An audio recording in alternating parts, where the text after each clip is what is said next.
This is my entire foundation collection. At least I'm hoping it is. So I'm actually in the process of moving, and as kind of a farewell to this home that I have lived in I think for 90% of my channel's history, I wanted to do a compilation video of all of the different foundation declutters that I have done. I wasn't planning on decluttering my foundations before I moved until I saw all of this, and then I was like, it just needs to happen. I wanted to start out today's video before we go back in time with a current view of my foundation collection, giving you speed reviews of every single product that I have in front of me, and then we'll dive into some of the other products that I've used over the years to hopefully give you guys a grand scope of all of the different formulas that I've tried, what I love about them, the formulas that I have decluttered and I no longer enjoy. And this is absolutely going to be a long one, but I hope you guys enjoy it. I think it is really interesting to see the foundations that over the years have stayed in a collection in particular. Before we jump in, I wanted to give a shout out to Hannah Louise Poston because she has originated this idea on her channel. So I'm going to leave her channel down below. So I think let's go ahead and start off with this bin. First up, we have the Kosas BB Burst. This is their tinted gel cream. And I actually recently talked about products that we should be decluttering going into 2025. And this kind of product is exactly what I was talking about. I wanted this, I think, to be the revealer foundation for me because this is a holy grail. I absolutely love it. At the end of the day, this did not give me enough coverage. It didn't give me the blur that I wanted. Even though it was nice to try it, I just know that it could have a new home and someone else could get more use out of it. So I'm going to leave that video linked down below as well. I'm going to be decluttering the BB Burst. But because I'm decluttering the BB Burst, I'm really going to be able to cherish the Revealer Foundation from Kosas, which has been a holy grail literally since its launch.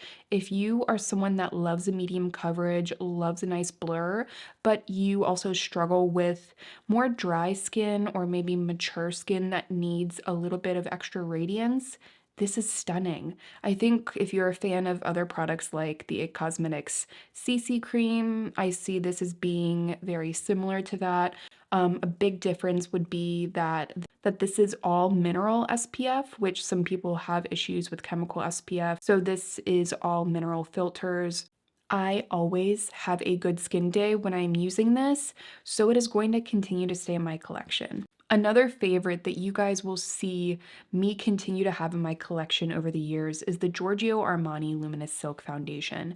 Now, I can use the shade 1.5 as well as the shade 2. You can see the shade 2 is, oh god, that nozzle needs to be cleaned. But hopefully you can see here that this shade 2 is pretty good. I mean, you're not really supposed to color match on like just your hand, but it gives you a good idea of the undertone.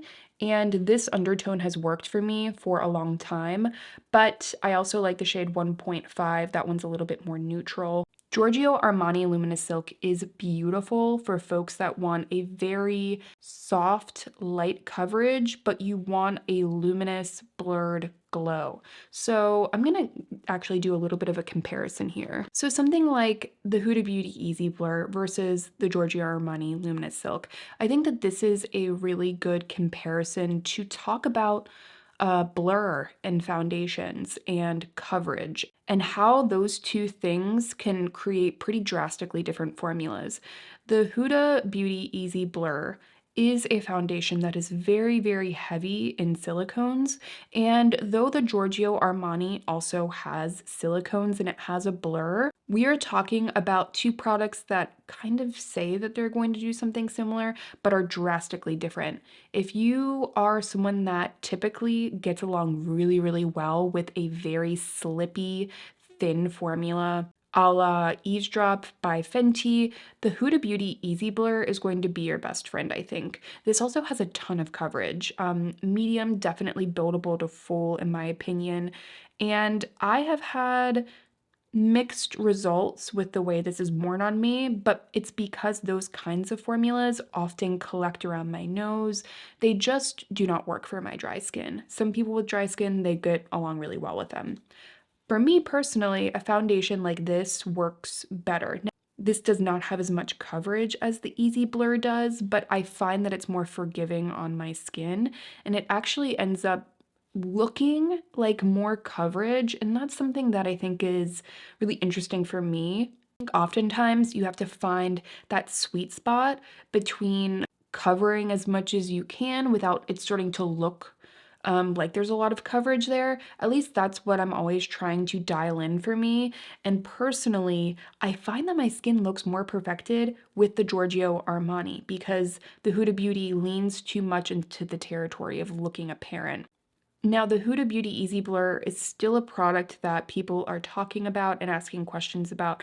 So I'm going to keep this for maybe another month, but if the questions really start to slow down, it is going to be a product that goes. But for now, I'm going to be keeping both of them. This is the Shiseido Revital Essence Skin Glow. The cap is gone. I do not know where it is.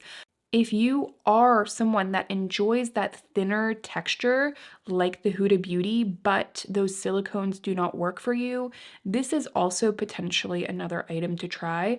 This is incredibly similar to the Makeup Forever Reboot Foundation. I've gotten comments before of people looking for another option. I think that this is pretty much the same thing. It is a foundation that I've really enjoyed. It is definitely lighter in texture. You can see it has like an incredibly thin essence-like texture, and I think that Shiseido did a beautiful job with it. I think that oftentimes they do. Shiseido creates some of my favorite base products in the world, some of my favorite makeup products in the world. This is no different. By the way, this is the shade 140.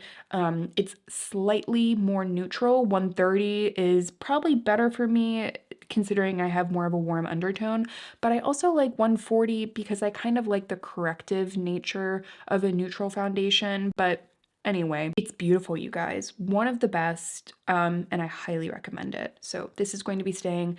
I need to try and find the cap, but with the way everything is looking around here, I kind of doubt that's going to happen.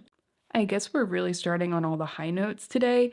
This is the NARS Light Reflecting Foundation, a foundation that I'm honestly a little bit bummed that I did not pick up a refill during some of the Cyber Monday sales.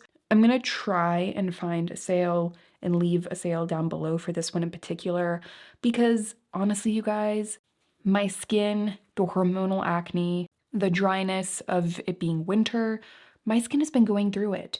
This foundation I can depend on. It has medium coverage, a beautiful blur, it is thin on the skin. So I would say if you have very dry skin, go with something like the Kosas. If you have something closer to normal, I think that the NARS is probably a better way to go. But ultimately, this foundation is long wearing, absolutely stunning. NARS just, when they came out with this foundation, to me it was a reminder for the entire industry that they are here, that they're not going anywhere, that they can create an absolutely incredible formula. Bravo to NARS. They really just absolutely did an incredible job. And as I've been continuing to wear it like pretty much every day, it is such a bummer when I know I'm like right at the end. So obviously this one is staying. Now let's talk about a foundation that is going to be going. I don't know what it is about Fenty base products. They consistently have never worked for me. This is, what one is this again? This is the Soft Lit foundation. It just, it's just not for me. This does not offer me much blur at all. The coverage is kind of meh. It always feels like it's kind of missing the je ne sais quoi as far as the actual appearance on the skin. Fenty kills it with the shade range, but the actual formulation, I think, is often missing something for my skin in particular.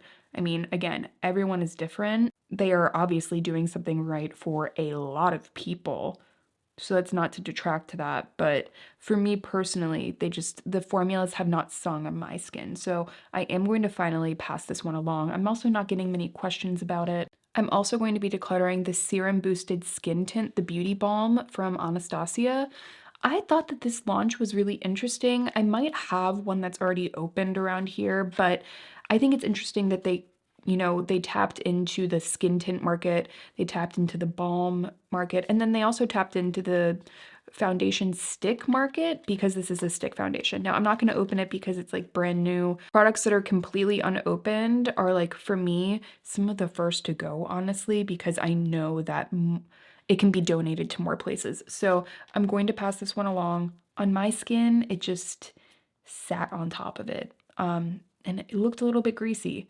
You know, if you know me, I have dry skin, so that was a little bit of a shock to me. This is an old reliable that still no one talks about. Beauty Blender Bounce Skin Tint. So this is the shade Light 3. It is like just a touch too dark for me, but I can get away with it. I think that this is another one of those products that if you're a big fan of something like the It Cosmetics CC Cream, the Kosas Revealer Foundation, this is definitely in a similar vein, and it is also very long wearing. It's a little bit thinner, like you saw in the texture. I don't like the dispensing mechanism. I think no one really likes these kind of dropper applicators anymore, or if ever.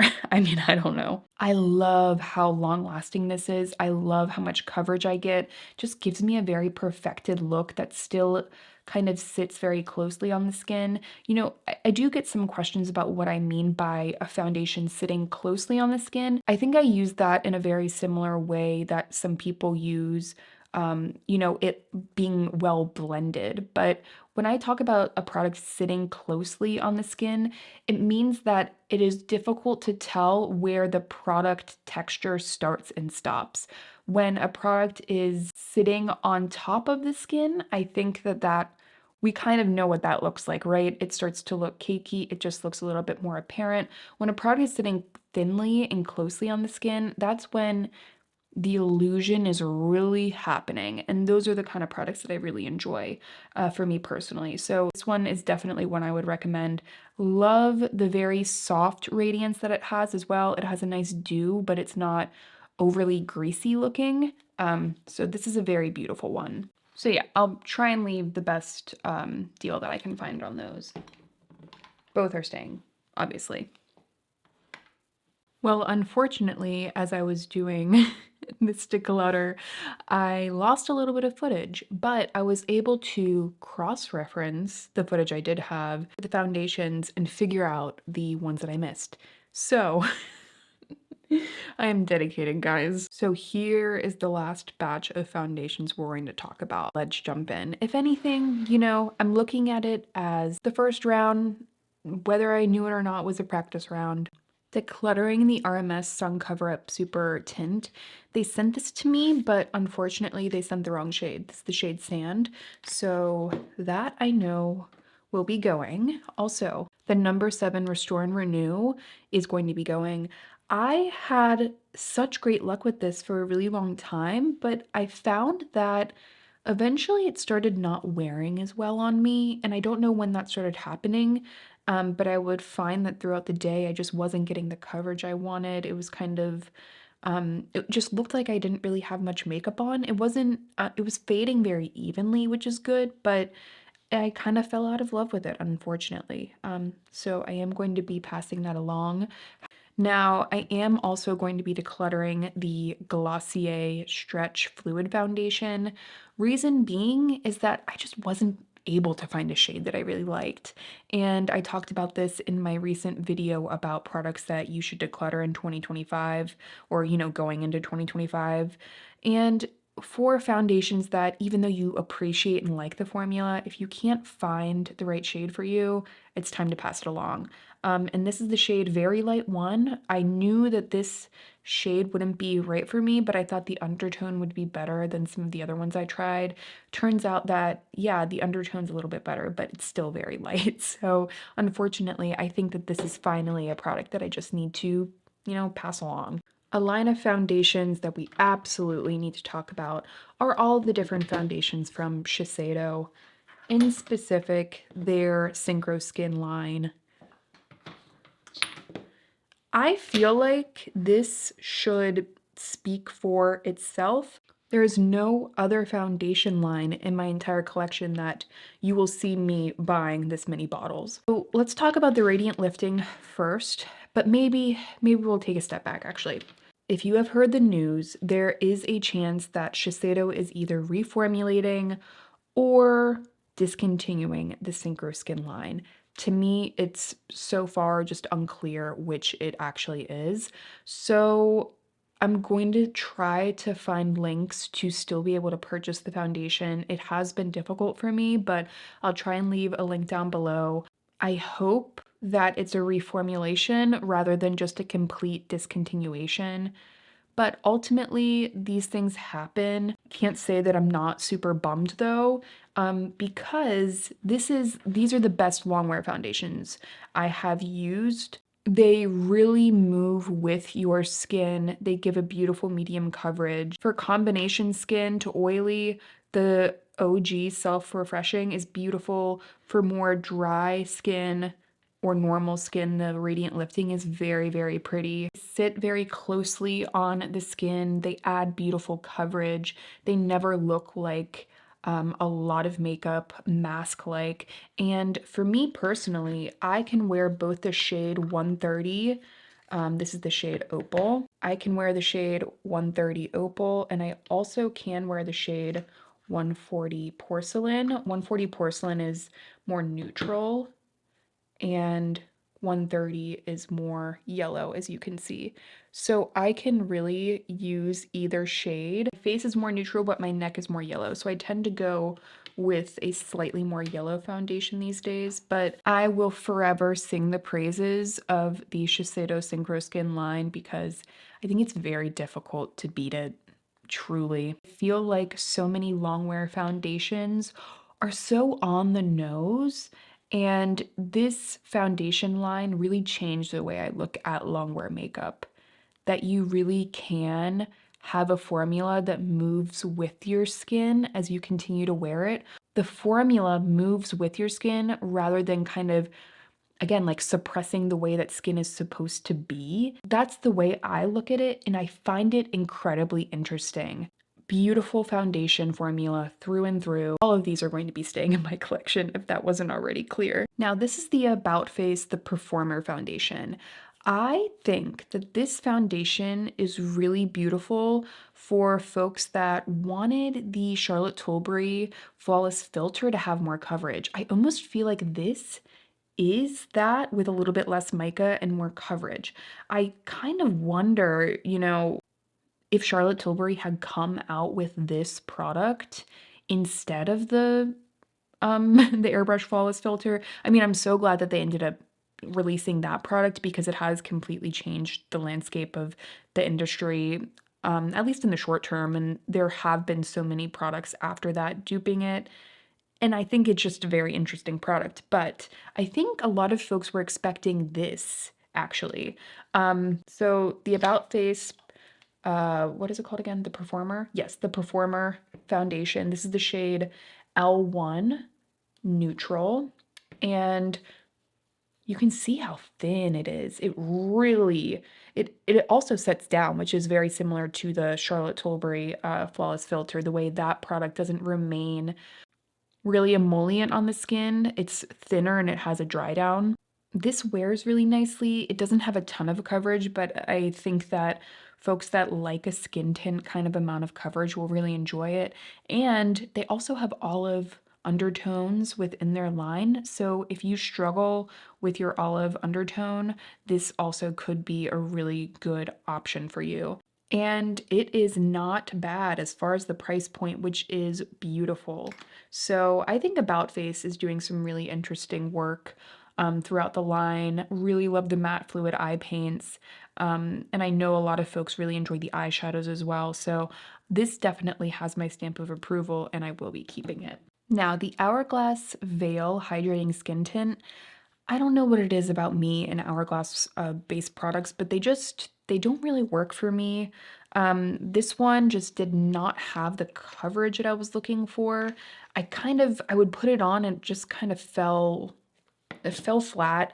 I mean, it's fresh, it's pretty, but what I think it is that it's just kind of missing the X factor, that really soft blur.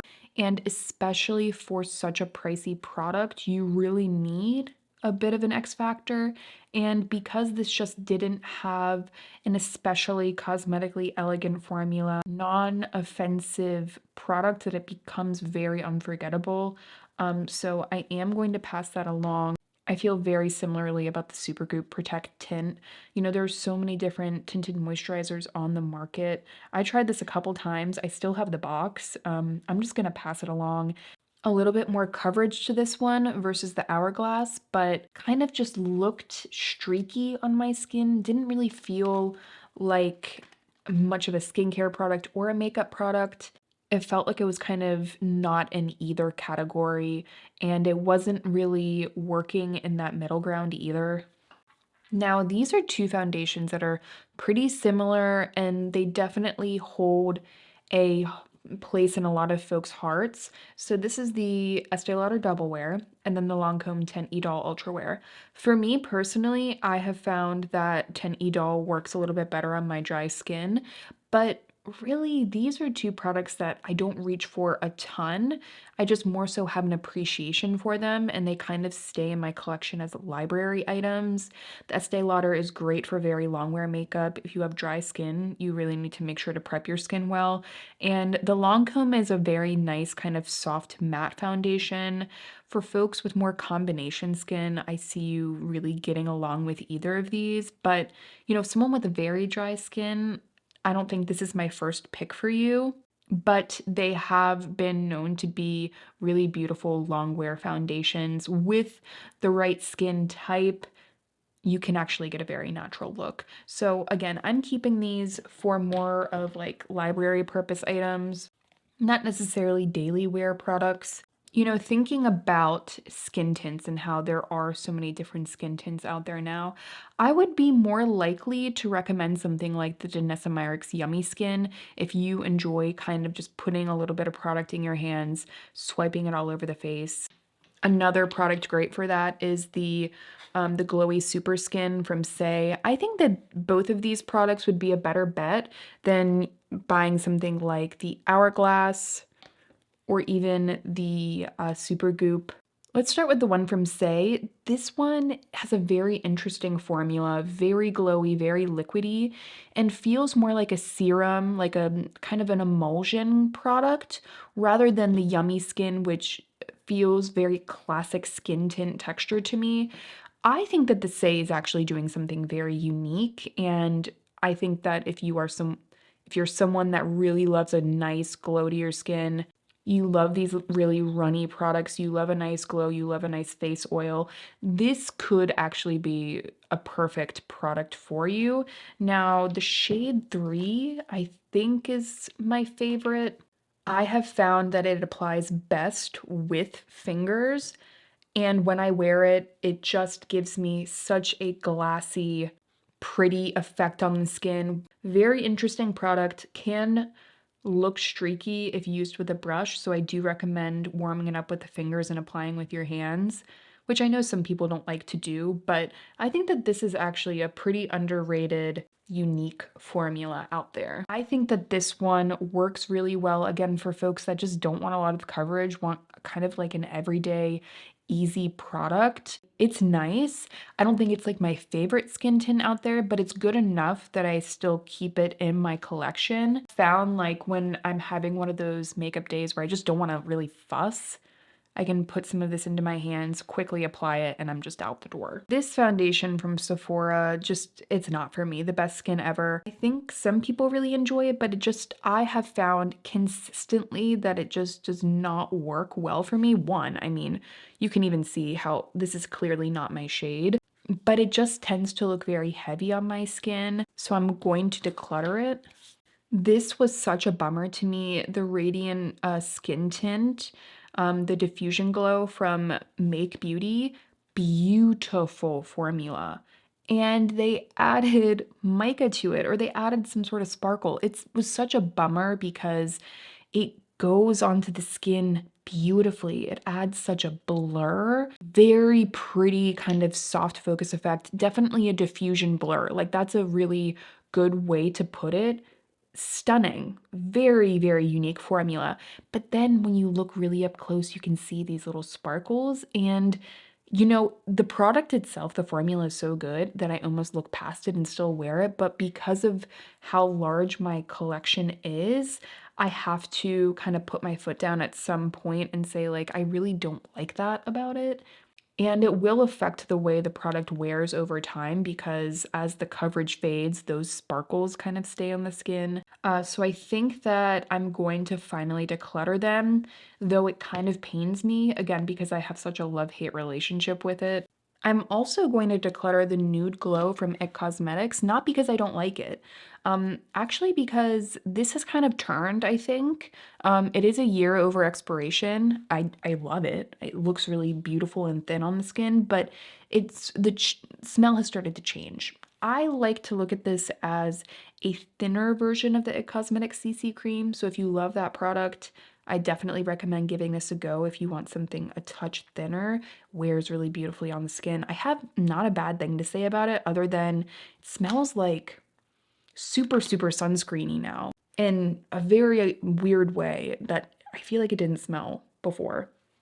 So this is gonna go. Now this U Beauty, the Super Tinted Hydrator, I wanted to like it more. I actually really like their skincare, and two of their skincare products are in Best of Beauty for this year, but something about their foundation it just wasn't as cosmetically elegant as I would want, for the price especially. I just expect my expectations are so high that when something is good but not amazing, that's just kind of what happens. So that one's gonna go. The Nabla Realist Foundation, I have two shades. I'm gonna keep the shade Fair. I can kind of pull it off. This shade Light 2, a bit too dark for me, so that one's gonna go. But I need to just test this one more. I've had good luck with it. I do feel the need to set it, which not always a thing that I like to do with my foundations, if I'm being honest. I really enjoy their powder, so it like kind of makes sense to me. I think that there's something there and I need to keep giving it a go. Now, these are two products from Suq that Hot Mess Tom gave me, and I haven't tried them yet. I really need to, so I'm sorry, Tom, that I haven't tried them yet, but those are going to be staying for now. I'm also going to be keeping the Ciel Tint and Protect. Love this one for every day. This is the shade Light 3. Beautiful, beautiful, beautiful for kind of just a fresh, light to medium coverage. Very dewy, so if you don't like a dew, you probably won't like this, but it is mineral SPF 50, so nice for someone that is sensitive to chemical SPF. It's a good one, and I always find that my makeup has like a really pretty glow, nice coverage whenever I use it. It was Best of Beauty last year, so if that tells you anything. Though I have loved the Westman Atelier foundation sticks, I don't really reach them, like I don't reach for them anymore. It's a weird thing. I kind of reach for my Merit more now, so I think I'm just gonna declutter these. It kind of pains me to do that because I don't know where the love went, and because of the influx of products all the time, I don't have as much interest right now in revamping the love. Now the Tear all over mask fit cover cushion. I don't like this one as much as the red and the silver, the Glow Aura and the Mask Fit Red. This one is way more matte, so I am going to declutter it. I just don't think it's great for my skin type, but I love the red and I love the silver. I definitely need to do an updated video about all of my cushion foundations. Home stretch for this last basket, I have the CoverGirl Simply Ageless Skin Perfector Essence. This was the dupe for the Chanel, and I think it's a great option. And I do think that it is a pretty damn good dupe. Really nice for someone that likes more of a watery texture. you do like more of a serum-like product, the Hydro Fresh Tint really does give that effect, and I do really like it. So it's going to be staying. The Danessa Myricks Yummy Skin Balm is finally gonna go. It never got along well with my skin. I know other people find it to look really natural, but it is very silicone heavy, and like I've mentioned, silicone in my skin, if there's a lot of it and it is more of that slippy, silky formula that dries down, I've had bad luck with those kind of formulas. So I've been holding out on that one to maybe do a balm video, but I don't think that video is going to happen. Just I'm being real with myself. I don't really see the interest. But Sigma Skin Perfector, the hydrating tint, I think is my answer to something like the Easy Blur or like the Fenty Eavesdrop, but I need to keep giving it a go. So I'm going to keep this for now. Box number 1 is down. Let's move into box number 2. I really enjoy the Makeup Forever HG Skin Hydro Glow Foundation. I think it's beautiful. This foundation shade is not for me though. It's not for me. I do way prefer this to the other one, the one with the beige cap. I think this is beautiful.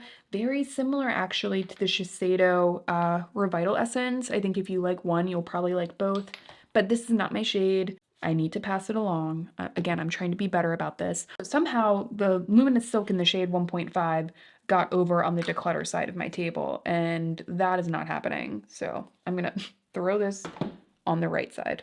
You guys would not believe how many times I've accidentally decluttered stuff. It pains me. This Amuse foundation, the Jelly Dew Vegan Cushion, I've been holding out for a cushion foundation video. Do you guys should I keep these and we do that video? Now is the final time I'm going to ask. If I see a lot of comments saying yes, I'm gonna do it. You're just gonna have to let me know. I also have this one from Unleasha, the Satin Wear Healthy Green Cushion. I think for now I'm gonna keep them in hopes that you guys want that video, but we gotta get going with it if it's gonna happen. You know, I will say, I think that this Fenty foundation, Eavesdrop Stick, actually worked pretty well for me. It was more hydrating than the other products that I've tried. The Summer Fridays Sheer Skin Tint is just fine. It's just fine. I'm gonna declutter it because it doesn't really, again, it's good, but it's not like amazing. You know what I mean? And I'm at the point where I want amazing. Another cushion foundation, the Kill Cover Mesh from Clio. You guys know I love this one. So that one is going to be staying. The Ambient Soft Glow Foundation from Hourglass is going. It's just gonna go. It is too heavy on my skin. I've tried. It looks really pretty and glamorous, and then it looks heavy. I wish that wasn't the case, but unfortunately it is. I think Hourglass does some incredible products, but again, the base products they look really good and then they don't wear the way that I want them to. I didn't think I was going to be doing such a ruthless declutter today, but here we are. The Patrick Ta Major Skin Hydra Luxe Foundation. Wow, this one really made a splash. I feel like Patrick Ta in general has made a splash this year with the releases, so good on them. Do you see there's a little bit of separation happening here? That is interesting. Anyway, so this is the shade Golden Neutral. And for me personally, if you want glow, you will find it in this foundation.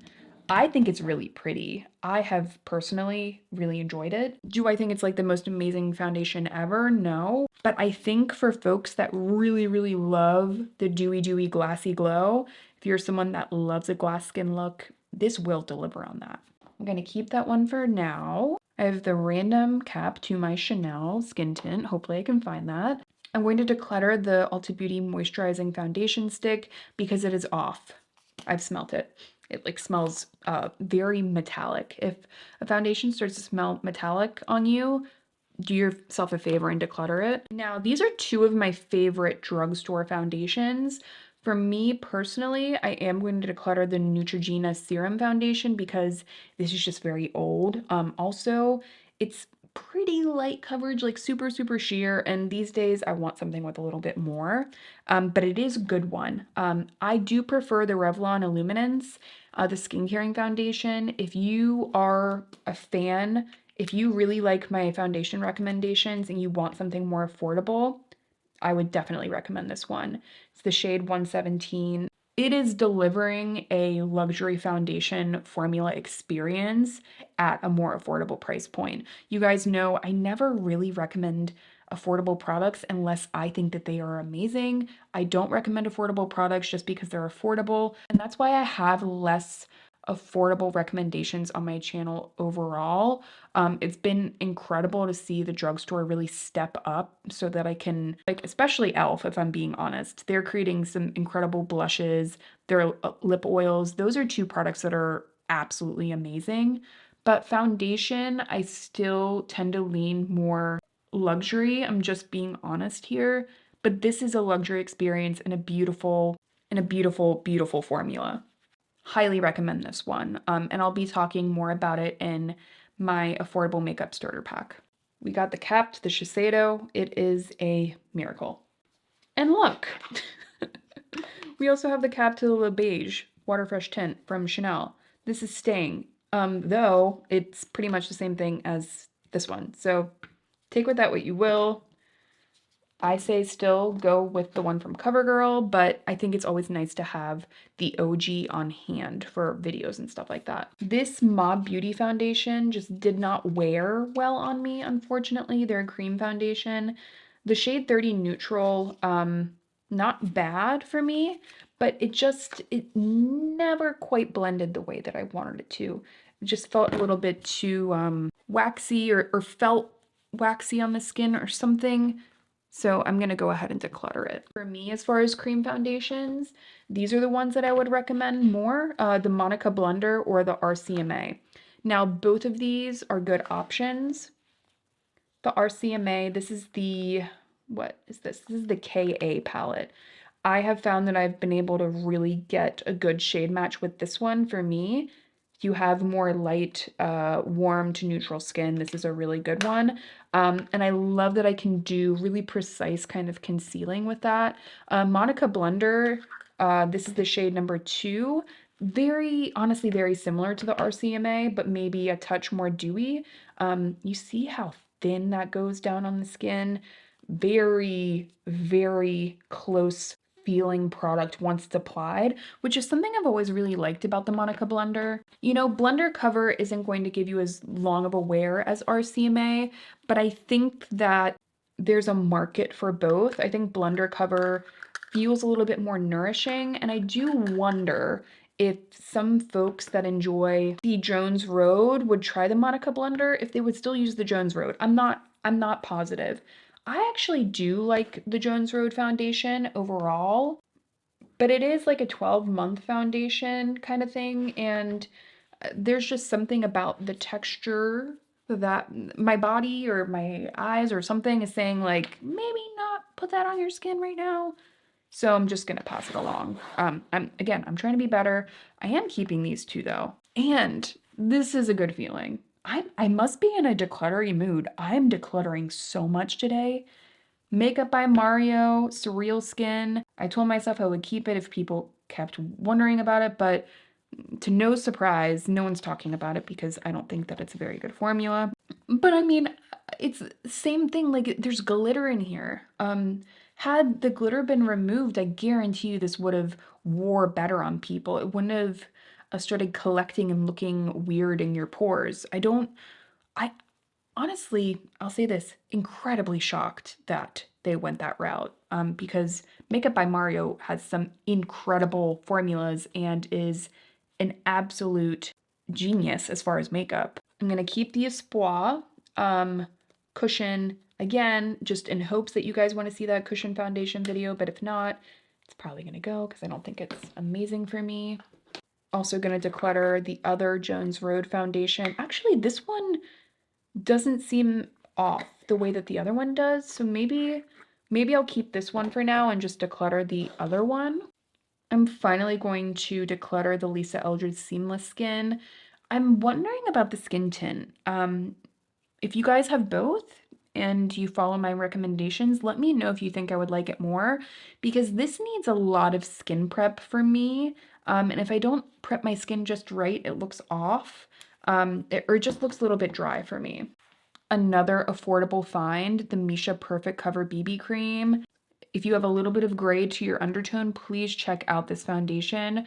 Beautiful, beautiful. And long wear, beautiful medium coverage, great glassy, really nice dewy effect without it looking heavy. This is the shade 23. You see how it has a little bit more gray to it, or a little bit of green? You guys, incredible, so affordable. I have used this one. You will probably be able to find videos of me using that foundation in like 2016. Forever Glow Star Filter from Dior. This somehow got kind of buried. So I just gotta try it. I really don't even have a thought about it because I just haven't used it.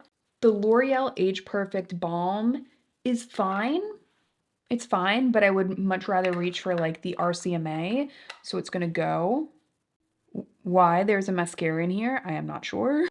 I'm also going to declutter the CoverGirl Balm Foundation. For similar reasons, I reach for the Monica Blender over either of these, so they don't need to stay. This cracks me up. Just a random Synchro Skin Radiant from Shiseido. I've just bought it so many freaking times.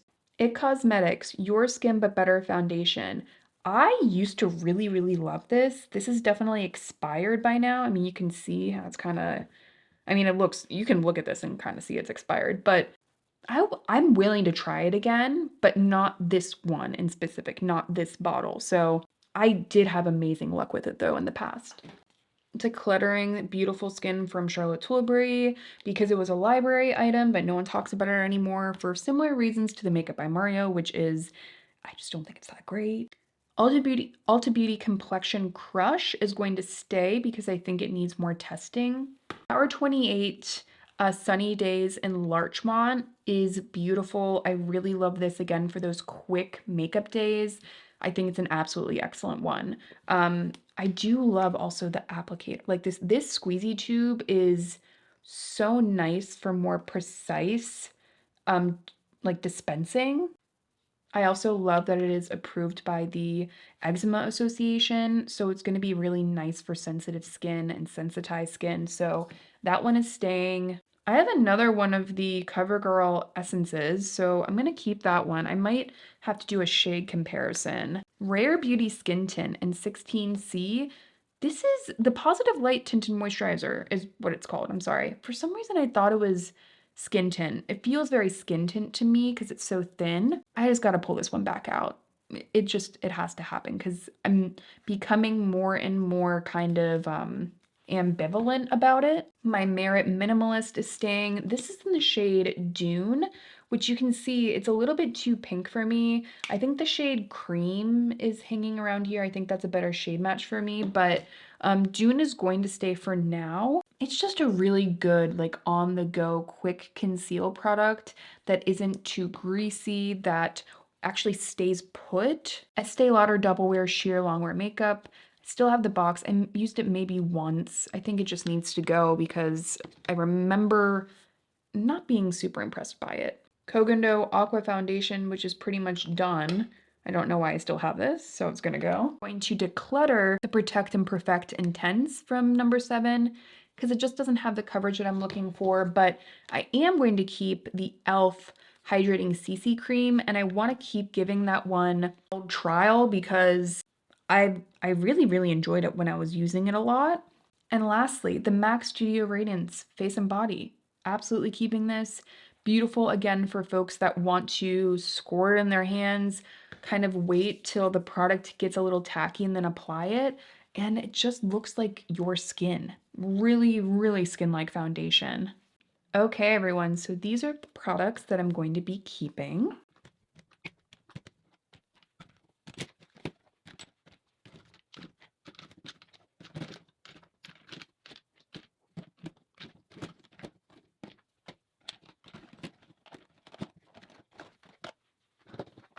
So this is my new foundation collection. I mean, honestly, you guys know how moving goes. I'm pretty positive that there are other foundations. Like I'm looking at my Tier Cushion foundation. I'm like, I don't know where any of my Tier foundations are. But this is my new collection. Now let me show you everything I decluttered. I feel honestly kind of proud of myself. Keep in mind, that box is the smaller box. This is the larger one. Here's everything I'm decluttering.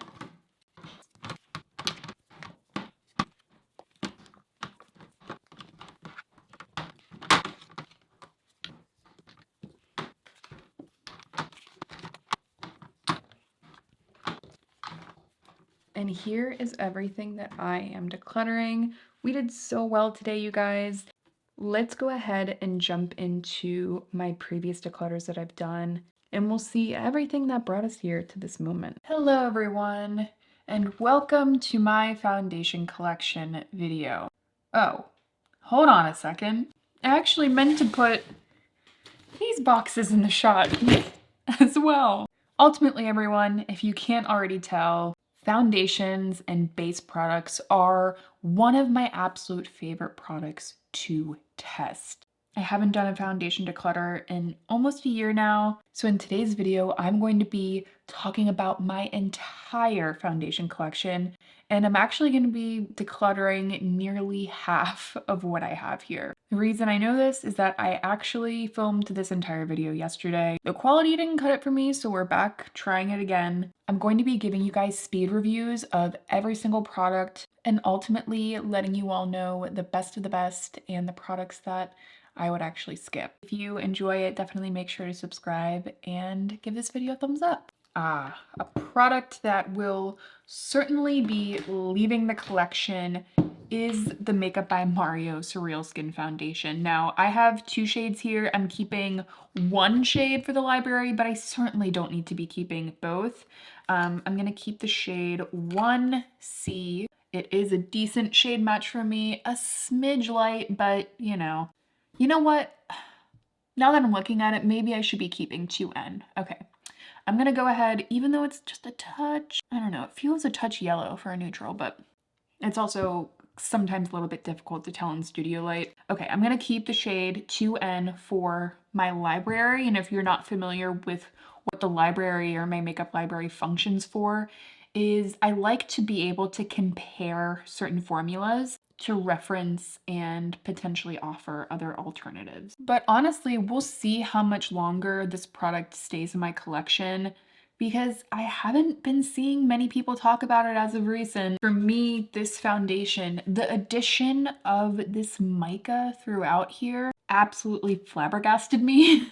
Like, I feel like that's the only word I could think of to describe how I felt when I saw that. It just makes no sense why a formula should have these mica particles at this point because they make the skin look more textured. When you continue to wear this, it looks just very textured. Your pores look very defined. I honestly wonder how this formula would change just with that taken out of it. I just have this feeling like it could be night or day. This was just really disappointing for me because I think that Makeup by Mario as an artist does some absolutely incredible makeup.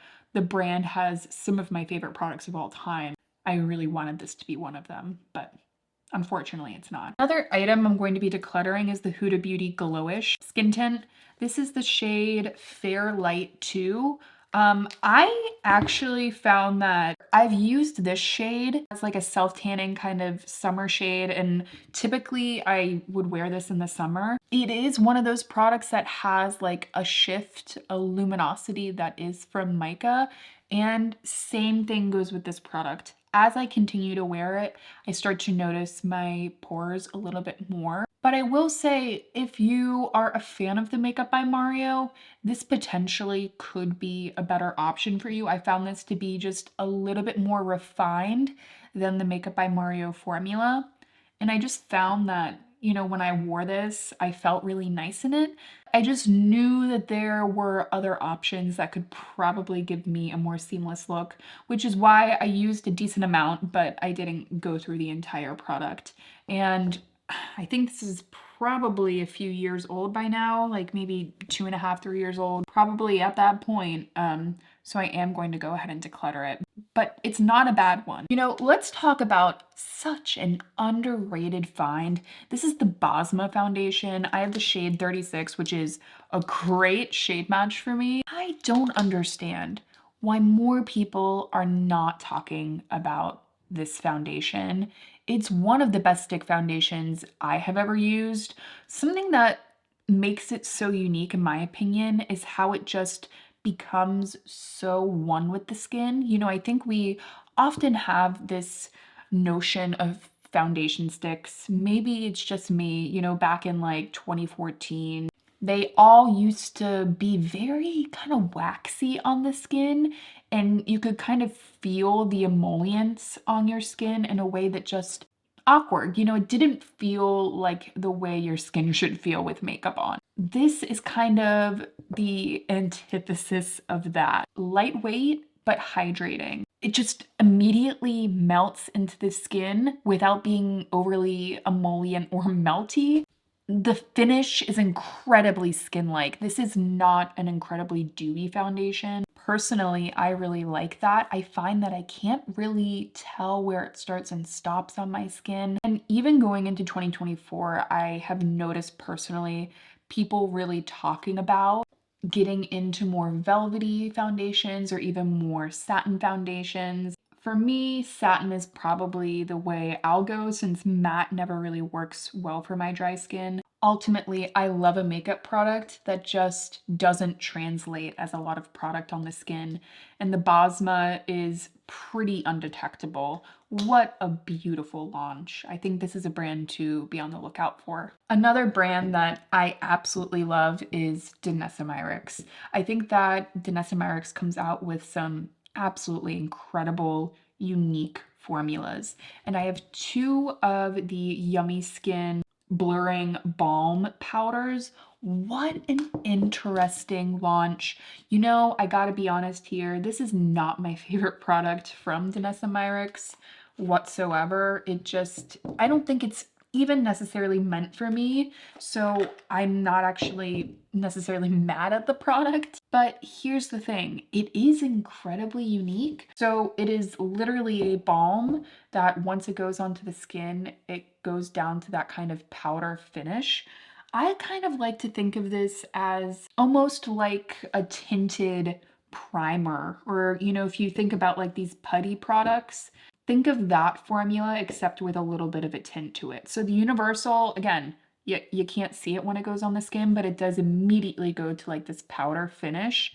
And then the blurring balm I have in the shade 1, and you can see right there, it again goes right down to a matte finish. I can see this working for especially someone that just kind of wants to kind of dunk a brush into a little bit of like a mattifying tinted product, kind of sheer it out over the skin. Especially if you have more oily skin, I can see this being a product that might work really well for you. But for me personally, it made the rest of my makeup look like there were layers of makeup not necessarily meshing together. And, you know, formulas with a ton of silicone often do that for me. Everyone's skin is different. Some skin really loves a lot of silicone. My skin does not, unfortunately.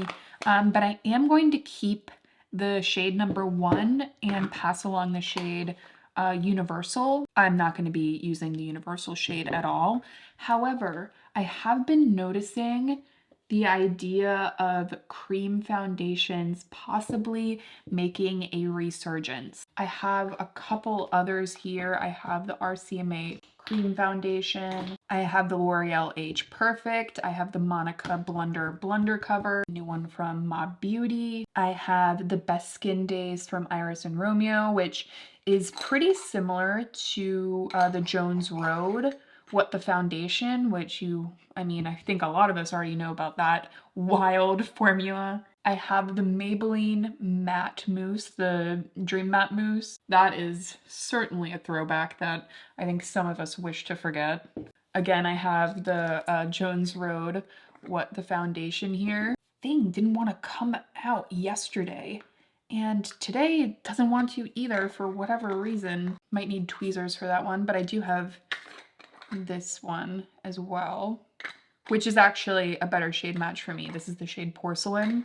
I have done kind of an overview of cream foundations before, but I think if more people start to get interested in cream foundations, it might be cool to do like an overview, demos, swatches, in general, just give you the lay of the land of a bunch of different formulas so you can ultimately find the best one for you. The Monica blender cover, this is the shade number 2, still one of the most underrated makeup products I think I have in my collection. Interestingly enough, it definitely is reminiscent of the Bosma foundation now that I'm kind of feeling the texture. I think it's a little bit more emollient, but products, these cream foundations, are often really beautiful, acting as a foundation and a concealer. I love how buildable this product is. I'm certainly keeping that. I'm gonna keep the Dream Matte Mousse, I think, only if you guys want to see kind of like a revisitation of this product, or if you can think of a funny video I could do about this, let me know. But if not, then, you know, this will get passed along. Maybe I'll wear it on April Fool's Day. The RCMA foundation. This is actually a palette. This is the KA palette. In general, I have found this palette to give me like multiple good foundation matches. Like you can see some of these are a little bit too dark, but like all in here and really get a good shade match in here. I think that this is a cult classic for a reason. I have had great luck with it, so I'm going to be keeping that. Again, keeping the Janessa Myrex as well.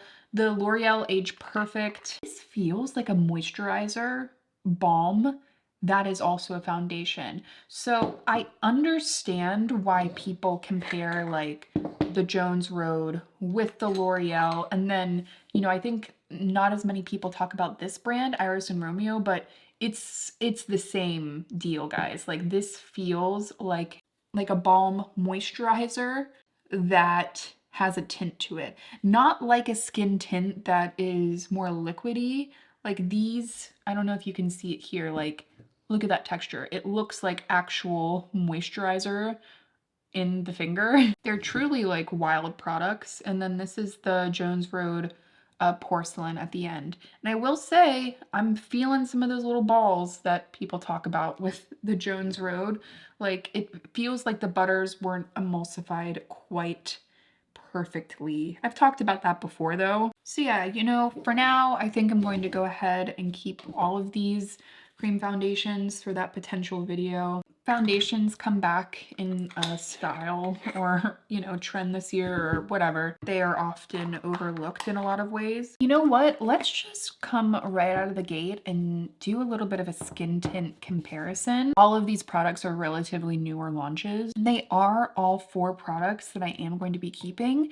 And the reason being is that I do feel like I haven't had enough time to test some of these items. The one product that I have tested the most out of all of them is the Positive Light Tinted Moisturizer from Rare Beauty.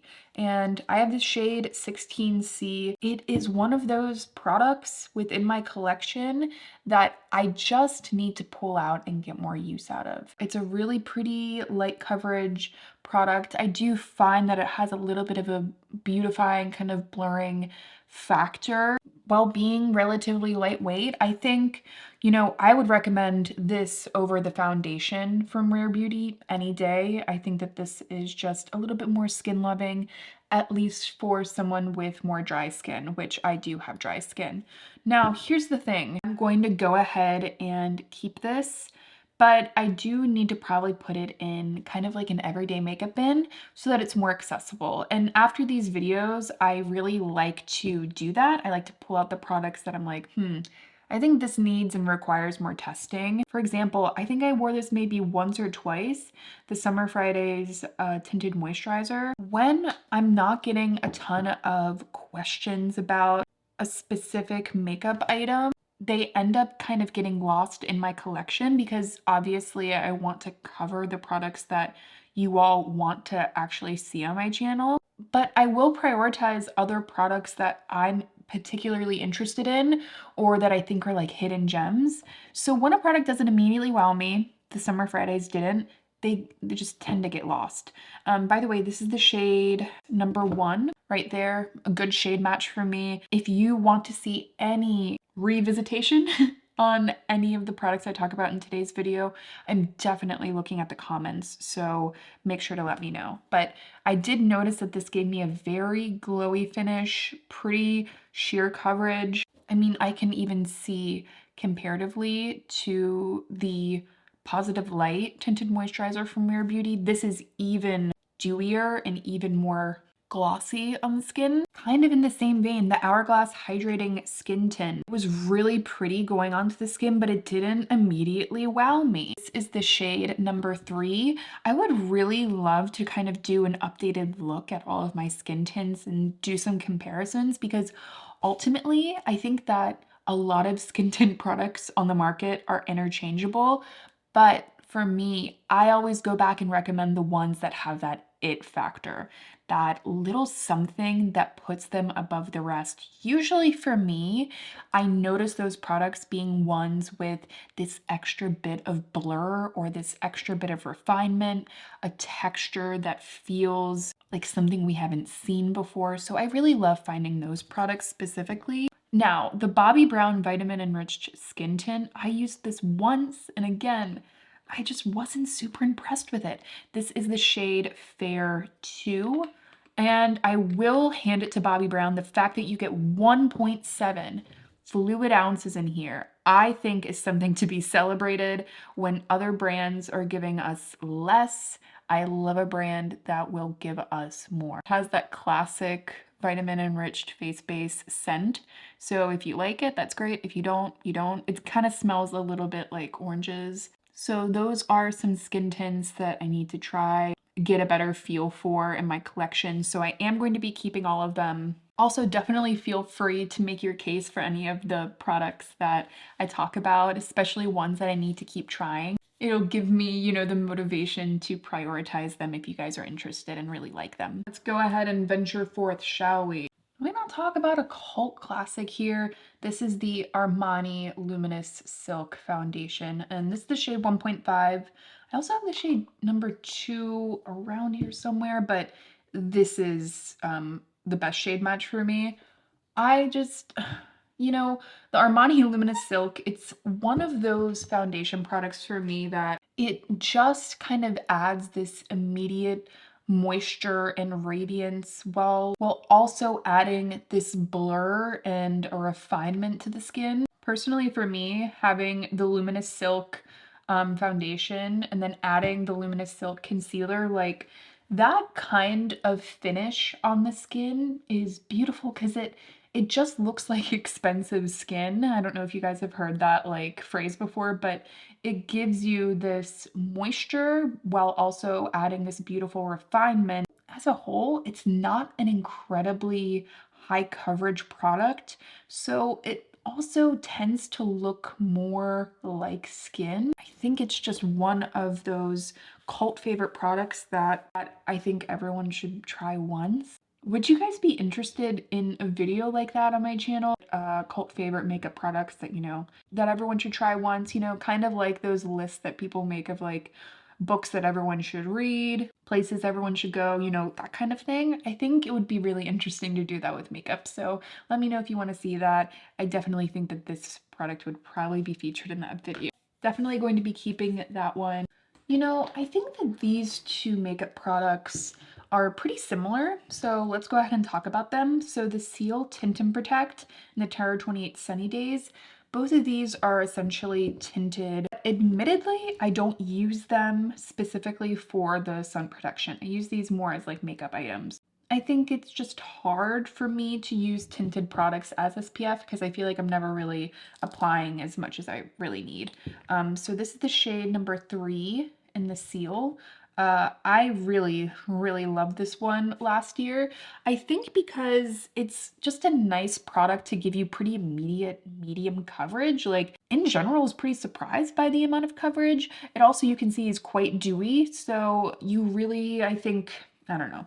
I think this is probably reserved for those of you with dry skin. It also takes to powder pretty well, which is never a bad thing. And then here I have Melrose from Tower 28 in the Sunny Days. I think I have the shade Larchmont as well. Let me see. Yes, I also have the shade Larchmont. I don't know which one is a better shade match for me. I think I like the undertone of Melrose more, but Larchmont might be actual shade for me. I'm gonna go ahead and keep all of these, but what you have to know really is that these are all pretty interchangeable. I think if you want to have a focus on something that's safe for like eczema prone skin, I would go with the Tara 28. I love how the Sunny Days is approved by the National Eczema Association. I've always really liked that. The only real difference is that the Terra 28 is a little bit thinner, SPF 30, and the Seal is SPF 50, a touch thicker, a touch more coverage. They're definitely great for quick, easy makeup days. I'm gonna go ahead and declutter the MAC Studio Radiance foundation. This one came out last year, I believe. This is the shade NC12. It is not the right shade for me. Actually appears like pretty orange when I put it on my skin, unfortunately, but could go back and get a better shade match for me. I mean, I tried this and thought it was nice. I don't think a single one of you have asked me about this. And ultimately, I like to spend my time on the products that you all really want to see or the ones that I'm super hopeful about.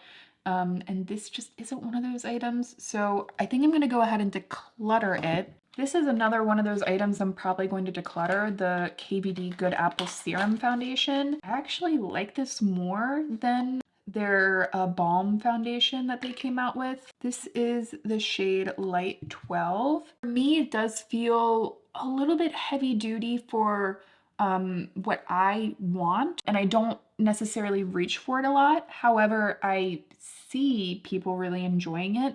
I think I don't know, I feel like it's a glowier version of something like the Estee Lauder Double Wear. Like that's what it kind of reminds me of. For an everyday product, it just wasn't getting along super well for me. But I actually don't think it's a bad one. But like I was kind of mentioning before, you know, no one is also asking about this either. So the fact that this is a pretty new product just sitting here in my collection, I would much rather someone else in my life get more use out of it. Speaking of a product I need to get more use out of, and I feel like I was saying this last year too, it's the Lisa Eldridge Seamless Skin. And this is the shade number 5. First of all, I love how Lisa Eldridge products feel like heirlooms. I think when I prep my skin well, this foundation really shines. I do need a little bit of a glowier base, I've found. You know, there are products in my collection that I feel like are less, I don't know, not that this is a high stakes product, but sometimes if I'm just not feeling 100% confident about my skin, or I know I'm really gonna have to prep my skin, I'd rather go with a foundation that I know is going to help with texture or add some nice moisture. I think this is definitely one of those items I need to put back in the everyday makeup bin and kind of like make a final decision on. I think a final decision is probably necessary at this point, so I'm going to keep that one. I really need to try out some of the matte lipsticks from Lisa Eldridge because you guys ask me about those and the shades are some of the most beautiful shades I've ever seen. Let's see here. So the Chanel Le Beige Water Fresh Tint. And we also have the new foundation from CoverGirl, the Simply Ageless Essence. So I just did a full-on comparison of these products in my recent Save or Splurge video. So definitely go and check out that video if you're interested in all of these items. But if this tells you anything, I am going to be keeping all of them. You know, if there is one product from Fenty as far as complexion products go, like I know they have their hydrating foundation, their OG foundation, the Eavesdrop, but this Eavesdrop stick foundation, for me, definitely became my favorite Fenty complexion product. And this one has worked the most consistently for me. So this is the shade 2. Personally, for me, I just found this product to be lightweight but blurring, but also not fussy as the Eavesdrop drops can be. I just find that sometimes those just pick up on my texture a little bit, whereas I've never had that issue with this. Interestingly enough, I feel like there's another stick foundation product in my collection that kind of reminds me of this. I wonder if it could potentially be an alternative. Where is that? Stay tuned. I'll mention it later in the video, but I will be keeping this. I do think it's a good one. I'm going to be decluttering this Dream Matte Mousse, which is the shade medium. I bought it to potentially be like a great bronzer alternative at the drugstore, and that was a kind of a pie in the sky. I'm just gonna go out on a limb here. Let's talk about like some of these tubey skin tint kind of products here. All right, here we are. Let's do a big old comparison. Really hope this is helpful. So if you find any of these larger comparisons helpful, definitely make sure to give the video a thumbs up. But let's just kind of start off all the way over here with the least amount of coverage.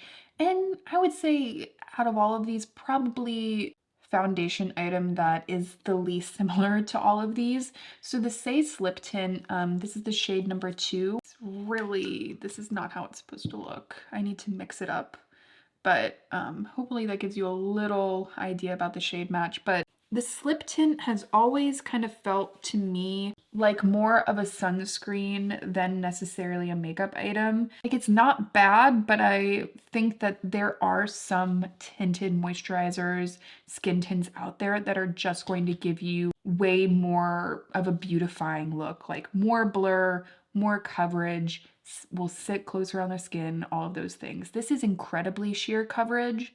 And ultimately, I do think it's nice to add a bit of hydration to the skin. It does have SPF 35, and ultimately, I think you actually could use this as an SPF because it is such a sheer amount of coverage. I don't really do that. For me, it does kind of, I don't know, it's lacking a little bit. I think I am going to finally pass this one along and see if someone else can get some more use out of it. I will talk later about Say's new foundation that they launched last year, I think. And that product really, I think, is one of their best launches. But let's go ahead and talk about all of these foundations, BB creams, whatever you want to call them. So, new launch from e.l.f., the Camo Hydrating CC Cream. I think it's pretty similar to the original It Cosmetics CC Cream. I will say that the e.l.f. Camo Hydrating CC Cream, this actually has chemical filters. It is SPF 30. It smells like sunscreen, which, I don't know. It's just not the most pleasant thing. Just not ideal. However, this is the best e.l.f. base product that they have come out with, in my opinion, hands down. It is the most skin-like. It gives immediate medium coverage and wants to build. It just looks fresh on the skin. I think that as far as e.l.f. base products go, I would skip literally every other product and just go to this. And I think it actually is quite suitable for combination all the way to dry skin. My old favorite from e.l.f. actually was the Acne Fighting Foundation, but there's just such a limited shade range of this. I'm gonna go ahead and declutter this, but we'll be keeping the camo. I will say about the It Cosmetics Nude Glow and the original CC, I honestly really like both. It just depends on what I'm in the mood for. I find I get more quick coverage with the original than I do with the Nude Glow, though the Nude Glow does build on itself. So the Nude Glow, this is the shade Fair, and I'm not even going to swatch the other one because this is also the shade Fair and it's the same shade. But there you go. It's the best shade for me within the line. I think ultimately the Futurist Hydra Rescue and the Beautiful Skin from Charlotte Tilbury, I feel like both of these products are trying to do what the Nude Glow from It Cosmetics did better. So the Beautiful Skin from Charlotte Tilbury, it's so thin on the skin, but for me, it just is not the most forgiving on texture, and just not the best for dry skin. And honestly, I've seen folks with more oily skin try it out, and it also just doesn't want to synergize with their skin necessarily. I just feel like it needs a little bit more blur. And you know, the Estee Lauder Hydra Rescue, I have also found that this just, I wanted it to be so much more than it was. I think if you're looking for a thinner kind of BB cream, CC cream, kind of vibe that these all have, I would just go with the Nude Glow, and I would also go with the original. Both of these have the same amount of product, even though the tubes are different sizes. If you want something a little creamier, more like truly hydrating, I would go with the original. If you want something a touch thinner that still has a nice freshness on the skin, I would go with the Nude Glow. But let's go ahead and declutter these. Actually, I mean, should I keep one of the Beautiful Skin for the library? Maybe I'll keep the shade 2 for now for the library, but I mean, I feel like no one really talks about it, so its days are kind of numbered at this point. Also going to go ahead and declutter the BB cream from e.l.f. since this is just, in general, an outdated formula, especially compared to the new camo hydrating version. I really have to try out the Yummy Skin Serum Skin Tint from Danessa Myricks. I just think it's time that I truly give it a better go. That's a good shade match for me. That's the shade number 2. I found it to be nice and hydrating overall. And also, I'm looking at this. This has 1.58 fluid ounces. I love when brands include over an ounce of product within their line. So I think that's great. I'm gonna go ahead and keep it. But yeah, again, let me know the products you guys really want to see me review. Speaking of newer launches, this isn't a newer launch, but so Makeup Forever did reformulate their HD foundation. They made it the HD Skin Foundation, and now they have a glowier version of that. To me, it just feels like they've been struggling to find their footing.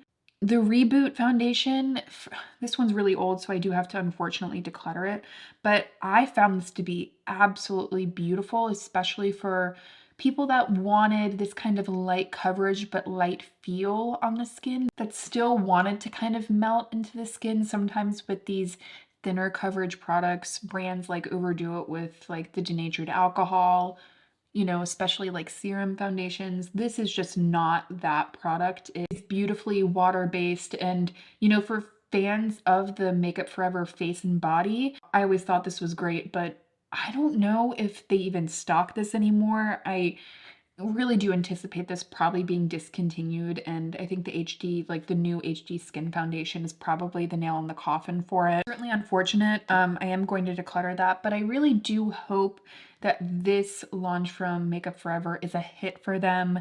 I hope that it really performs. I didn't like the reformulated version of the HD foundation. I thought the original was better. I am going to go ahead and declutter the Estee Lauder Double Wear Foundation, but I will say that this is a great example of what I think is a good makeup item that just happens to not look good on my skin. And I really like to kind of try to offer that nuance to you all. My friend, she actually has, I would say, more normal skin. I use this for her on her wedding day. She does prefer more of a matte finish. And on her skin, it looks pretty drastically different than it does on my skin. It looks beautiful on her. It lasted incredibly well. Her skin really shined in this foundation. And again, she likes something a little bit more velvety. I'm going to be keeping it potentially for that. Again, deep cuts video, you know, makeup products that everyone should try. But after that, I'm probably just going to pass it along to her because it just looks great on her. What do you guys think? Do you think that cushion foundations are going to come back this year? I really didn't see a lot of people using them in 2023. If you guys don't know by now, I love a good cushion foundation. I think they're really easy, and I think they're great, especially for those of you that like to do touch-ups throughout the day. Now, the Clio Glow cushion was definitely a favorite of last year. I have the shade Ginger, and then this is my actual shade, which is the shade Linen. It's an incredibly thin but also glowy foundation. I would say, especially for those of you with like combination skin, you want like a glow, but you still want your product to feel thin.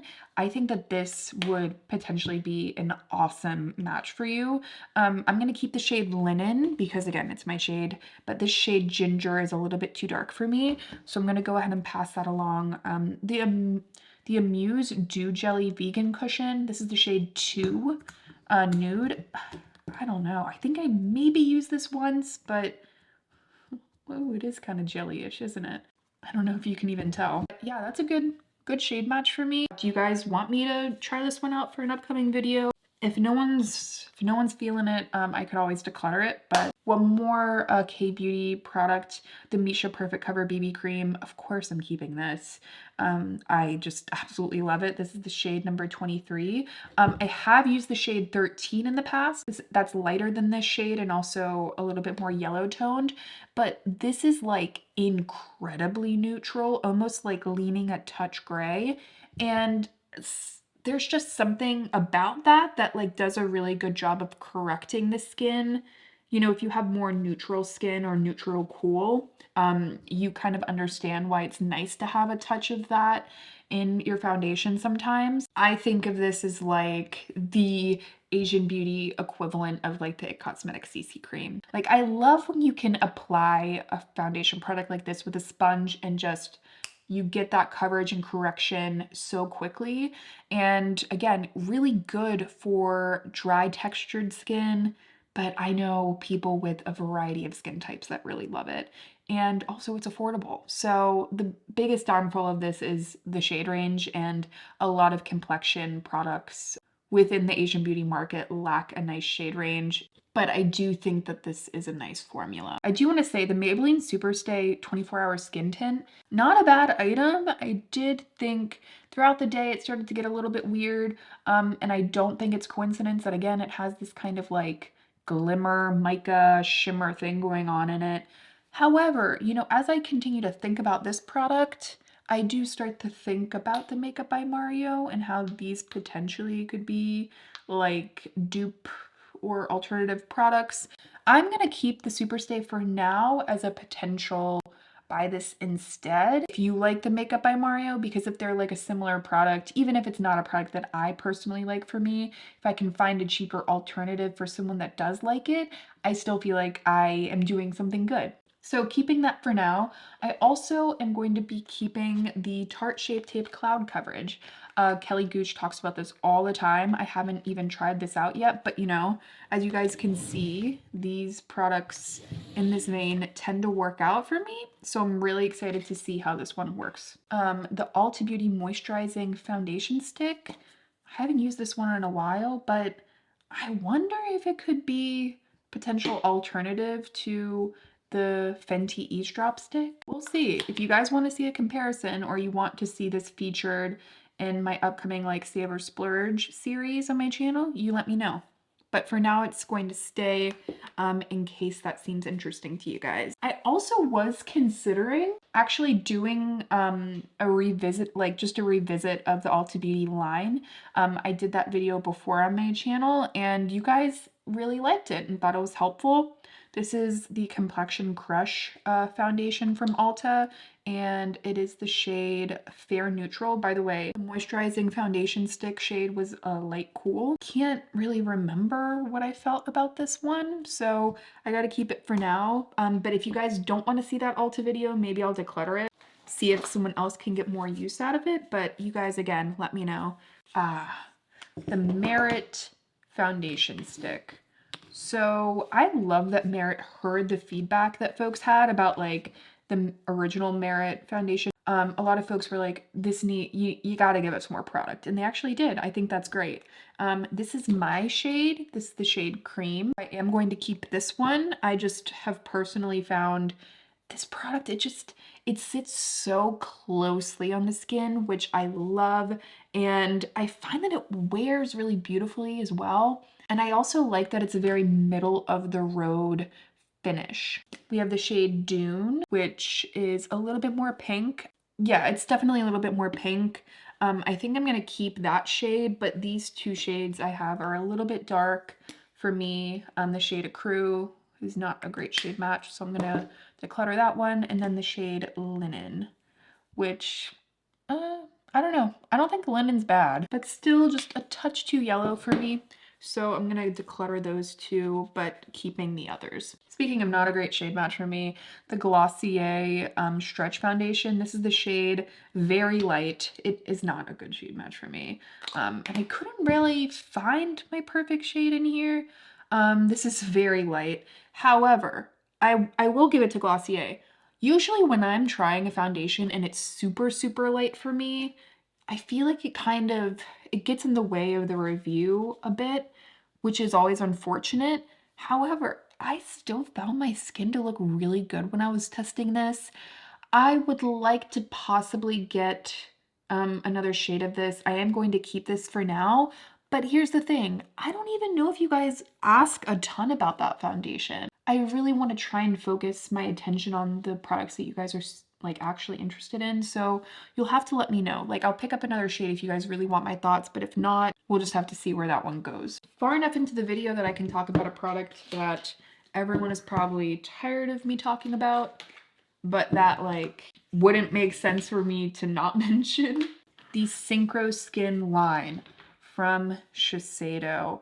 Shiseido creates some of the best base products that I have ever used. Immediately, let's talk about the newest launch, which is the Revital Essence Skin Glow.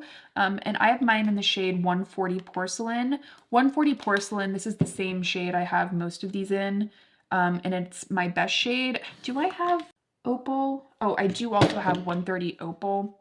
That's 130 Opal, and then this is the shade 140 Porcelain. Are they the same? Hold on. I'm gonna swatch 140 Porcelain over here as well. All right, that is kind of interesting. So 140 Porcelain right here, and the Synchro Skin Radiant 140 Porcelain and the Revital Essence. I can get away with both of these, but you can see they are a touch different. And then we have 130 Opal. So hopefully that is helpful for you all. The Revital Essence Skin Glow from Shiseido. This is an incredibly lightweight, watery, almost, you know, like essence, true essence texture when it goes onto the skin. It provides like a pretty immediate glow, but again, it's not coming from a really emollient place. It's not really oily. This is great if you just love these kind of classic water-based foundations. I can really see folks, especially in the summer, absolutely loving this. I love the way it builds as well. It just wants to layer really prettily. It's an absolutely beautiful one, but I will say my favorite foundations of all time are the Synchro Skin Self-Refreshing Original and the Radiant. Here's the thing. This is going to give you a light coverage. Both of these will give you a medium coverage. If you have more combo to oily skin, go with the Original. If you have normal to dry skin, I say go with the Radiant. I also have dry skin and I've loved the Original. So if that gives you some context, I think that these formulas are good enough that a variety of skin types truly can actually use them. And the reason is the self-refreshing idea of this is that these are both just incredibly great long wear foundations. They continue to refresh themselves. They either rehydrate, or with the self-refreshing, like I feel like it doesn't allow for crackling on the skin. I think if you have mature skin, if you deal with fine lines, if you really deal with honestly any skin issue, I feel like these foundations want to work with you consistently.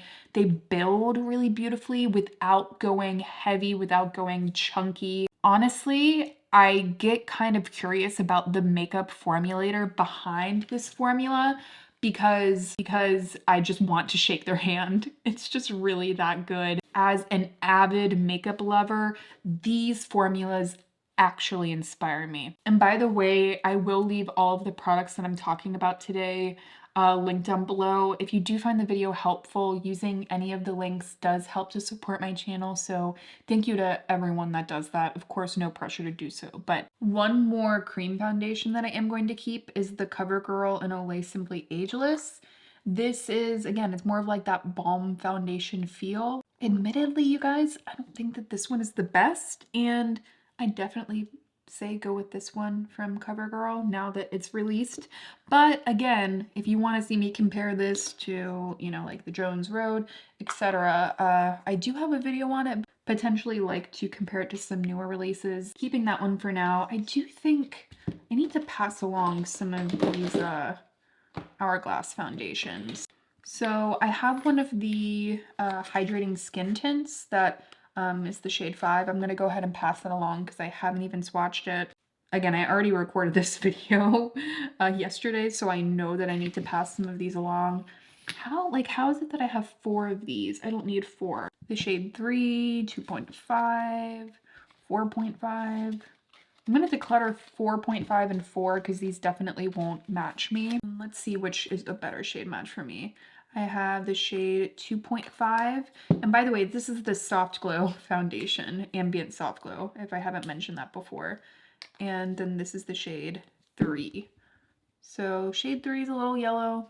That's a much better shade match for me, I think, which is the shade 2.5. So keeping 2.5, passing along 3. I will say, I think this foundation, it leans a little bit heavy, but I have hopes for it. Should we go ahead and talk about the Stay foundation? I did mention this earlier in the video. I do prefer this to the Stay Slip Tint. This is the Glowy Super Foundation, and I have the shade 3. I can get away with both of these shades, by the way. I have the shade 3 and 4. This is the shade number 4. This is the shade number 3. You know what's interesting? I forgot this about this foundation, how it like oxidizes a touch. I am going to keep these. I will say that this foundation is beautiful used with fingers. Like when you apply this onto the skin with fingers and really blend it in, it just looks like, again, like very glowy, pretty skin. Like, look at that. It just leaves this radiance that I really enjoy. I will say, I think one of the shades has like some beads in it, or I don't know what's happening with that. Maybe some foundation got dried out at the spout, but that's kind of odd. But yeah, I did mention this foundation in my Best of Beauty 2023 runner-ups. I do think it's just a great product to give your skin that like what's your skincare routine kind of compliment, because it does just look like such beautiful radiant skin. If you don't like radiance, I don't recommend that one though. By the way, you guys do occasionally ask me what I'm wearing on my nails. I'm wearing the Dior Nail Glow. At this point, my nails are probably looking a little bit bad because there's like foundation on my fingers, but this is such a classic, perfect, like no makeup nail polish, if you know what I mean. It's just like that French manicure look in a bottle. Worth every penny in my opinion. I've used it for quite a while. Okay, shall we chat about the Kosas Revealer Foundation? I've already gone through one full of this. What shade is this? I can't even see it because it's kind of wearing off. I think this is the shade 110. I want to say this is the shade 110 and this is 120. The Kosas Revealer Foundation is beautiful for those of you that love like, you know, products like the It Cosmetics CC cream. These kind of creamier foundations that add a beautiful medium coverage and just make the skin feel good. I always find my skin feels good when I'm wearing these, and it's just a product that adds this blur and this freshness, but this doesn't have silicone in it. So I don't even know how they really did it, how they managed to do that. It's a very curious but beautiful launch from Kosas. They did a super incredible job, which by the way, did you guys see that they came out with like, I think it's called like the BB Crush, or they came out with a new foundation skin tint kind of item. I cannot wait to try it just because like I love the revealer concealer, the foundation. I love the cloud set from Kosas. Like they just do base products really well for me. So I'm excited to see how that one works out. Have super high hopes for it. So we'll just have to see. But let me know if you want to see that review. Definitely keeping these. Has consistently been in my top 10 foundations since its launch. I am going to go ahead and declutter the Studio Skin Foundation from Same. This is a K-beauty brand. It just like, it didn't do much for me. I know that a lot of folks love this one. It just didn't work for me. And I don't even know what shade this is, so it's not even that helpful to give you a swatch, but I'm gonna go ahead and pass it along. I'm glad I only got the small size. I think more brands should offer a smaller size for like trial. Also going to declutter the Purito Sicca Clearing BB Cream. This is in 13 Neutral Ivory. This one was awkward on my skin. Like it just did not look good. It almost kind of looked, The best way I can describe it, and it's kind of odd, is like it looked fluffy. Like it had too much fluff to it that it was kind of like sticking in my hair and just looked kind of exaggerated on the skin, which is a bummer since I love Purito. But yeah, it just was not the product for me. So I'm gonna go ahead and declutter that one. However, I am going to keep the Unleasha satin wear healthy green cushion. I maybe used this once. I gotta test it out. This is the shade 21N. Kind of interesting because yeah, you can see here, you like click the side and the product comes up, but it's not like necessarily like a true cushion foundation. I will say it makes it more hygienic. So I think that that's great. And also this brand has just really, really caught my attention. A lot of the products I've tried have just been pretty great. And again, they call this more of like a satin finish. So I don't know, I just gotta keep giving that one a go. Let me know what kind of K-beauty videos you want to see this year. If there are any particular products, categories, themes, whatever you want. Because you guys know how much I like K-beauty and Asian beauty. I also have the shade 2 within the Luminous Silk foundation. Definitely gonna keep that one because it's just great. I am gonna pass along the Blur, the Bear With Me Blur from NYX. Actually, kind of similar vibe to the Purito. It's just a bit fluffy on my skin. It just makes my hair look more textured. So maybe the product isn't fluffy, but my face looks fluffy after using it. I know people really enjoy it, but I think that there's too much silicone in the formula for it to like truly synergize and melt into my skin.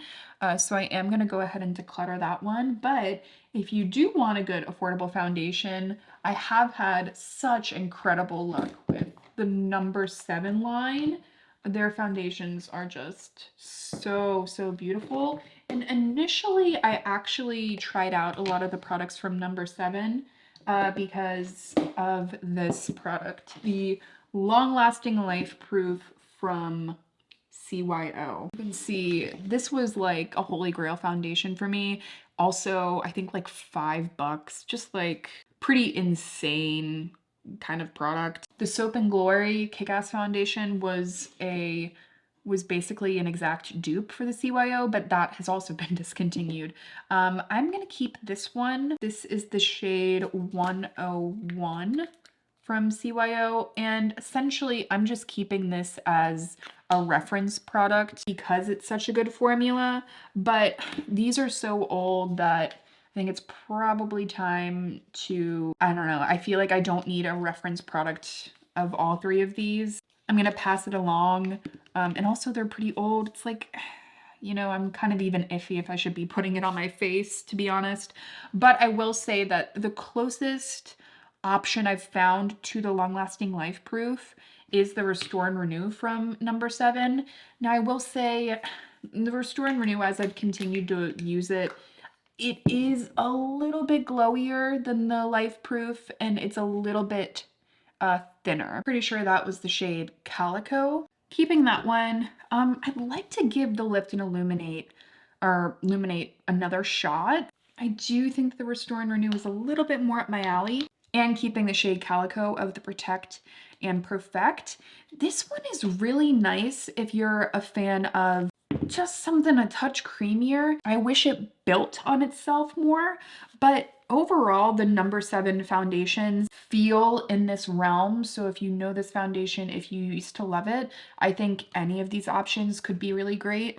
I'm gonna declutter the shade Light Cool and the Protect and Perfect just because that's not my shade. And on the more luxury, expensive side of the table, Cogando Aqua.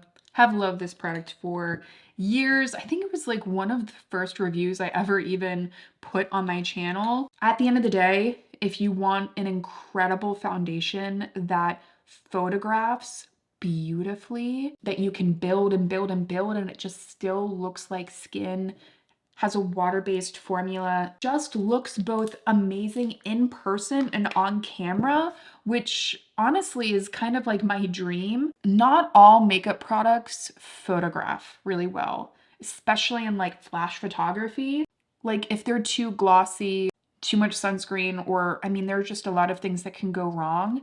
This looks immaculate in person, like incredible skin, while also looking incredible in photos. So just a all around luxury buy that I will always love. We are truly in the home stretch now. I think we're down to like 10 more foundations or something. So now this one, this is the Exa foundation. Unfortunately, this is way too dark for me. So I'm just gonna go ahead and declutter it.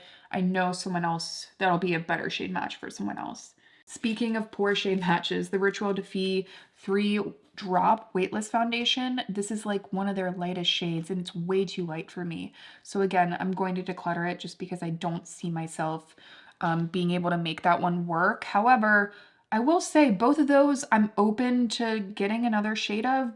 I don't know. The Ritual Defy has really stuck out to me. Maybe I need to grab another shade of that and give it a go.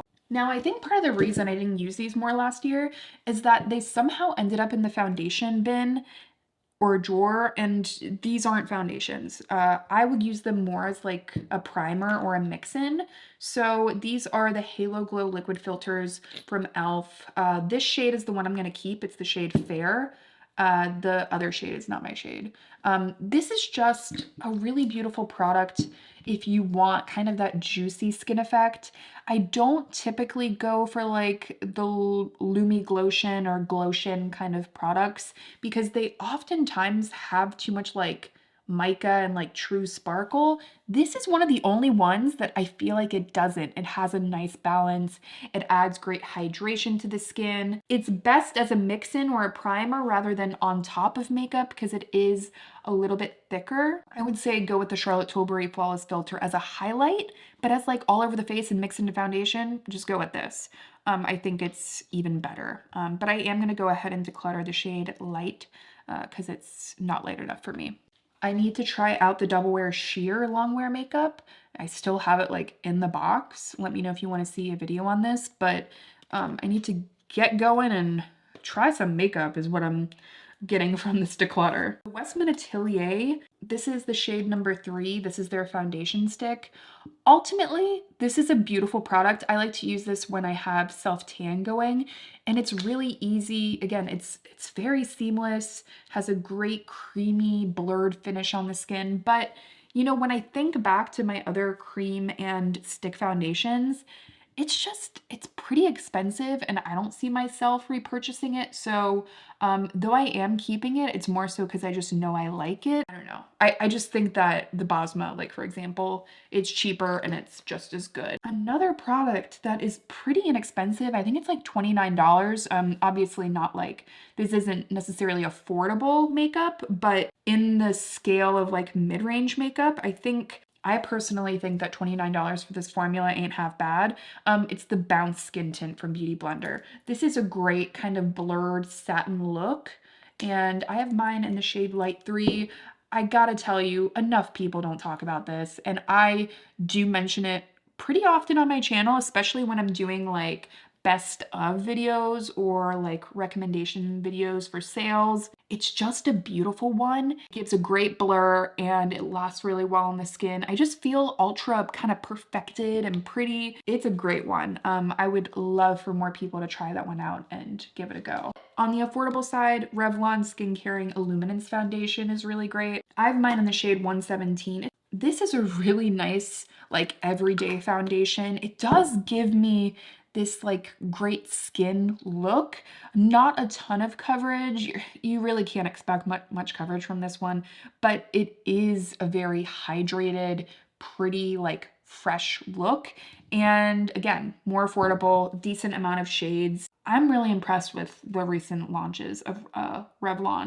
This one, I think if you haven't tried it and you tend to like base products, the ones that I like, might be something to look into if you want to go with something more affordable. Funny enough, I feel like the Your Skin But Better foundation from It Cosmetics is pretty similar to the Revlon Illuminance. I think I'm going to try this out maybe one more time. I don't really hear a lot of people talking about it. It used to be one I really liked, so maybe I just need to give it another go. The Neutrogena Sensitive Skin Serum Foundation. This is even more light coverage than the Revlon. This is the shade 02. You're talking about like this is barely even makeup as far as coverage goes, but it makes the quality of your skin look really good. So if you're someone you're like, I just want an overall kind of almost kind of like water fresh tint vibe from the Chanel, like you like that truly no makeup effect, I do think that this is a true no makeup product. It is pretty undetectable. Great one. I'm definitely keeping that one. But I am going to go ahead and declutter the True Match from L'Oreal. I actually think that this is pretty similar to the skin, like the Triclone Skin Tech foundation from House Labs. By the way, this is the shade N1, great shade match for me. Fortunately, I don't know. It's one of those makeup products that I don't find myself reaching for. You guys let me know. I'm on the fence about this one. I'll keep it in the declutter bin for now. But I will say if you're into the House Labs Skin Tech Foundation and you've never used the L'Oreal True Match, might be worth looking into. And lastly, the MAC Studio Radiance Face and Body. This is one I'm keeping. It is the shade N0. And I'll never forget the kind of like light bulb moment for me with this foundation was when I heard Daisy Cash so many years ago say, you need to kind of warm it up between your fingers and then it kind of goes a little bit tacky and it goes thicker. And then when you apply it onto the skin, it gives you more coverage and it just looks better. Like it looks more seamless. And I used to find that like this like always looked super, super dewy. But if you apply it in that way, it actually is more of a natural finish. Anyway, this is for me like the same formula as the Face and Body. You just get less product. So, I mean, what else is new with a lot of brands? But I do like it. I am going to continue to use it. And I think it's time to organize. Shall we organize all of the products? I don't know if you guys can see here. Like I've got all the products kind of like shoved to the side of my table. Let's go ahead and organize everything I'm decluttering.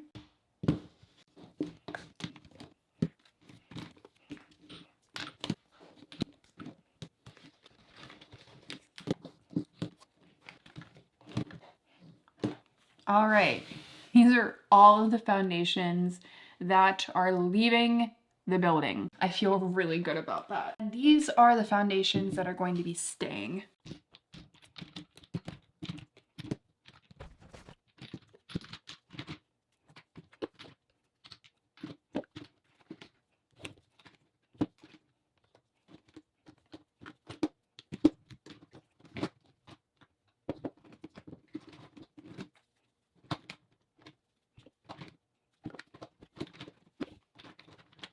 All right, this is one box down, and then I think I have just a couple more that I can fit into this tiny box.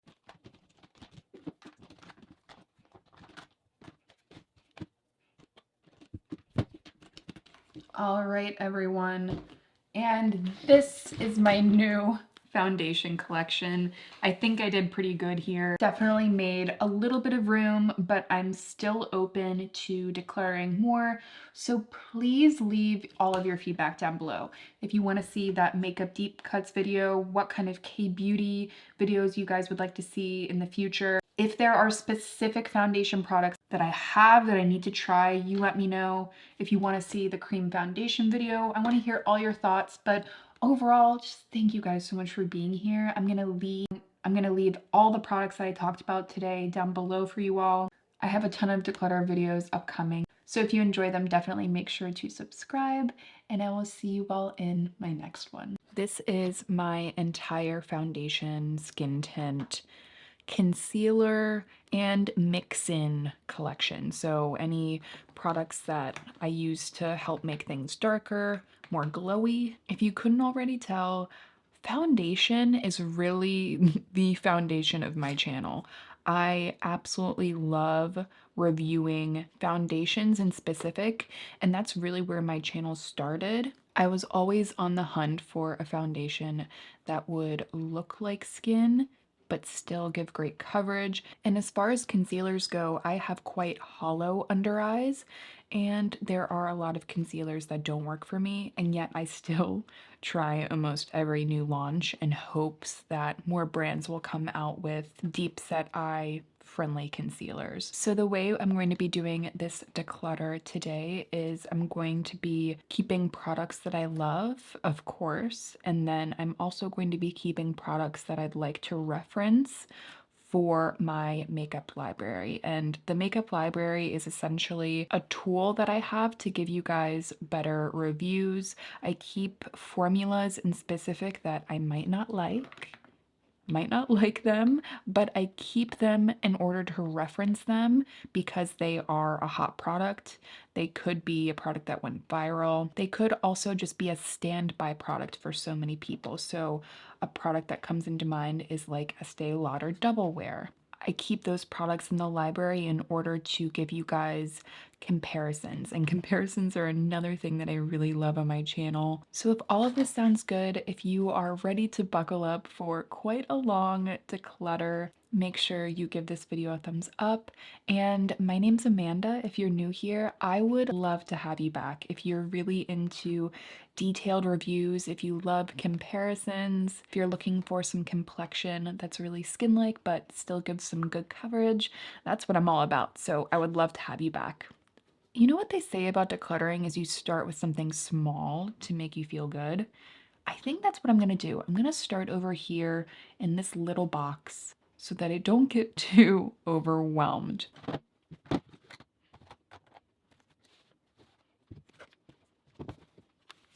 This feels manageable, doesn't it? Now, first on the docket is a holy grail foundation for me, and I would even say might be one of the best foundations in the world.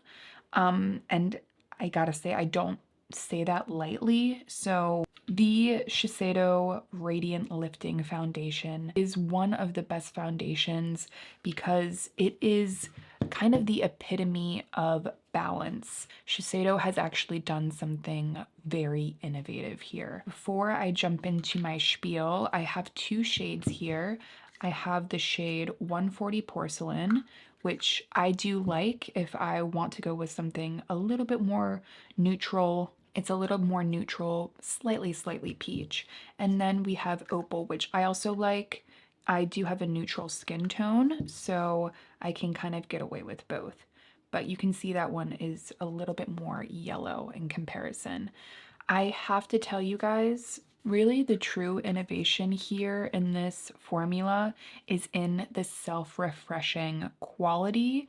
Now, not a lot of makeup gets better and kind of refreshes itself throughout the day while also looking great upon first application. That typically I have found in the past is kind of the toss-up. You know, you have makeup that gets better as you continue to wear it, kind of warms up with your skin, but upon first application, it might not look absolutely perfect. But this not only looks great upon first application, I do find that throughout the day, it kind of rehydrates, melts back into the skin. I never find that it sits in any fine lines that I have. I would highly recommend the Radiant Lifting for those of you with mature skin. And in general, if you want something that's a touch more radiant but not crazy dewy, you really can't go wrong. Again, guys, it's one of the best for a reason. And I do have the original Shiseido foundation. That one's a little bit better for combo to oily skin. They really have a formula for anyone, which is great. And I think it's around here somewhere, hopefully. But yeah, so stay tuned for that later in the video. But this will definitely be keeping both, and honestly have repurchased many times. Now, something that you will find about my channel if you're new here is that I absolutely adore finding incredible drugstore makeup, but I never recommend drugstore or affordable makeup for the sake of it being affordable. I think it's just counterintuitive, and I want you guys to be able to spend your money on a formula that is truly perfect for you. With that in mind, The NYX Blur, the Bear With Me Blur, this just did not get along great with my skin. Not only is the shade a little bit odd, obviously shade is really important. This is the shade Too Fair. Something about the foundation just didn't get along well with me. I do think that this is way more geared towards oily skin. Obviously, it says right here, it's a blurring tint foundation, matte and blurred finish. I actually think that, the problem with blurring foundations and blurring complexion products in general is that you have to get the formula right. And a lot of people have different needs. And I did recently talk about this. I just feel like some products with too much silicone actually have the opposite effect and end up looking more textured. And I think it's a really beautiful thing when a foundation can hone in that balance. And I certainly have lots of those recommendations for you guys, even at an affordable price point. But for me personally, in my skin, this one did not work for me. And I do plan on keeping it to do an upcoming, like, don't buy this video, because I don't think I've done a full review of this yet. It won't be staying in the collection after that, but for now, it will be for that video. Now, this new foundation from Laura Mercier is the Weightless Perfecting Foundation. Same thing. I don't want to give away all my thoughts on all these upcoming videos, but let's just say same thing. It's going in the same pile.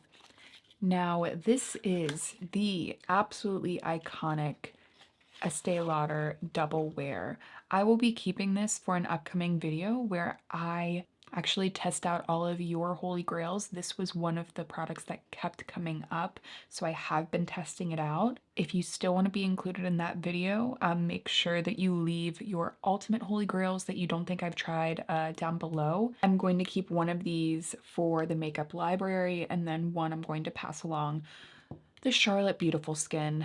This was one of those launches last year that, God, I was so excited for this, especially because I've had a lot of misses within Charlotte Tilbury's complexion line as far as the foundations, the powder products, the creams I tend to get along with, but this unfortunately just did not give me the blur that I wanted. I just felt like even though it was thin, I still would notice it on my skin a little bit. Just lacks that kind of it factor, if you will, that I think is really important with a foundation. So this is the shade 2. And I think that this is the shade that I'm going to be keeping. It's too neutral. I don't find that to be neutral, but a lot of brands do that. And this is the shade 3.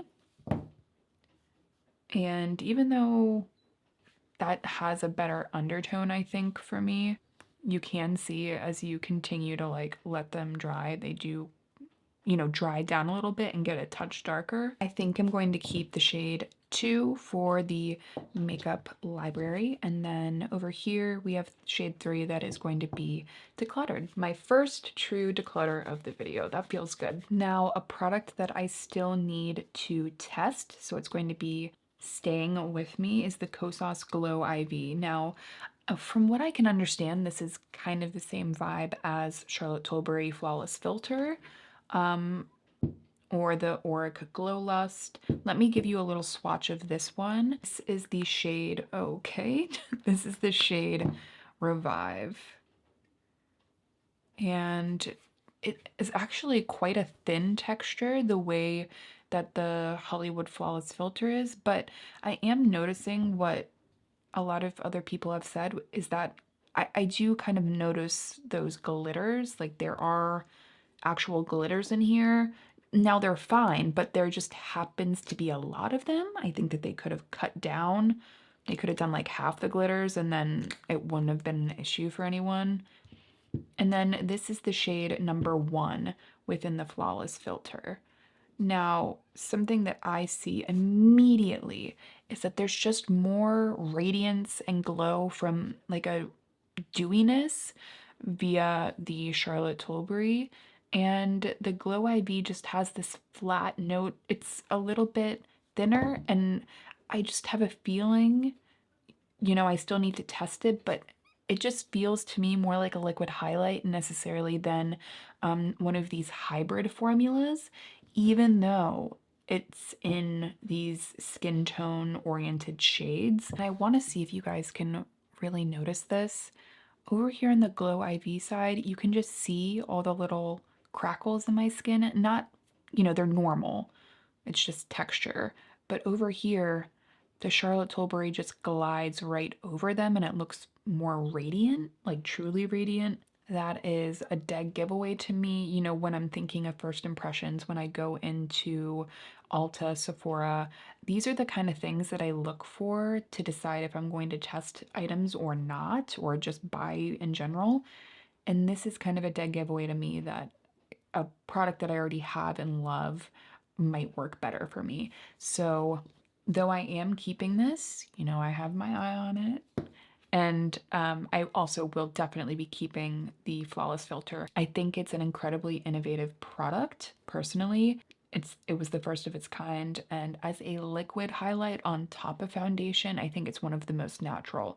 Now, as a mix-in, there are others, or one in specific that I'm thinking about right now, that I actually like more. So I will point that out as we go on with the video. Next, we have a newer launch from Revlon. It is the Skin Caring Foundation, the Illuminance Foundation from Revlon. I have two shades. This is the first shade I picked up, 105. It is too light for me, so that, oh my gosh, hold on a second. Do you guys see all the glitter that the Kosas left behind on my hand right now? That, what?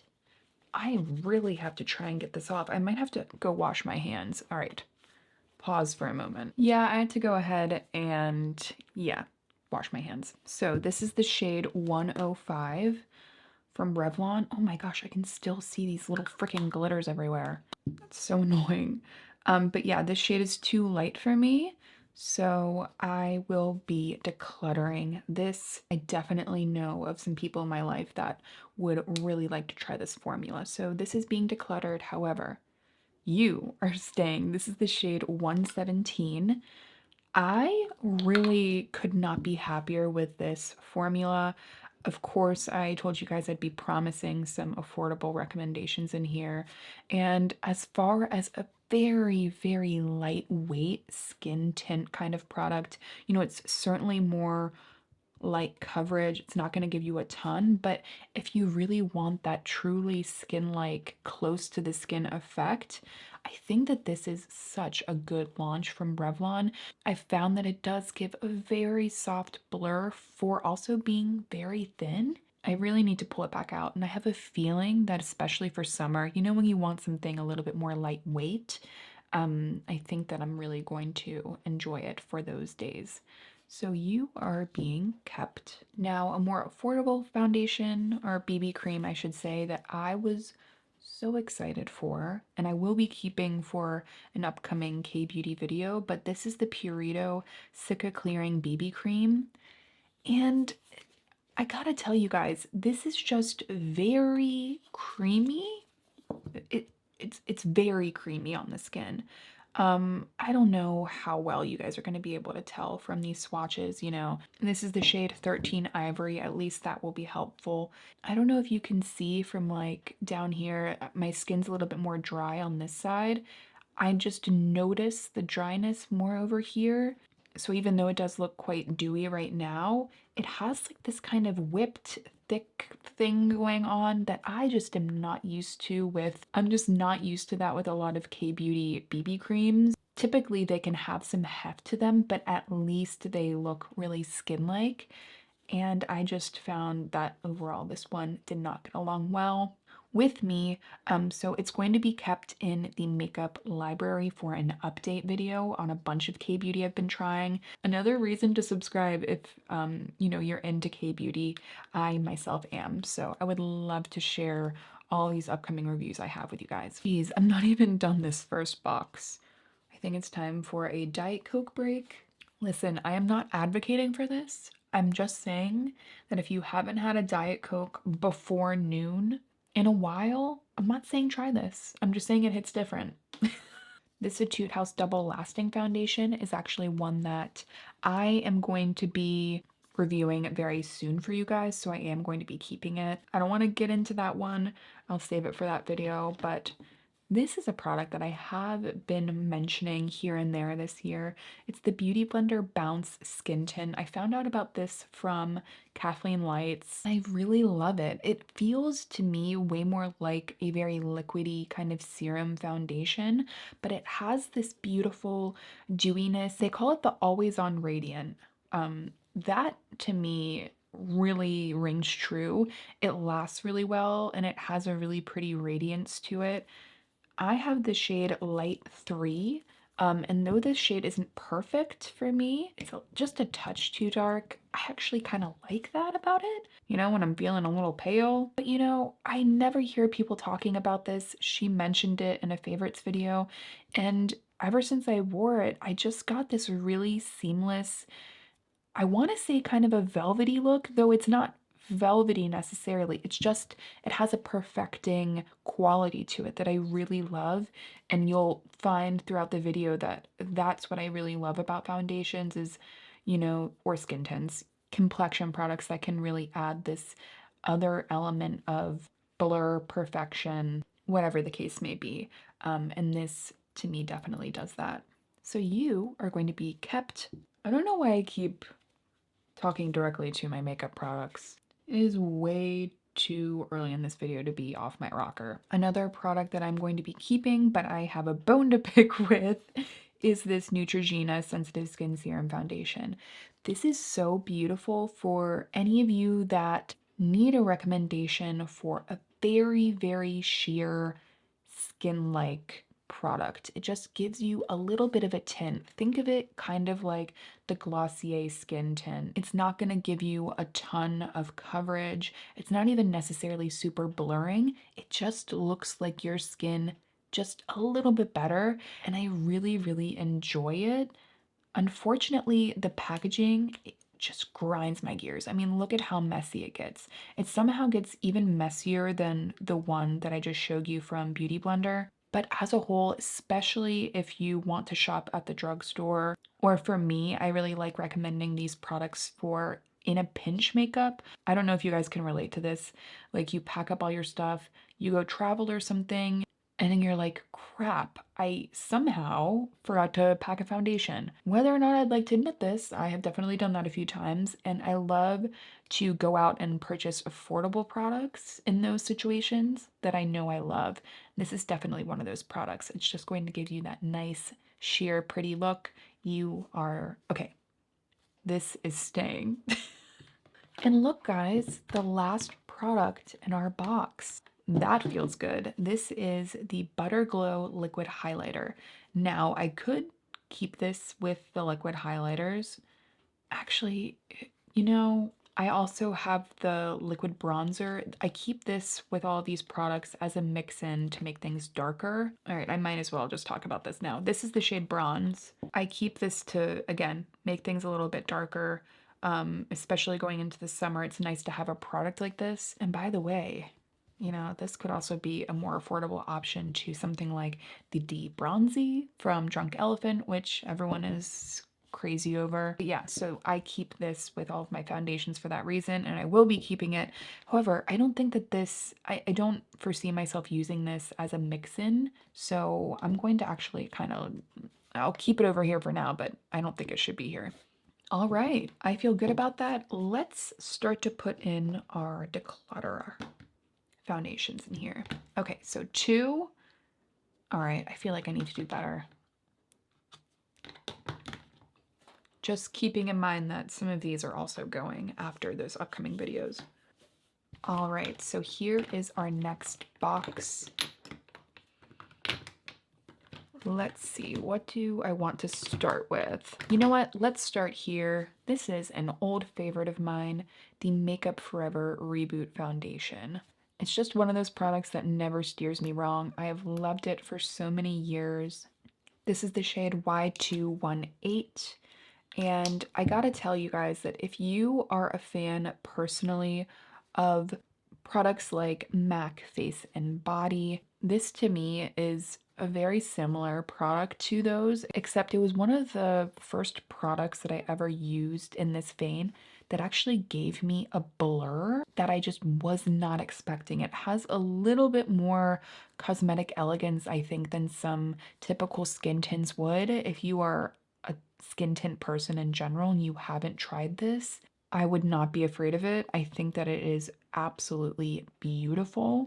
I haven't used it in a while, and this video is definitely reminding me to go ahead and do that. But yeah, if you're looking for just a very thin on the skin tint kind of product that also gives this beautiful blur and illuminance, I definitely think that you should check this one out. You see how I only pumped out a little bit? I can't even see where the product starts and stops anymore. It's just very pretty. This is the ColourPop Pretty Fresh Tinted Moisturizer.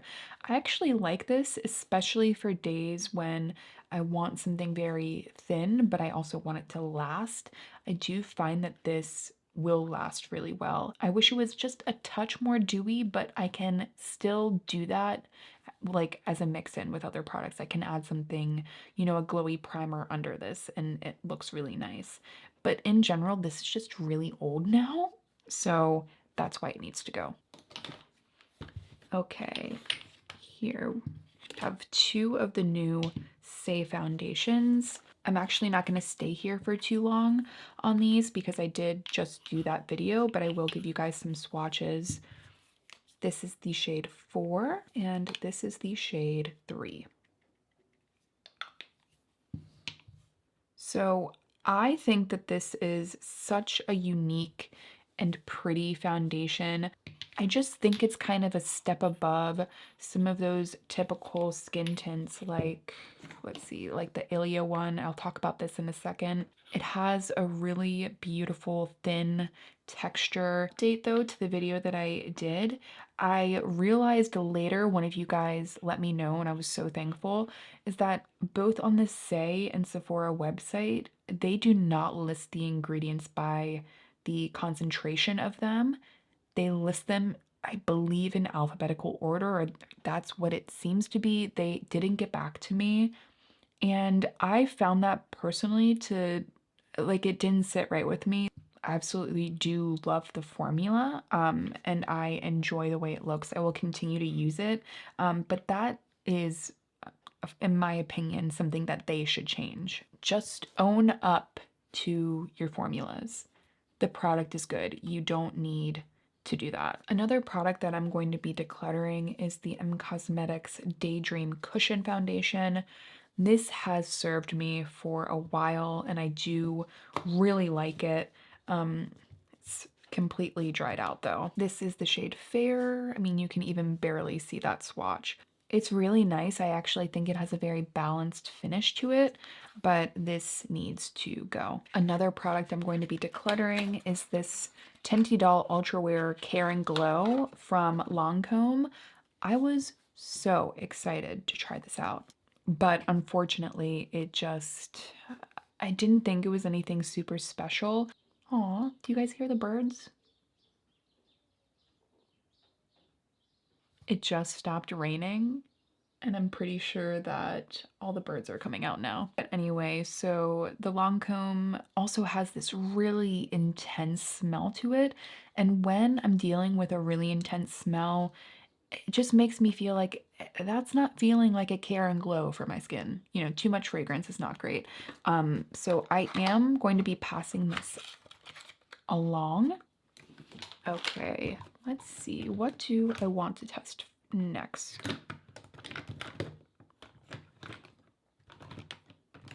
Oh, this is an easy out for me. The Tom Ford Traceless Soft Matte Foundation. I know some people really love it, but this just looked so heavy on me and did not set down.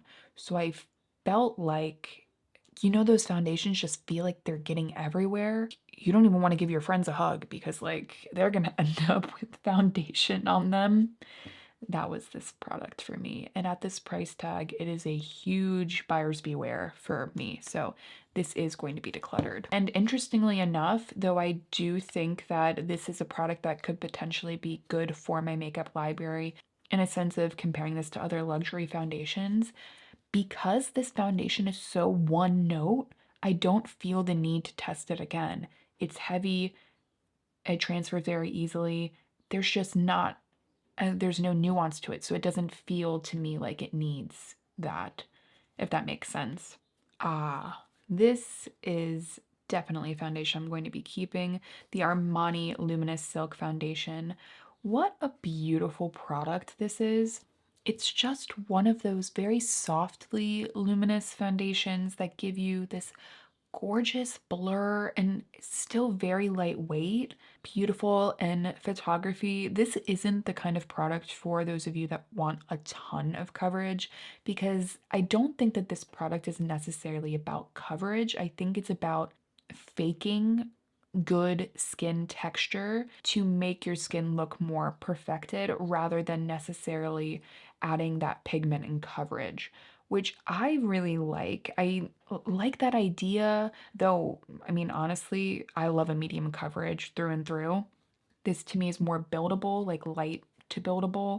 But you know what? I think that it is a cult favorite for a reason. I always like, on those days where you just need to put something on and know it looks good, I have found myself reaching for this. This is the shade 1.5, which is a good shade match for me as well. I can't wait to talk to you guys about the concealer. Spoiler alert, it is one of the only concealers that I will put on under my eyes. Just to say, this is definitely a foundation that I recommend. Now, a product that I still need to test that I feel like I don't even have, like I don't know what to say about it. Summer Fridays, it's the Sheer Skin Tint. It is quite liquidy. I actually really love the packaging. It's very sleek. It feels on brand for them. The dropper isn't annoying or messy. Here is a swatch for you guys. This is the shade, let's see, 1. It's quite dewy, it's very sheer, and they call it a sheer skin tint. To me, this makes sense and very in line with what they do. I just want to see if there's something different about it, especially at this price point. Not that it's super expensive, but at this price point, I expect a little bit more. What are we paying for? Are you giving us a little bit of technology that's a little bit different and fun and performs? So, yeah, it does say to shake well. Did I shake? I don't know. I think I might actually wear this today and give it a test because I'm not wearing any makeup yet. So that will be staying in the collection. I need to pick up the pace. Oh, geez. I feel like I've not gotten anywhere. All right, so this is a very easy yes from me. The Misha Perfect Cover BB Cream. This is the shade 21. I'm just gonna say, and I do want to do a whole like revisit on this foundation, or BB cream, I should say. It's still one of the best products. I've used it for years, stopped using it for like a couple years, or at least a year and a half. And then I decided to pick it up again. And wow, am I happy that I did that? It's absolutely gorgeous. Dewy, great coverage. Looks so good on even the most tired, dry skin. And by the way, if you guys are shopping any K-beauty, I think I still have a 20% off code with Stylovana. So I'll leave it down below for you guys. So make sure to go check out that code in case you want to purchase anything. But just know that this is a top rec. This is another product that I will be covering in an upcoming video. It's the Studio Skin, I believe it's called, and of course the rest of it is in Korean. But this is a very perfecting foundation, more in line with something I think personally to like double wear, or almost it reminds me of the Bare Minerals Bare Pro, actually more so. It does have a little bit more glow than like double wear does. But yeah, I have to keep this for that upcoming video. However, I will be decluttering the Liss Triple Fix Serum Foundation, I think, just because this shade is just not good for me. It's LG3, and I do like this formula. It's a little thicker than I would typically like, but once it's on the skin, I think it looks nice. It's just very yellow, and I often notice that when I'm wearing it, I notice it. So I might actually pick up another shade of this, but also with so many foundations that I already have, and this being a product that I am not finding people really ask me about, I don't even know if I'll repurchase it necessarily. However, I do like it. This shade match though is not working for me, so I am going to declutter it. All right, we have a lot of different products to go through still. This I will be keeping. It's the e.l.f. Acne Fighting Foundation. I know a lot of people talk about their flawless finish, but I would highly suggest you guys check this out. I think it's better. It sits a little bit closer on the skin, and I think it lasts better in general. So unfortunately, the shade range is not there. This is the shade Porcelain, and it's a little too dark for me, but in the summer, because it lasts really well, I find myself reaching for it. It also has salicylic acid in it if you are dealing with some breakouts. In general, I would love to see e.l.f. come out with some more complexion. I know a lot of people love a ton of e.l.f. complexion. I haven't been a fan of their CC cream necessarily. I do really love their brightening wand, but I want to see more from e.l.f. So I will be keeping this, a complexion product that I do love from e.l.f. And I did reference this product when I was talking about a product that I love even more than Flawless Filter. It is the Halo Glow Liquid Filter. This is the shade One Fair, and I have just found consistently that this is a product that I reach for to use all over the face, to mix in, not necessarily as a liquid highlight, only because it just truly has this beautiful glow. It's a little bit thicker than the Flawless Filter, and I ran out of memory on my card, had to offload all of the footage, and now I'm back. So I don't even know what I was saying about this.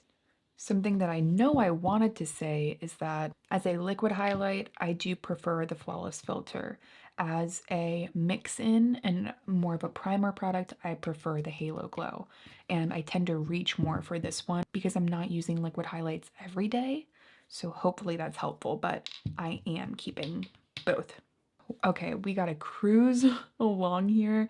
Let's kind of pull out a bunch of products. Let's do a little comparison, just because they happen to all look very similar. So let's kind of go through all of these really fast, kind of speed review styles. So the Say Slip Tint, I feel like the new foundation is just so much better. Hold on, this does not want to pump out. There we go. This is the shade number 2. Not a bad shade match for me either. Really nice and glowy, but it doesn't wear super long. And in general, it's just not really a product I would consider necessarily for really long-term perfected makeup. It's just not a longevity focused product in my opinion. However, it does have SPF 35, and this is one of those products that I could potentially see you using as a sunscreen. Do I see myself using it as a sunscreen? No. And I should say, and they did send me the exact one completely new. So I'm going to use this product as a reference. So it's going in the makeup library, and then I'm going to declutter this one. Moving right along, I have not given this enough of a go, so I am going to keep it. It's the Complexion Crush from Ulta. And this is Fair Neutral. Yeah, I just really want to try this out a little bit more. The texture feels really nice. The shade is good for me. But yeah, I just have no opinion of it yet. Remember it being maybe reminiscent of like the cosmetic CC cream. So if that, like this ends up being, you know, that kind of alternative product I can recommend to you guys, then that would be awesome. But for now, I'm going to keep it. I need to keep testing that one out. I really need to remember to test that one. The Tula Radiant Skin Brightening Serum Skin Tint. This is super glowy. This is the shade 05. I really like this shade in particular. And in general, this skin tint has a really nice shade range from what I remember. This is just like very, very radiant skin. For me, this is definitely one of those products where if your skin, you just feel like it's not doing really well and you don't want to fuss around with a lot of makeup products. You just want kind of a in and out the door dewy product. I think that this one is a good option. However, I do wish that they didn't use the chemical filters in this because I can smell them. Not necessarily because of you know, my skin gets along okay with a lot of chemical filters, but in particular, this one just does not smell awesome, I've found, as I've continued to wear it. So I think that that's something to keep in mind. All right, now on its own, this product is too glowy for me at this point. It's the Huda Beauty Glowish Multi Dew Skin Tint, and this is the shade Fair Light 2. The reason I keep this is, well, one, the fact that this is a fair light shade is, I don't know, it feels a little bit dark to me for being a fair light shade, but it is quite glowy and I do like it to mix into products to make them a little bit darker. You know what? It is one of the most glowy products I've ever tried. I feel like, you know what I almost feel like? If Huda Beauty had marketed this the same way that e.l.f. marketed the Halo Glow Liquid Filter, they might, I feel like more people might be talking about this. So that kind of makes me interested in this again. Yeah, I think I want to keep this. I have an idea for a video brewing in my head, and I'm also going to be keeping the Tower 28 Sunny Days, and this is the shade Melrose, the shade Melrose 15. This is a great one, and you know what?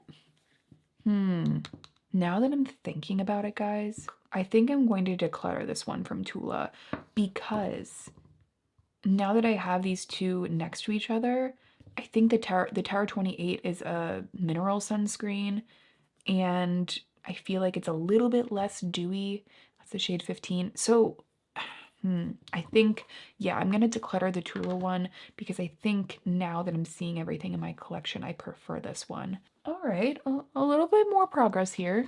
Now, I also will be decluttering the Ilia Super Serum Skin Tint in Talam just because this is, oh my God. No, we're not even going there. Yeah, this is going in the trash. It has definitely expired, and that's why I was going to declutter it. Oh my God, I wasn't expecting to see that. Anyway, this is why decluttering is so important. Anyway, but yeah, I actually really do like the formula, and I think it's nice just for those skin tint kind of days. It is also a product that does have that SPF that is physical in here, but I do think I prefer the Tower 28 maybe slightly. So I would kind of guide you towards that one rather than this one. I think there are other things that I like more now. So this is going to be going in the trash. That was very chunky.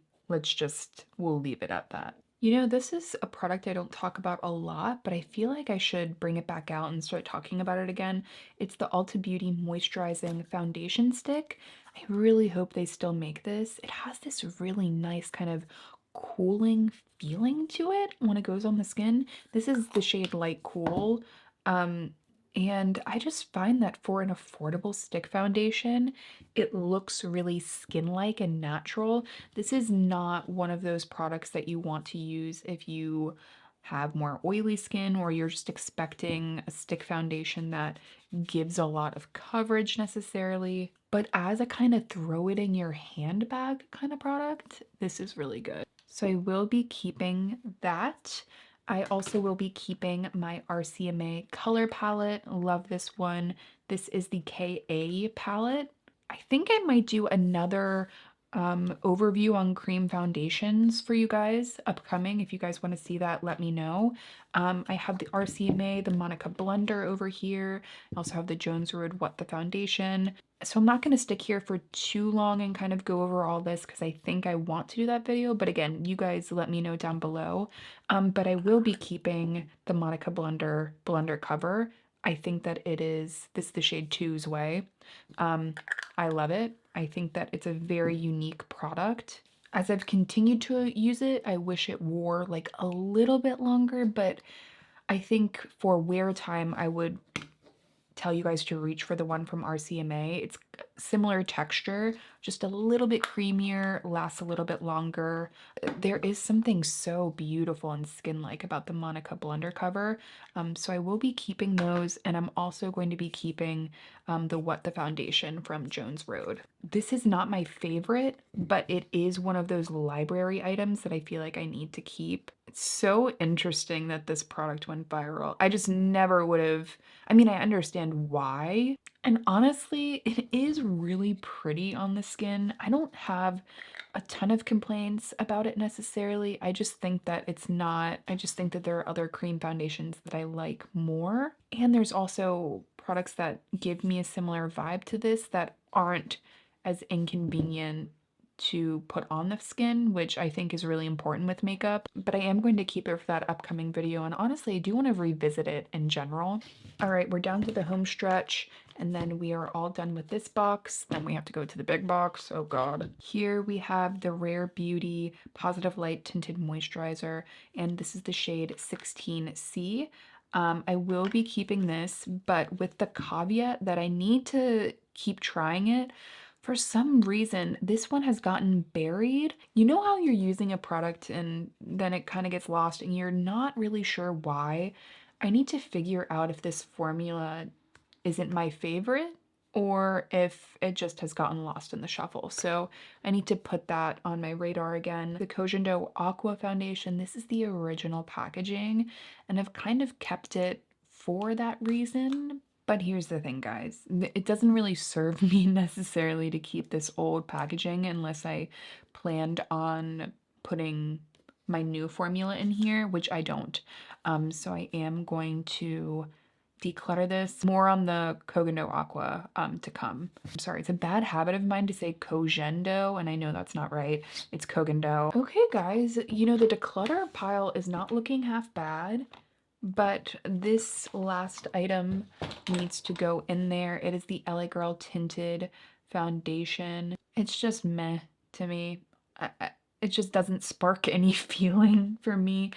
I mean, I guess I could give it another go, but honestly, the last time I used it, I felt like it just kind of looked dry on me. You know, it could be a foundation match thing, but I could have sworn it looked dry. Either way, I don't think this is a good shade match, so I am going to declutter it. And now for the finale. Oh, Jesus, take the wheel. Let's just jump into these. I already know I'm keeping the Jones Road, so we will keep that over there.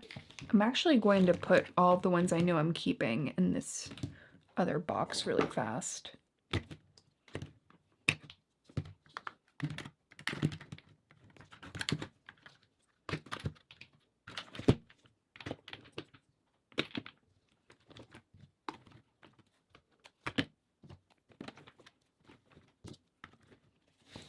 Okay, so these are all the ones that I am keeping for now, all packaged up in this first box. And now let's move on into the other box. By the way, that's not including these other kind of library items that I talked about. That's just a few of them. Alrighty, and another library item is the Makeup by Mario Surreal Skin Foundation in the shade 2N.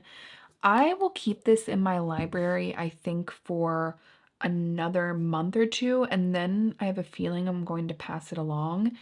This is just, it was a bummer because I think it applies pretty nicely, but it is just, it's not the one for me. The sparkles just sit on my skin and it really exaggerates texture. The shade 2N though is not bad for me.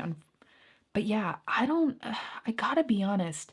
Makeup by Mario was one of the most exciting brands for me for a really long time.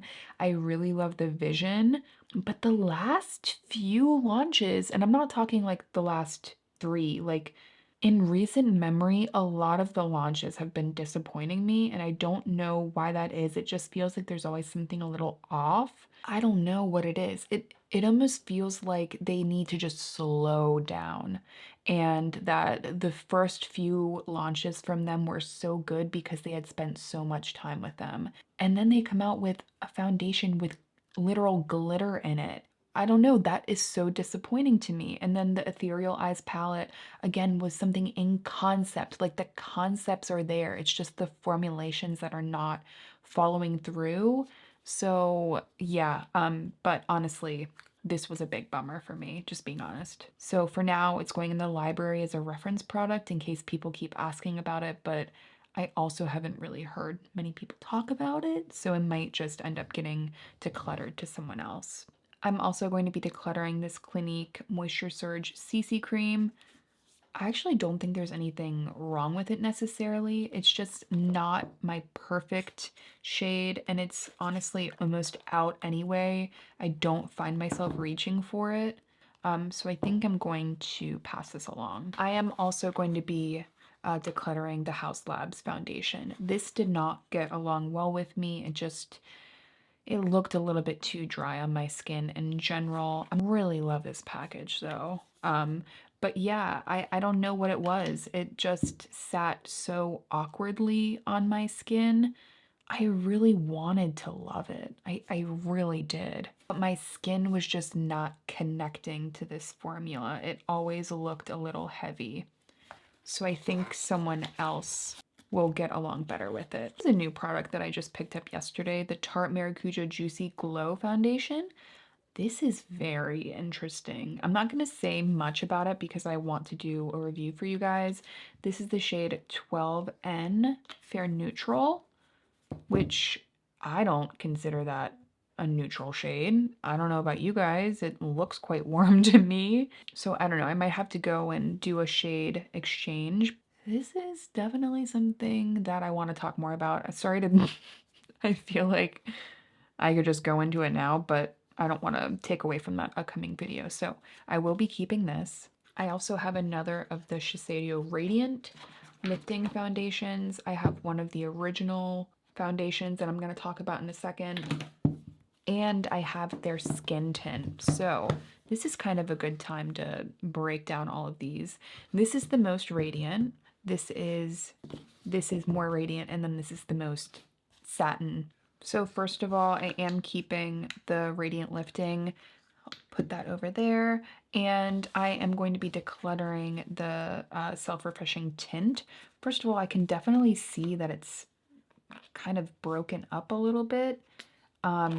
This was such a bummer for me. It really gave like no coverage, and it didn't feel like it was really doing a lot of blurring either. There are other more affordable options that I think have just done a much better job than this. And also it looks like the formula really has broken up. I mean, maybe I can give it a good shake, but I don't know if I even want to give this to a friend. I might have to throw it away. However, the original Shiseido Self-Refreshing Foundation is a hard yes from me. It was, I loved this before they even came out with the Radiant Lifting. And the reason why is that it just has this really gorgeous, by the way, this is the shade 140 Porcelain. It just has this beautiful satiny finish. It's going to be really nice for those of you that don't want a lot of glow.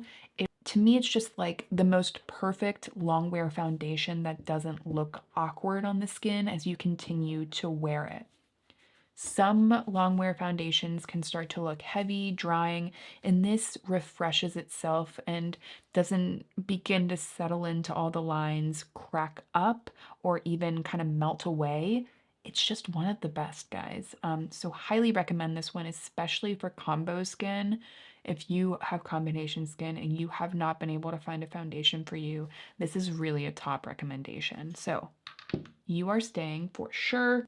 I have another e.l.f. Halo Glow Liquid Filter that I'm keeping. Now, shall we talk about this kerfuffle over here? This is the old packaging for the Soap & Glory Kick-Ass Foundation, but I can't get anything out of here. I think I was kind of keeping this as a reference for the shade, but I can't even get the shade out of it anymore. So this can finally go, but essentially the CYO Long Lasting Life Proof Foundation was a holy grail of mine, and the Kick-Ass Foundation from Soap & Glory was an exact dupe, like a true dupe. And you guys know I don't use that word very lightly, but I'm running low on this beloved foundation. I absolutely love it. It was like under $5, I think. One of the best formulas I've ever tried, but unfortunately the brand went out of business. Beautifully fresh. It really does remind me in some ways to the Shiseido Radiant Lifting Foundation. just has this really beautiful creaminess, a slight blur, but it's also radiant, but not too radiant. But I do have another option for you guys if, you know, you can't get your hands on this, which I'm pretty sure no one can. The number 7 Restore and Renew, absolutely beautiful, or even the Protect and Perfect Intense. Now, these have a very similar formula. They're not exactly the same, but I actually have found over time I prefer the way that these look. They really are just as pretty. So either of these I think are a good bang for your buck. This is the shade Calico from the Restore and Renew. Right there. And then I also have the shade Cool Ivory from the Protect and Perfect Intense. This is definitely a little bit more pink. If you want a little more creaminess, I would say go with the Protect and Perfect. It has a texture that's a little closer to the CYO, but if you want something a little bit more serum-like, then the Restore and Renew is what I would go for. I will say though, as I've continued to use the Restore and Renew, I do wish it had more buildable coverage. That's something that I really liked about the CYO. And unfortunately, as I've continued to use it, I feel like it's not super buildable, which I do think is a bummer. I feel like it's just kind of like a 1.5 layer thing. You can't really keep building or it does start to get weird. You know, hopefully that's helpful for you guys. I am going to keep both, and of course I will be keeping the CYO as well. Oh, and I also have the Lift Illuminate here from number 7. I don't like this quite as much as the other two I just talked about. I do think it's good though, and I want to give it a revisit because everyone says that they really love it. So I need to make a note to revisit this again. Look at this packaging, is really beautiful, especially for an affordable product. I think more people need to talk about number 7 as a whole. I have another Armani Luminous Silk Foundation in the shade 2, so I am going to keep this. My Chanel Le Beige Water Fresh Tint. Wow, this is a good one. This is the shade Light. When I first tried this out a couple years ago, I was just blown away by it. As you mix in the serum, all of those pigment beads kind of break up, and you're just left with something that literally just looks like skin. I still don't understand necessarily how they do it, but they definitely nailed it, in my opinion. As far as perfect no makeup goes, I could not recommend another product more. It truly looks like skin, and you're not going to see it necessarily, but it still is going to give that veil of coverage. Really an innovative product in my opinion. So we'll certainly be keeping that. That was the shade Light. Also a beautiful product for the summer. I'm thinking of getting a darker shade for the summer and applying it all over to match my self-tan to my face, just because I feel like this is perfect for that. It's not heavy on the skin. Again, just going to give you that really light, slightly perfected look. I have another one of the Tower 28 Sunny Days, and this is the shade Larchmont. It's almost out. I really like this one. I love it for like quick makeup days, like I was saying before. So I'm going to keep that. Shall we talk about IT Cosmetics a little bit here?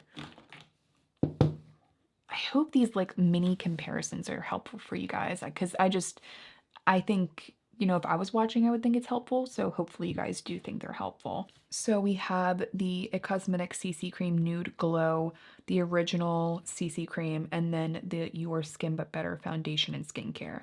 First of all, I will say that I think this is going to go better with those of you with more combo to oily skin, though I really love it when I mix it in with a really dewy primer. This is the shade Fair Neutral, and I do want to give this another go. Again, use just like my Merit Great Skin or even my Glossier Future Dew and retry this. I'm going to keep this and do that for you guys. A Cosmetics CC Cream, this one's pretty banged up. This is the shade Fair Light, and I was using this in the summer and as a mix-in, but at this point I know that I have a fair one over here. Exactly. That is newer, clearly. So I'm going to keep the Fair, and then I'm going to declutter the Fair Light, or even just throw it away because it's quite old now.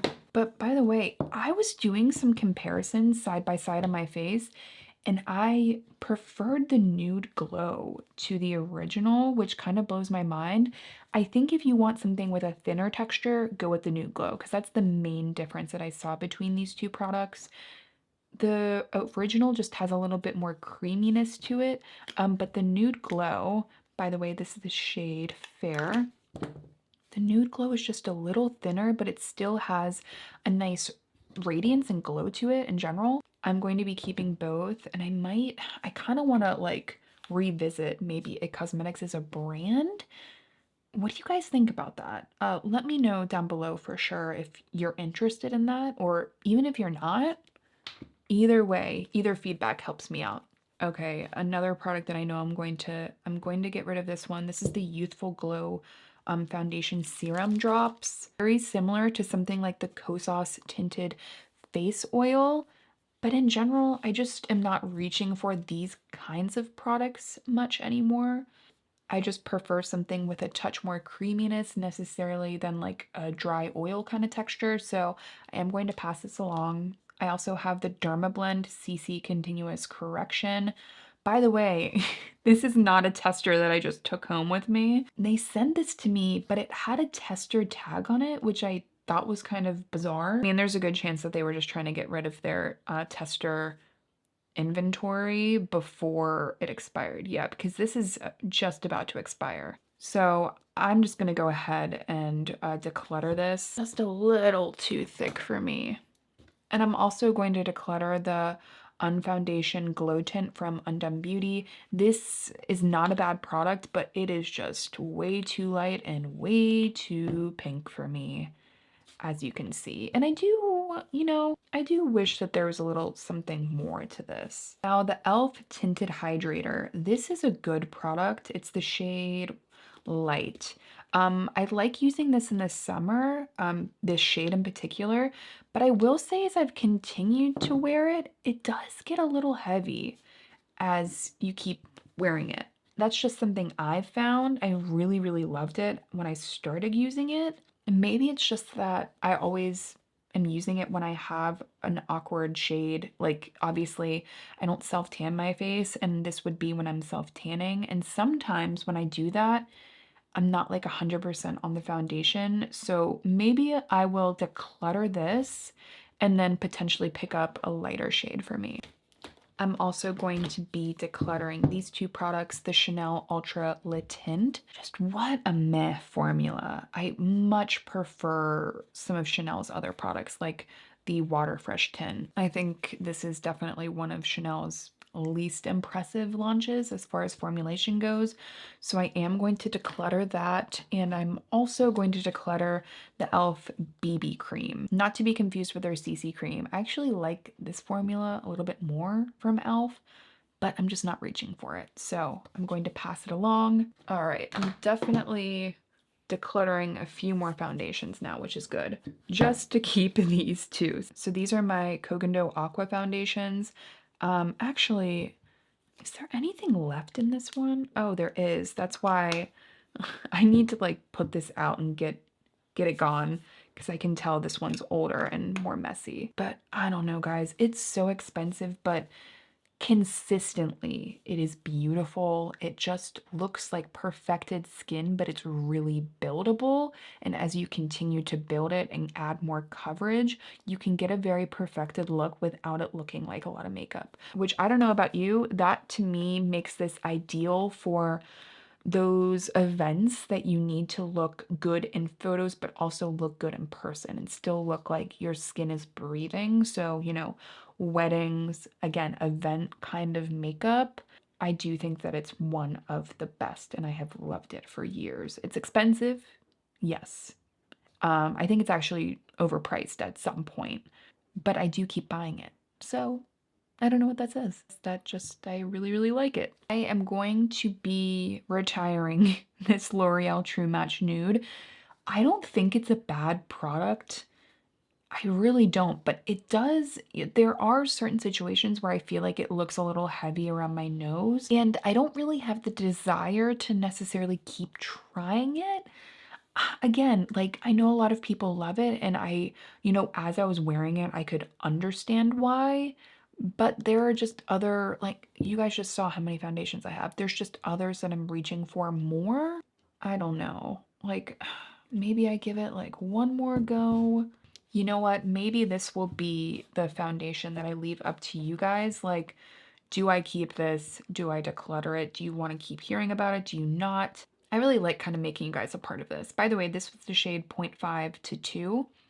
So let me know about this one. Got caught up in the mix, keeping all three of these. It's just another Shiseido self-refreshing, another CYO, and then another shade of the Rare Beauty. Actually, what I'm going to do with the Rare Beauty is keep 16C, and then I think this is 12C. Honestly, I'll figure out this in a second. For now, I'm going to declutter 12C and keep 16C. And I'm going to keep these two. This is the shade 3 from the e.l.f. Halo Glow Liquid Filter. I'm going to go ahead and declutter this one just because it's quite peachy. We have some stick foundations here. Certainly keeping the shade Cream from Merit. I really, really like this one as just a quick out the door stick foundation. I actually think it looks really natural on the skin, which is not something I was expecting from this. I might keep that in my car. Like, that would be really nice just to have something on hand. And then I also have the Westman Atelier foundation. I really, really love this foundation, but I need to figure out what shade I want to keep. So this is the shade number 2 right there. And I also have the shade number 3. I think I was using the shade 3 in the summer. Ooh, yeah, I think I'm going to go ahead and keep the shade number 3 and use this as a summertime foundation because I am kind of running low on those. And then I'm going to pass along this shade, the shade number 2, because it's not really a perfect shade match for me. It's kind of in that like middle ground.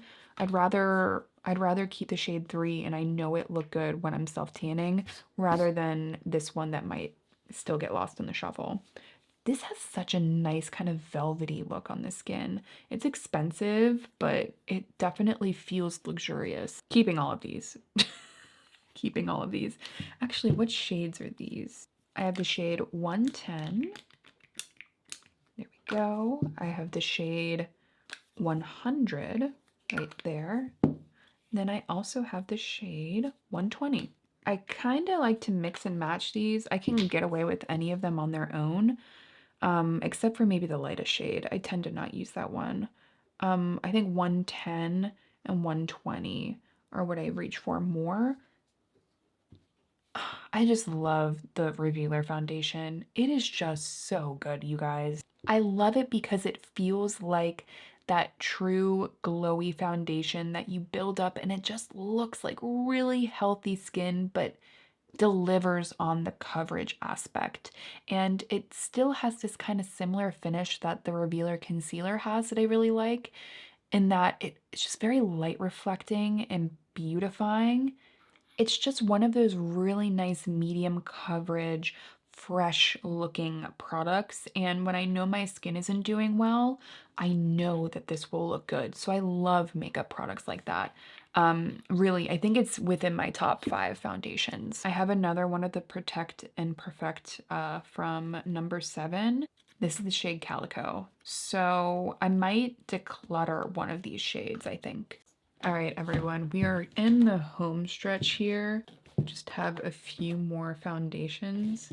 And honestly, I'm really sorry to do this, but I do think I need to do a part 2 to cover concealers because I have been filming for so long and I already know this is going to be over an hour long. But make sure that you are subscribed for that part 2 and I'll get into the nitty-gritty with my concealers. The original MAC Face and Body, this is going to finally be decluttered because I have the MAC Studio Radiance somewhere around here. Yeah, I have product that I don't even know where it is. So that is going to go, and then Studio Radiance is going to stay. The formulas are almost exactly the same, which is why I feel comfortable decluttering it, because I was keeping that product as a reference point and kind of a library item, but I don't need to do that anymore. Now, the Lisa Eldridge Seamless Skin Foundation is one that I'm going to keep. I do feel like it's kind of getting into the library section. I do like it, and I actually retried it on Kaki's recommendation with a different primer, and I thought it looked nice. But I still, if there's other products that I love more, it's hard for me to reach for something that just looks nice. So I think I might keep this for a Lisa Eldridge overview video and then potentially pass it along. I will say the packaging is so beautiful, really, really pretty. But just know that it's not one that I would recommend you guys like run out and buy right away.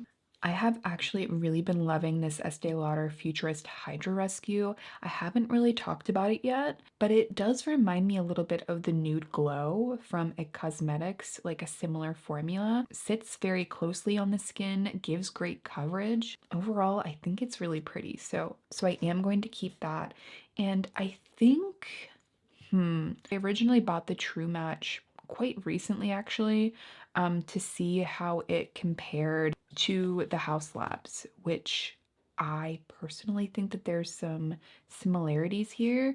But then I saw that L'Oreal just reformulated their True Match. Do you want me to do a comparison between this formula and the new one? If not, then I will declutter this. But if you do want to see that video, let me know down below. I definitely am needing your help a little bit. Hopefully you guys understand. And lastly,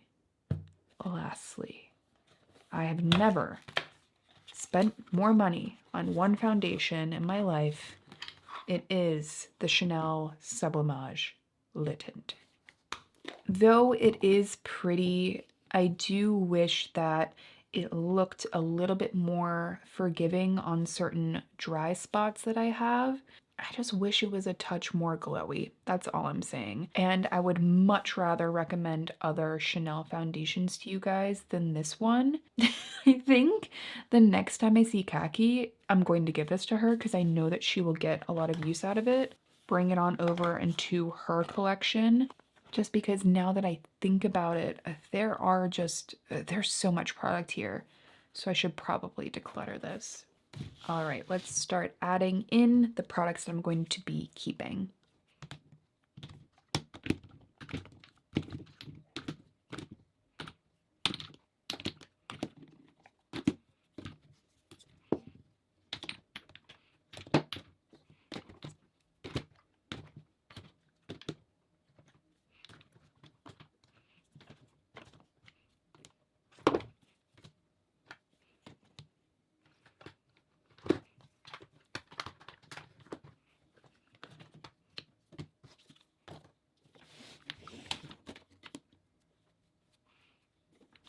So this is all that I'm going to be keeping, you guys. It actually, I did pare down.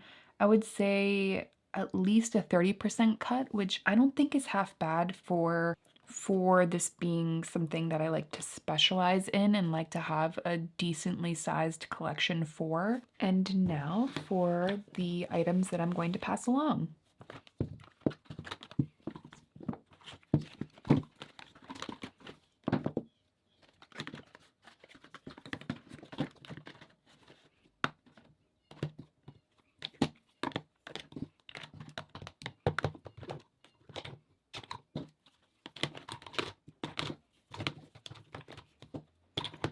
All right, so here they all are.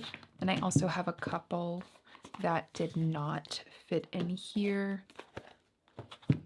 And this is all of the items that I'm decluttering. These really fit so nicely in here. Very satisfying for me. Next up on the docket will be my concealer collection. And I actually just realized that I wouldn't be able to do this concealer declutter anyway because I don't know where my Kosas Revealer concealers are. It happens because I'm using them almost daily. I think there's one in my boyfriend's car and he's not here. A couple of them are in like random makeup bags. It so happens that I always have like 2 or 3 on hand and then I can't find them. but that video will be coming very soon for you guys. So make sure you're subscribed if you want to see me dive into my concealer collection. You have more sunken under eyes, and in general, more hollow under eyes, and that's not to be confused with actual darkness. And a lot of concealers tend to exaggerate that. It's definitely a need that I have, so I'm excited to dive into that with you guys in that video. As a whole, thank you so much for hanging out with me. Thank you for being here. I will try and leave every product that I talked about in today's video down below. Thank you again for being here, and I will see you in my next one. And no, I think there's like a little bird outside being kind of loud if you guys want to hear it.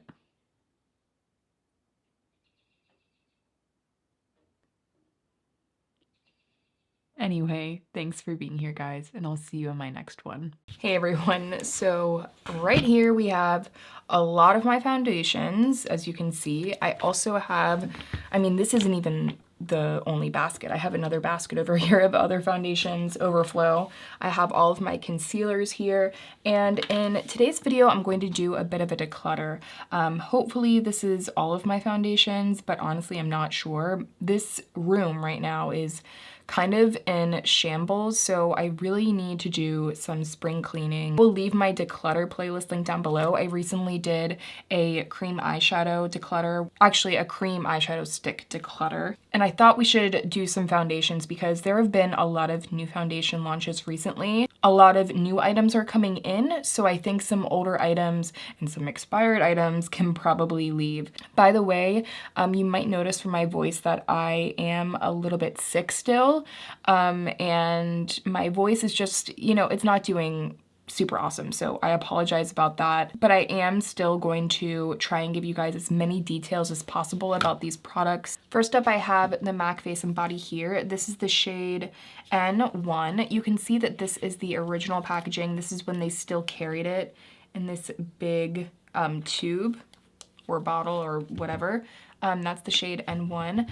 I love MAC Face and Body. I think that this was a product that when I first tried it, I didn't really understand it, and I'm really glad that I kept using it. I like to do the trick that Daisy Cash taught me, which is you want to mix it into your fingers and wait till it kind of gets a tack and then spread it onto the skin. You get more coverage, and honestly, I feel like the finish is like completely different. Like you can see here, it looks super glowy, but if you apply it the way that I just told you, it actually gets more of like, it actually gives you more of like a skin-like, like truly skin-like finish. I really love this one. I am definitely keeping this. Now, a product I know I can declutter is the Marc Jacobs Extra Shot, because Marc Jacobs no longer produces makeup. Isn't that so bizarre? This product wasn't so bad though when I tried it out. Next, I have my Cogendo Aqua. I think I have another one somewhere in here.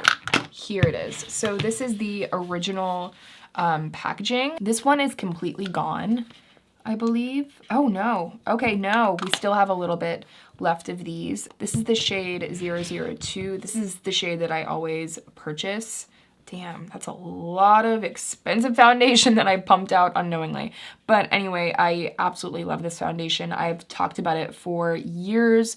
It is absolutely gorgeous. It's perfect for a kind of beautified, perfected, skin-like effect that builds very beautifully, that looks gorgeous in photography.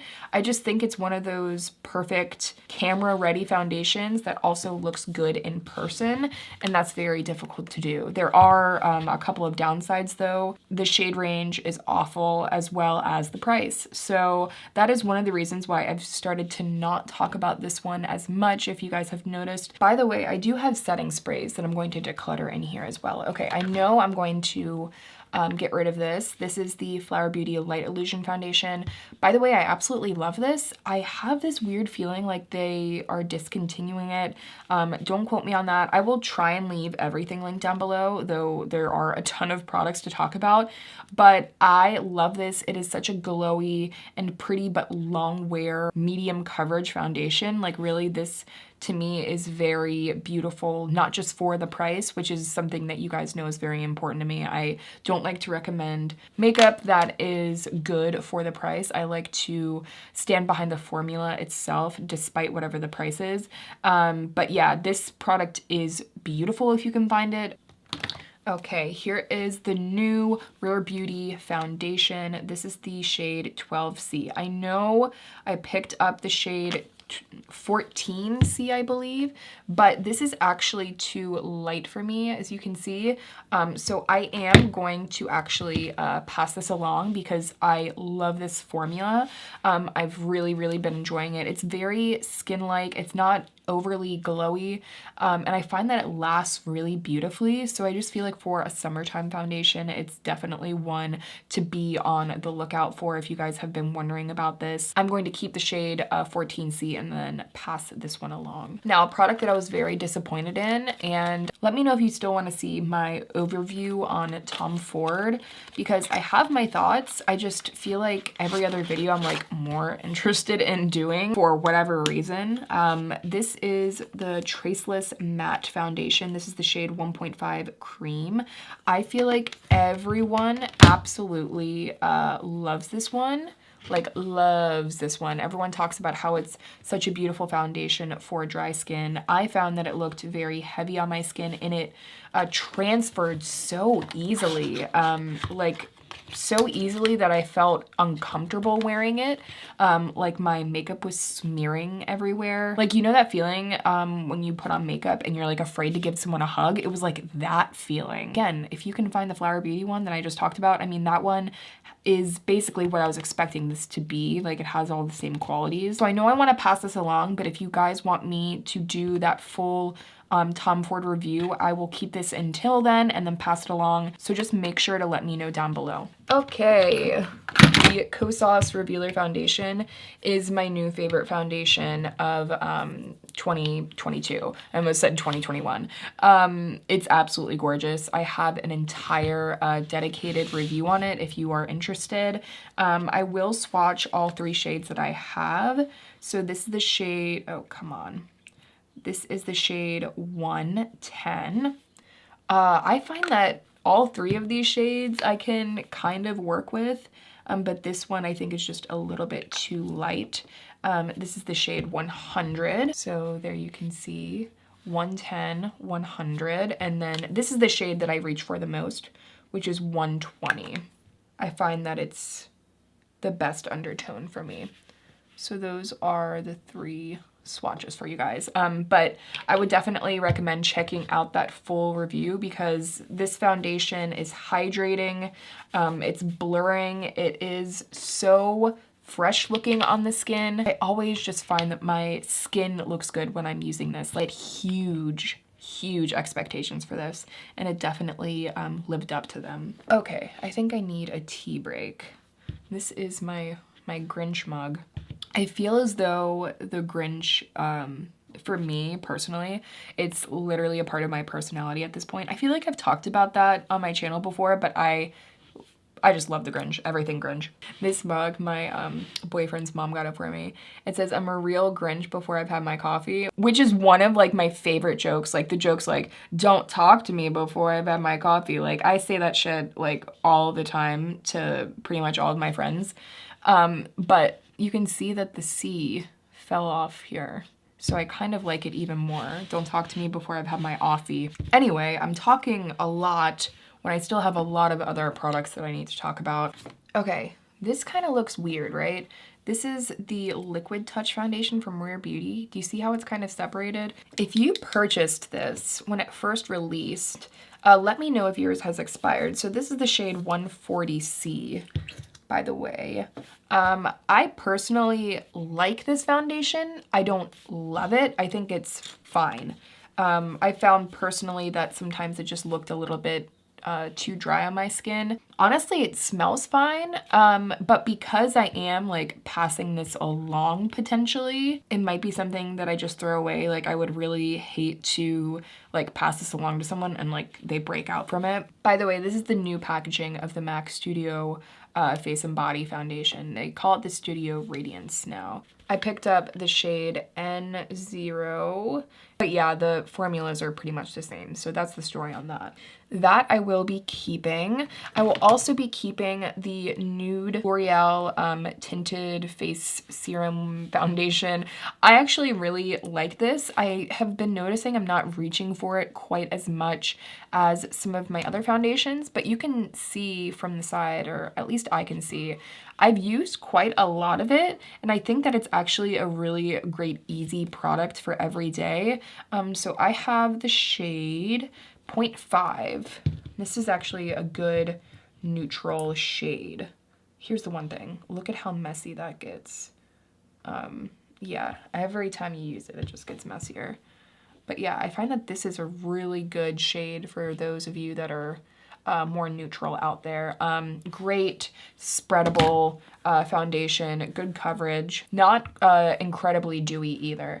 I do know that like I'm doing quick swatches. You're not going to be able to see like the true finish of all of these foundations just because I'm applying them while they're still wet, obviously. So just keep that in mind. But I will be keeping this. I will also be keeping my Giorgio Armani Luminous Silk Foundation. I might need to pick a new one up soon. This is the shade 2. I love this. This is just such a beautiful, perfecting foundation. If you want something that, again, it looks perfected, but it still looks like skin. It's a very like polished makeup look kind of foundation. And I always find when I go back to it, I'm like, you know, this is just one of those classic foundations for a reason. So I will be keeping that. Now, if you want to talk about another foundation that is more new that I've really been loving, this is the NARS Light Reflecting Foundation.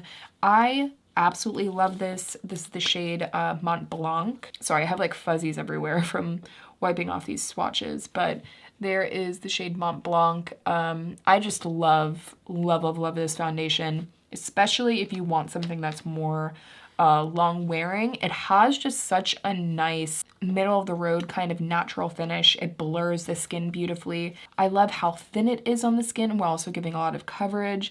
The hype behind this one for me personally is definitely real. Definitely one of my favorite foundations of 2022 as far as, you know, new releases go. Now this one is going to go. This is my Morphe 2 Skin Tint. This is pretty old. I do like this foundation if you're looking for something a little bit more on the affordable side. I'm not gonna swatch it for you. This is just gonna get thrown away. This is a foundation I don't talk about a lot, but I am going to talk about it with you all because I have to be real. I'm not going to get rid of any of these. Where's the last one that I had here? Oh, this is the one that I'm actually going through.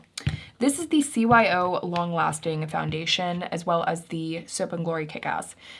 All three of these are the same formula. It is literally the same formula, like the same lab was used. This foundation is the same thing as this foundation. Anyway, I'm not even gonna do swatches for you guys. I apologize. You can't find this anymore, but this is definitely one of my holy grail foundations. It was like $5 when they produced it, and Soap & Glory was like, I think around $10, but you can see that I do still use it occasionally, and it's just such a shame. Like, I turned my sister onto this as well, and she absolutely loves it. If you were a victim of the CYO Long Lasting Foundation, drop me a comment down below because I'm still not over it. I am going to get rid of the Kjaer Weis foundation.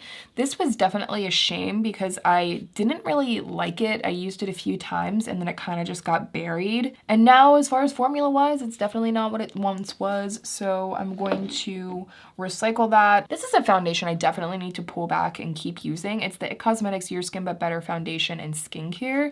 Let me kind of pull out all of my IT Cosmetics products real fast. So if you want something that's very, very thin and more so like a watery texture, that's where I would recommend this because it is very watery. It's not super emollient and thick, so that's a good thing for a lot of you. This is the shade Fair Neutral. So there it is. I personally really like this one. I definitely am going to make a note to keep bringing that back out. This is the shade Fair in the original. CC Cream, definitely a staple. But this is the new CC Nude Glow. I did recently do a video comparing these, so you can check that out if you'd like. And this is the shade Fair. I'm definitely reaching for the Nude Glow a lot recently. I just love how thin and lightweight it is. It's just one of those products that's so easy, but still gives a nice glow. I like that if I want something creamier with a little bit more coverage, I can go with this. Or if I just want something with a touch less coverage, thinner, I can go with this. Keeping all of those, I am going to get rid of the Physicians Formula Healthy Foundation, only because I just looked over here and it is expired.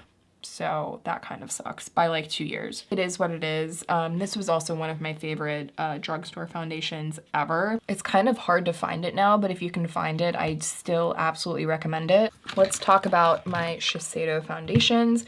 We'll be keeping all of these, and I'm not going to go through all of this because I feel like you guys are probably tired of me talking about them. But the Radiant versus the original, definitely go and check out my video that I've done comparing these. Go with the original if you have more combination oily skin, or if you just want something that's more of a natural finish. And then if you want a little bit more glow, go with the Radiant. But these are like holy grails, some of the most innovative foundation formulas that I have tried, period.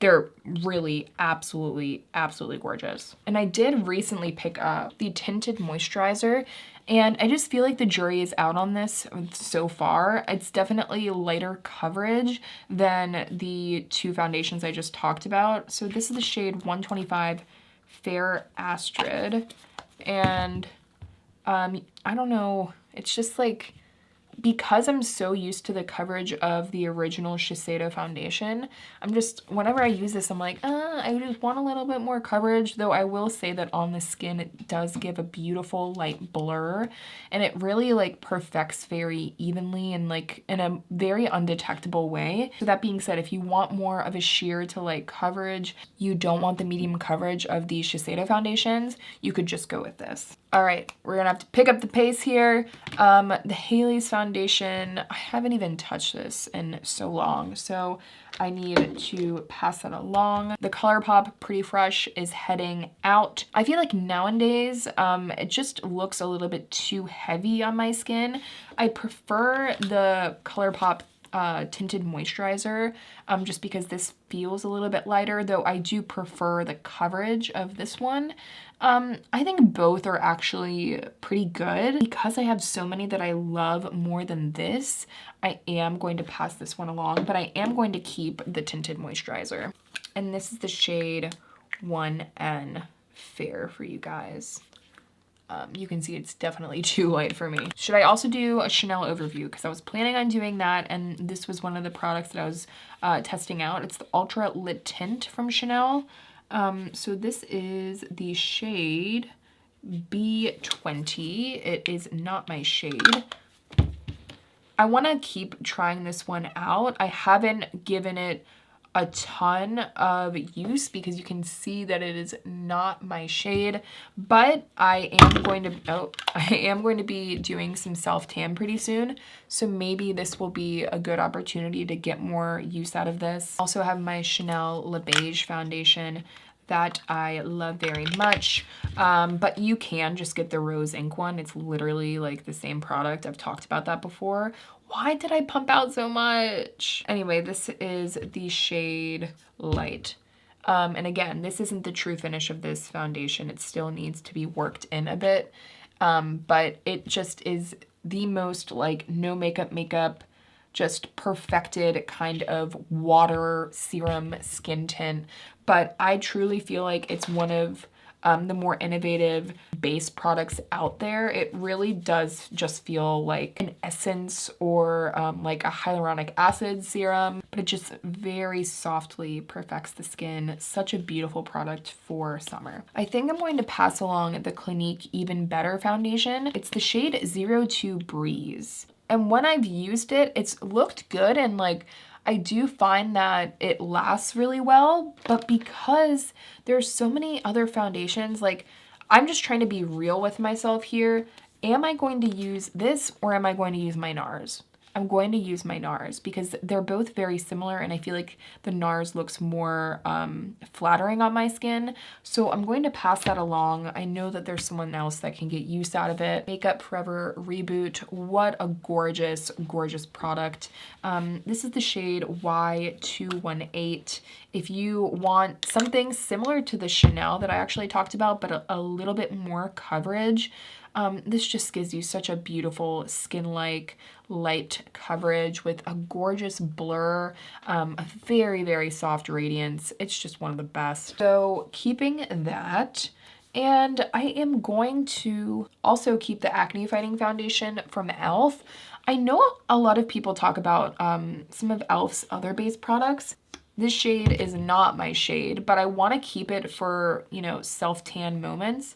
Sorry, again, you can kind of see some of the fuzz since I've been wiping between swatches. But it gives you quite a lot of coverage, and I find that this has been great to kind of mix in to other foundations to get a better shade match for me. Also like the BB cream as well from e.l.f. It's around here somewhere. Ilia's Super Serum Skin Tint. This is the shade Tullum.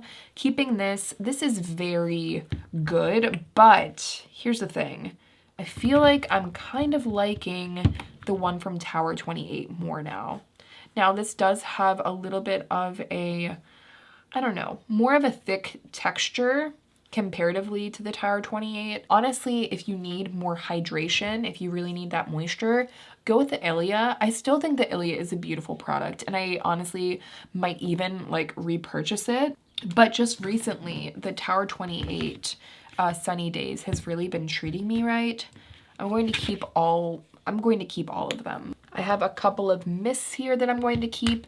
The Charlotte Tilbury Airbrush Setting Mist is incredible for like hardcore makeup setting. Like if you got like a summertime wedding or something going on, this is mattifying. This is like heavy duty stuff. I wouldn't use this on an everyday basis. However, I almost always use this on an everyday basis. The Essence of Healthy Mist from Physicians Formula.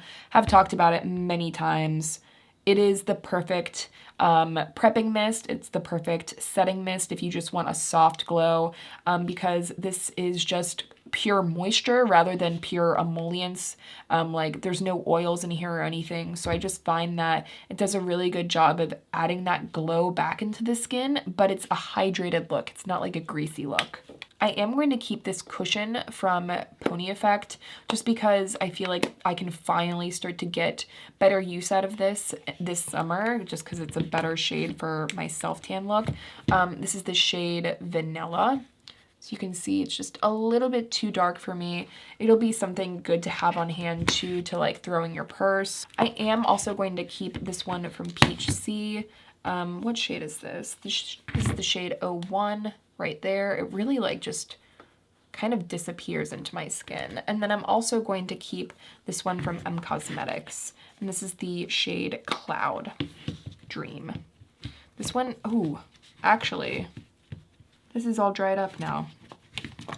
I might actually flip this sponge and see if there's any left in that. These are actually quite similar. I think the M Cosmetics is better for adding layers. And this really isn't a foundation, so I'm not gonna talk about it. I'm gonna try and be a little faster.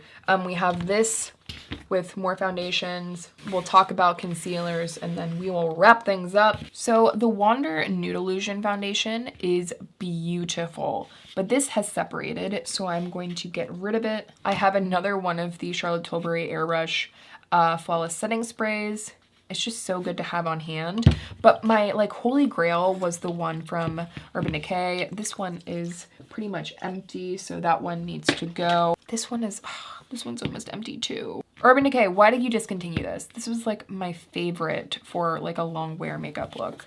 Love the Tatcha Luminous Dewy Skin Mist if my skin is doing really poorly. Like if I really need a good glow and I need that hydration, that moisture, and more of an oil-based formula, this just gives you that light dusting of dew Like when my skin is flaking, if my skin looks dull, if you need a quick fix kind of item when your skin is not doing well, you can apply this and it looks like you just got back from a facial. Expensive, but I do always like to have it on hand, honestly. This has separated. I'm going to get rid of it. Unfortunately, this just had a very strong scent, so I couldn't get through it.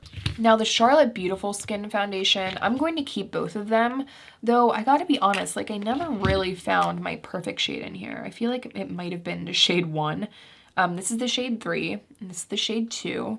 So I'll probably get more use out of these this summer just because they're a little bit yellow for me.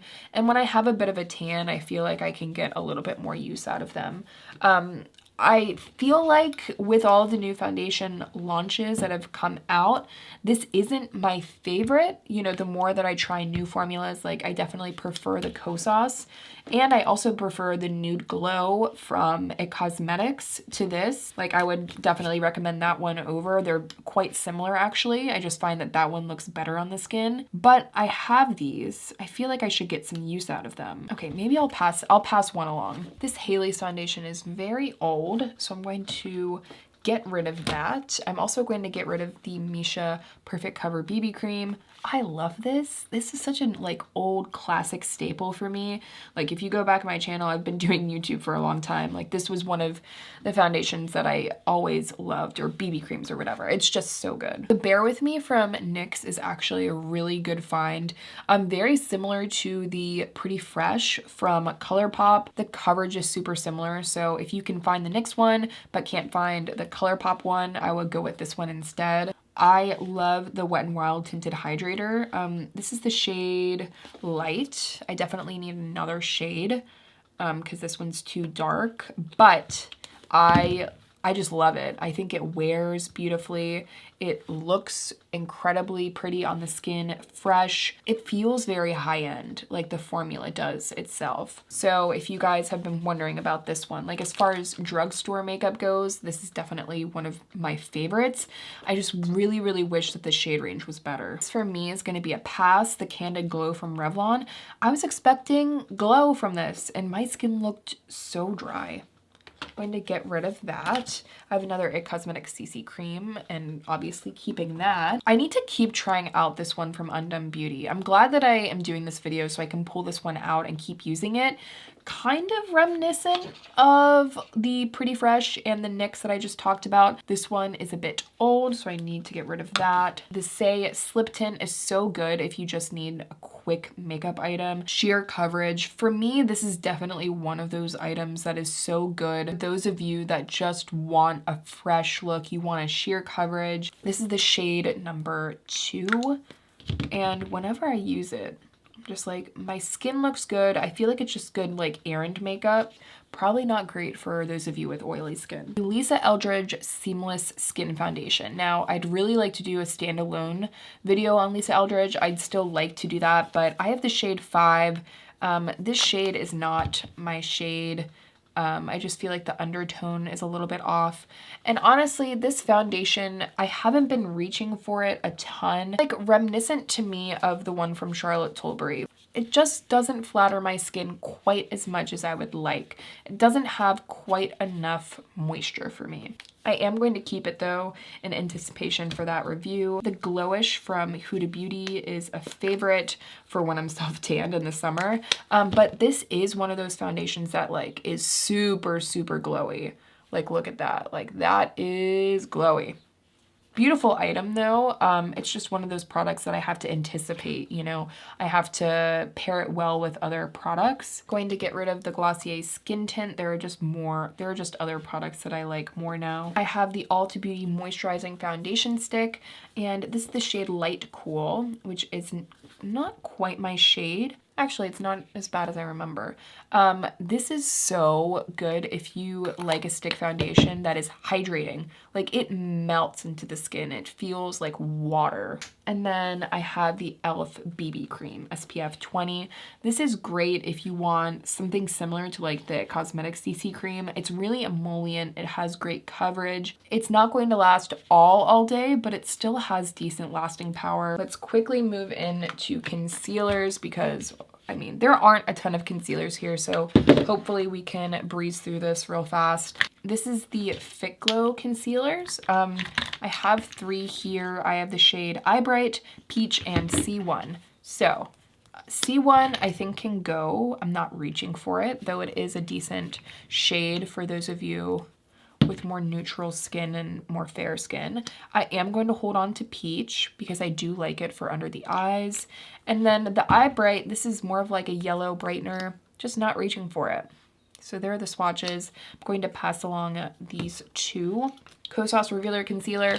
And I mean, this is the reason why this is so small compared to my foundations, because this is my holy grail. It is my perfect concealer for my hollow, dry, dark circles. Most concealers you will see, like when we're talking about all these products, they give me coverage, but they still kind of exaggerate the hollows that I have under my eyes. And if you have hollow eyes, you understand some products give beautiful coverage, but somehow it just makes my eyes look more tired. This will never be a concealer that does that. I actually quite like the Eye Bright from Milk Makeup. It's definitely a messy product that you can see here, but it's really good for like kind of fast makeup days.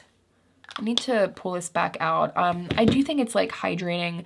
It's not going to exaggerate texture or dryness. And a lot of times when I'm doing like a full face of makeup, I just find that I want a little bit more coverage. The KVD Good Apple Concealer. So this is the shade Light 007. No, 107. I don't like this. I mean, I didn't like the Good Apple foundation, and I feel like a lot of people liked that. And that's okay. Like, I want people to find the makeup that they love.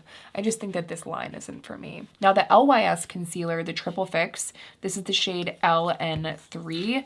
This one's pretty good, actually. But I found that as I continued to wear it, it would start to kind of separate and look a little crackly under my eyes, unfortunately. Like a face concealer, if you want something that's a little bit fresher, I do think that this one would work well on the face. Just for me, under the eyes, it wasn't a hit. The Chanel Corrector. I'm just gonna save your time on this. I don't think that it's worth it. I'll talk more about it in my Chanel review, but this is B20. Oh no, this is the concealer. I could have sworn I had the corrector around here. Well, the concealer's not worth it either. End of story. Now this is a product I'm still trying out from Lancome. I love the finish of this. I love the way it looks. It's so thin. The coverage is beautiful, but it just doesn't conceal the hollowness under my eyes quite like the Kosas. So that's the only struggle I'm having with this one right now. But if you don't have hollow under eyes, I highly recommend this one. The Rewind Concealer from Hailey's. Ooh, this is old. Oh, this Fit Me concealer from Maybelline also needs to go. As far as a drugstore concealer, this is my absolute favorite. Aside from the Undone Beauty, which is also an absolute favorite. It's just a little bit more difficult to find than Maybelline. This is the shade 420 Pink Petal. Oh, I really dug in there, didn't I? Really great emollient, fresh looking concealer. Just go easy with it because you don't want to build that one up too much because it is really creamy. I also love the Tarte CC corrector. As far as correctors go, I really like this one for more dry skin. And I also really like the Becca one. This is obviously now under Smashbox. They didn't discontinue it. My hands are really gross right now, guys. I'm sorry about that. Both are good as far as correctors go. I would recommend these. Or for like a corrector palette, if you want to use it all over the face, this one from NYX is really good. The concealers are a little bit thinner than the Becca and the Tarte one. So if you prefer like a thinner texture, you could go with this one. Oh my gosh, I'm gonna have to clean all of this. Okay, this a Pew concealer. No one talks about this, but this is the Moist Creamy Concealer. I know, not the best name, but this is so good. And I'm going to pull it back out for this summer. It's just too dark for me, but it's really, really good, especially for hollow under eyes. No dryness. It's really good. I just haven't been reaching for it again because it's too dark. Giorgio Armani Luminous Silk Concealer is also a really great option if you want something more light coverage. I wouldn't say that this gives me as much coverage as like my Kosas, but I really like the texture, how it like really sinks into the skin. It's very reminiscent of the Milk makeup actually, except this one is a little bit more blurring. Really good for those of you that want just that light veil of coverage under the eyes. You don't really deal with too much darkness. I'm not sure why I have the e.l.f. matte finish concealer, but this one is not a favorite. Way too drying on me. However, I do like the brightening concealer from e.l.f. I would say go with this one over this one, but I know a lot of people that would argue that they really like the camo line. So, you know, take my opinion with a grain of salt. I just think that this one looks better under my eyes. I also really like the Even Better concealer from Clinique. It's really good actually. Again, I just think sometimes some of these concealers, they're just not as good as the Kosas, so I don't reach for them as much. But this one blends really seamlessly. It has a great natural finish, never drying under the eyes. It's definitely one that I give my stamp of approval to if you want just a very natural under eye concealer. The one from NYX, the Bear With Me, I think this one's good, but just not quite the right shade for me. You can see it's quite light, so I'm just not reaching for it as much. I think I might pass it along for that reason. Okay, guys. I really thought that I was going to be quicker than that, but it turns out that I just can't shut up. Hopefully you guys did enjoy it, and if you did, please make sure to give this video a thumbs up. Thank you so much for being here and hanging out with me, and I will see you all in my next one. Welcome to my foundation collection. I have a lot. This is going to be a long video, but you guys have been asking for a video basically compiling every foundation I have. So if you were one of the people really excited about it, please make sure to give this video a thumbs up. Let me know what collection videos you guys would like to see in the future. And of course, let's just get on right in. This is my entire foundation drawer. You can see there is quite a lot here. I prefer a light to medium coverage foundation that truly looks like skin, but whether it is dewy, super skin-like, really anywhere in between, I do like, as long as it manages to sink well into the skin and not appear as a lot of makeup once it's applied. First, starting off with a total like classic fave that I've been really enjoying, as you can see, because it's pretty messy. This is the Shiseido Synchro Skin Self-Refreshing Foundation. Now, there's something really unique about this formula. You know, when it first came out, it definitely got a lot of attention, I think, but this is one of those foundations that I think will stand the test of time. I totally think that this formula itself has longevity.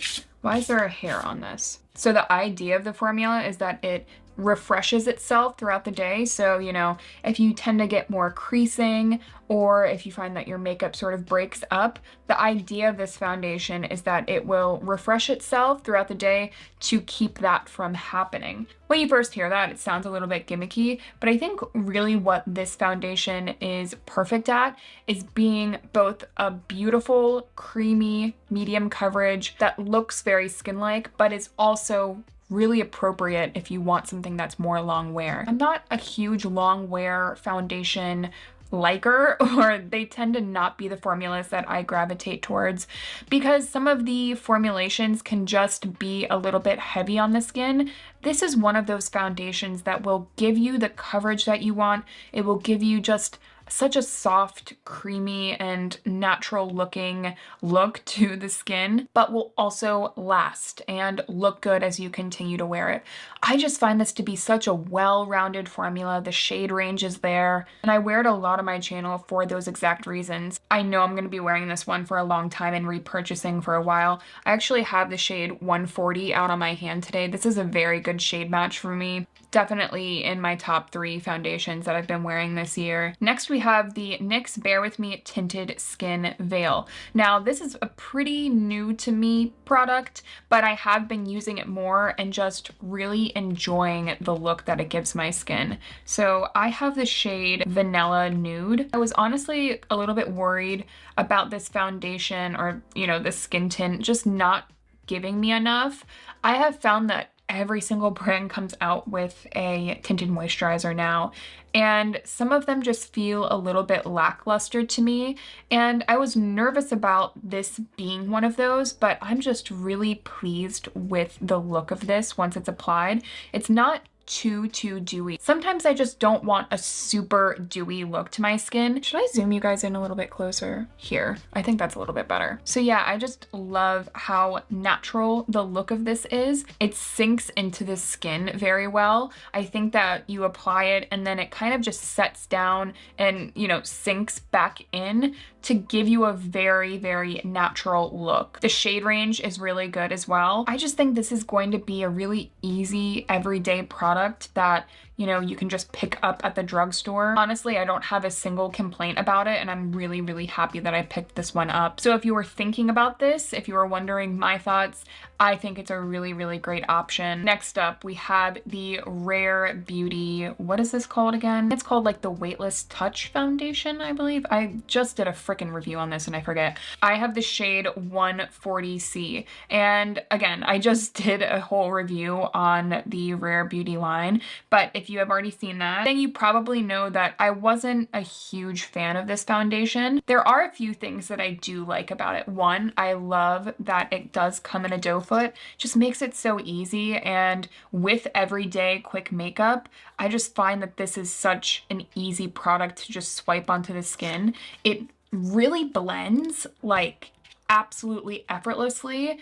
There is something about this formula that's just like, you know, in 2 seconds it's done and it's blended, which again, I think that's why I think of this product as such a great everyday foundation for someone that prefers a formula like this. An effortless blend is really what I'm looking for in my everyday foundation, but there are a couple of things that I wasn't crazy about in this formula. I personally find that it does exaggerate some of the textural issues on my skin, and in those areas it tends to look a little bit more dry. Now, the areas I have no texture, this really looks very beautiful. I just feel like this is a great foundation for those of you with more normal to combo skin. You don't really deal with texture or a ton of oiliness. But if you're someone like me and you do deal with some occasional dryness, especially around the nose, on the chin, between the brows, wherever it may be, I just found that this wasn't perfect for those areas. Now, I did already mention in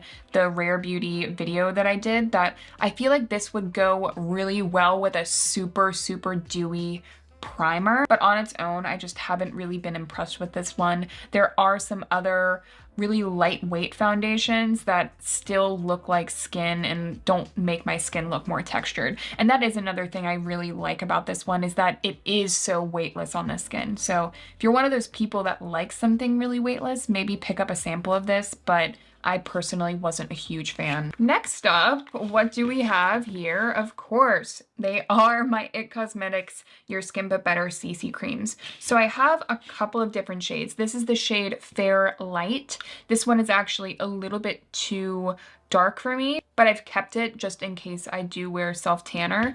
But these are my fair shades. You can see I, for some reason, thought I lost one and then I repurchased it, and now I've just been, you know, going through both of these. I think that this is kind of a cult favorite product for a few different reasons. One, it just gives you immediate medium coverage. It's one of those foundations or CC creams that no matter what condition your skin is in, it's going to make it look good, which I think is a reason why a lot of people always gravitate back towards it. I don't think that this is a really suitable formula if you are someone with more oily skin, but if you are normal to dry with, you know, significant redness, significant acne, this is just going to cover everything and not really make it look like you have a lot of product on the skin while offering that significant coverage. It makes the skin look really fresh. It's definitely more on the dewy side, but I personally just find that it never looks really heavy on my skin. I always mention this when I talk about this product, but if I am sick, like if I have significant textural issues around my nose especially, this is literally the only thing that I've ever been able to apply that makes my skin around my nose look passable. Definitely an incredible product, which is the reason you guys can see that I repurchased it and have used it for such a long time.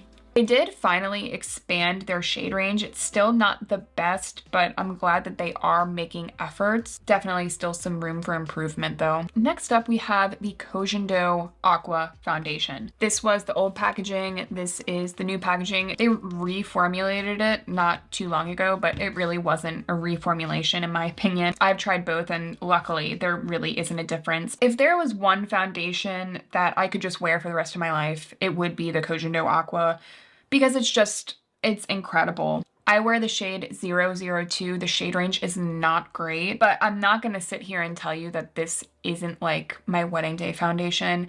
I think I knew it would be like from the first week that I started trying this out. The formula is just so impeccable. It's a water-based foundation, so when it goes onto the skin, it feels water light, but it's not slippy or uncomfortable when you blend it in. It truly just feels like water. It's a light to medium coverage, but incredibly buildable. And what's so gorgeous about this foundation is that there are some buildable foundations out there that they'll build up, but it won't wear the same. It won't look good as you continue to wear it. It'll start to break up more because you have been applying and building more up. This is just the exact opposite of everything that is. This looks like your skin, except in the absolute best condition that it's ever been in. The coverage, absolutely seamless. The finish, not too dewy, not too matte, just the perfect skin-like natural finish. This was also formulated for photography, so when you photograph with it, it looks incredible, but in real life, it looks incredible. That's kind of the distinction that I think this foundation has made over other photograph-friendly foundations, is that this actually truly looks like skin in person. So I've just never had a bad foundation day with this ever. It wears incredibly well on my skin. It is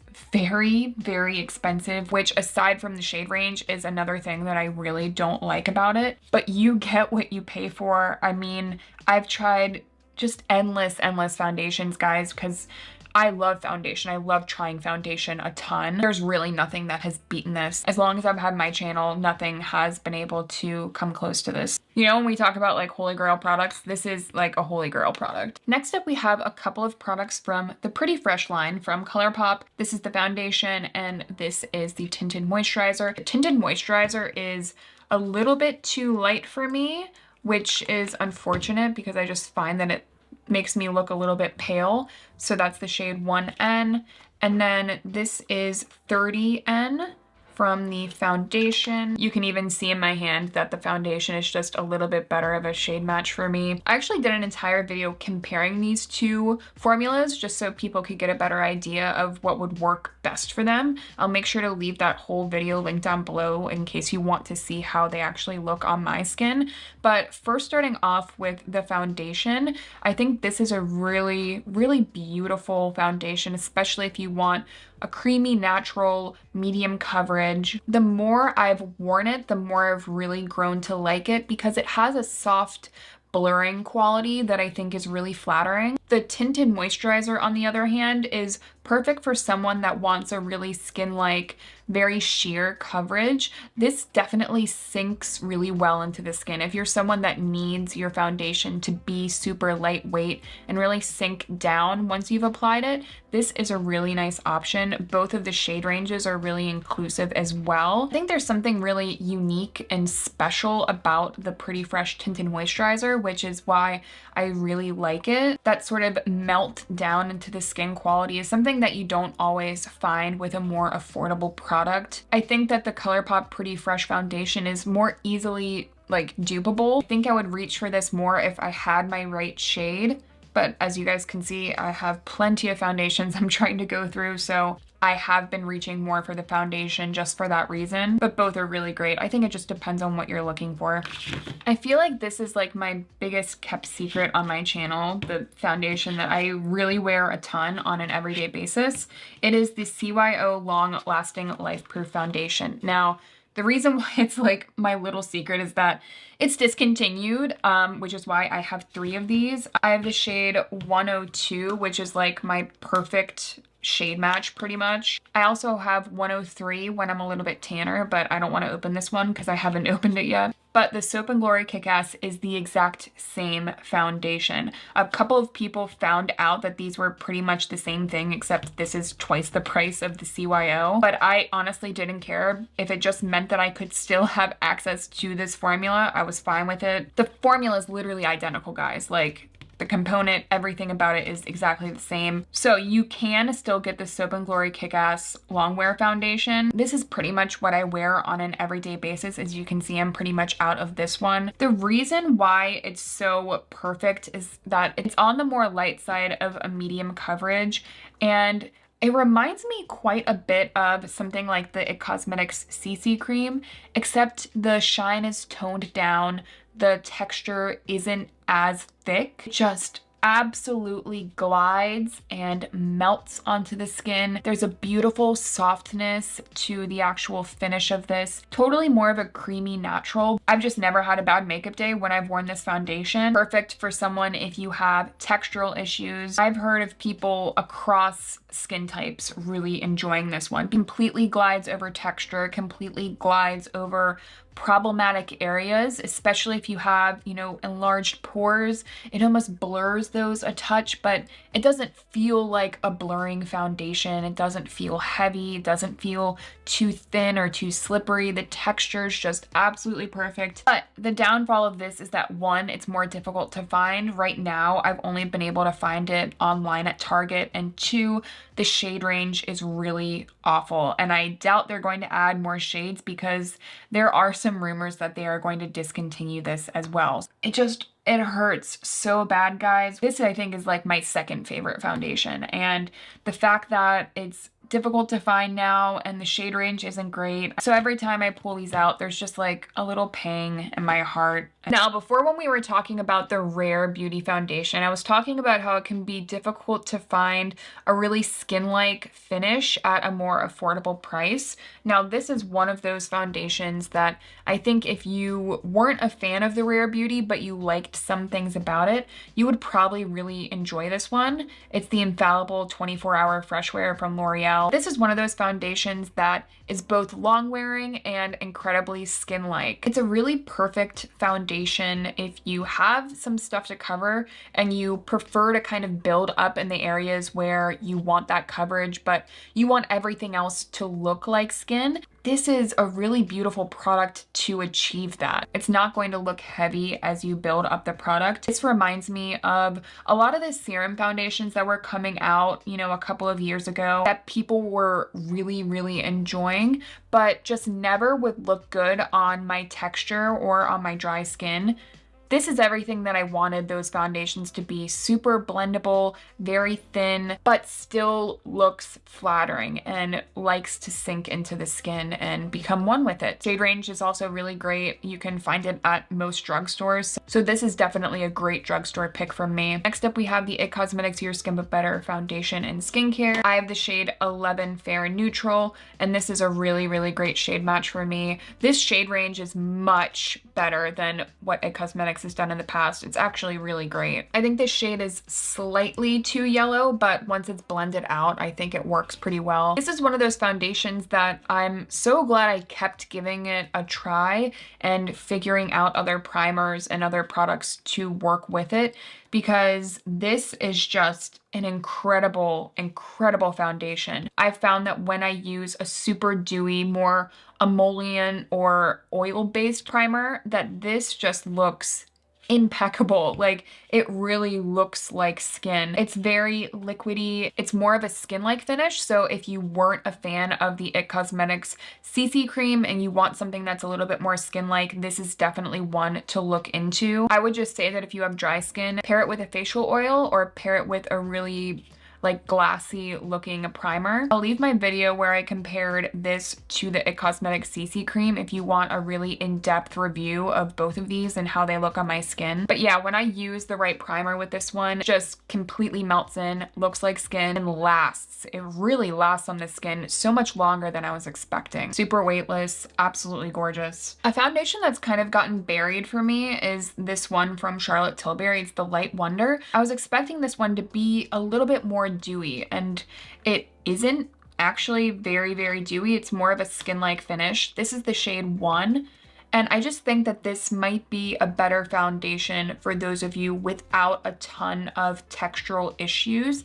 I've found that as I've continued to wear this, that it tends to look a touch dry in areas around my nose, on my chin. The coverage is light, it's very lightweight as well. I just think that this would maybe work better for those of you with more combination skin that are looking for a light coverage and something that's not going to break up really fast. You know, some more dewy foundations, more skin tints are geared more towards dewy skin. So I think that this actually is a really nice product for other skin types, and I'm just not the correct skin type for this. So I definitely see the potential in this product. It's just not one that I'm reaching for a lot right now. Now, a foundation that I really love is the Flower Beauty Light Illusion foundation. This is, what shade is this? I feel like I always have trouble finding it. It is the shade Ivory L2.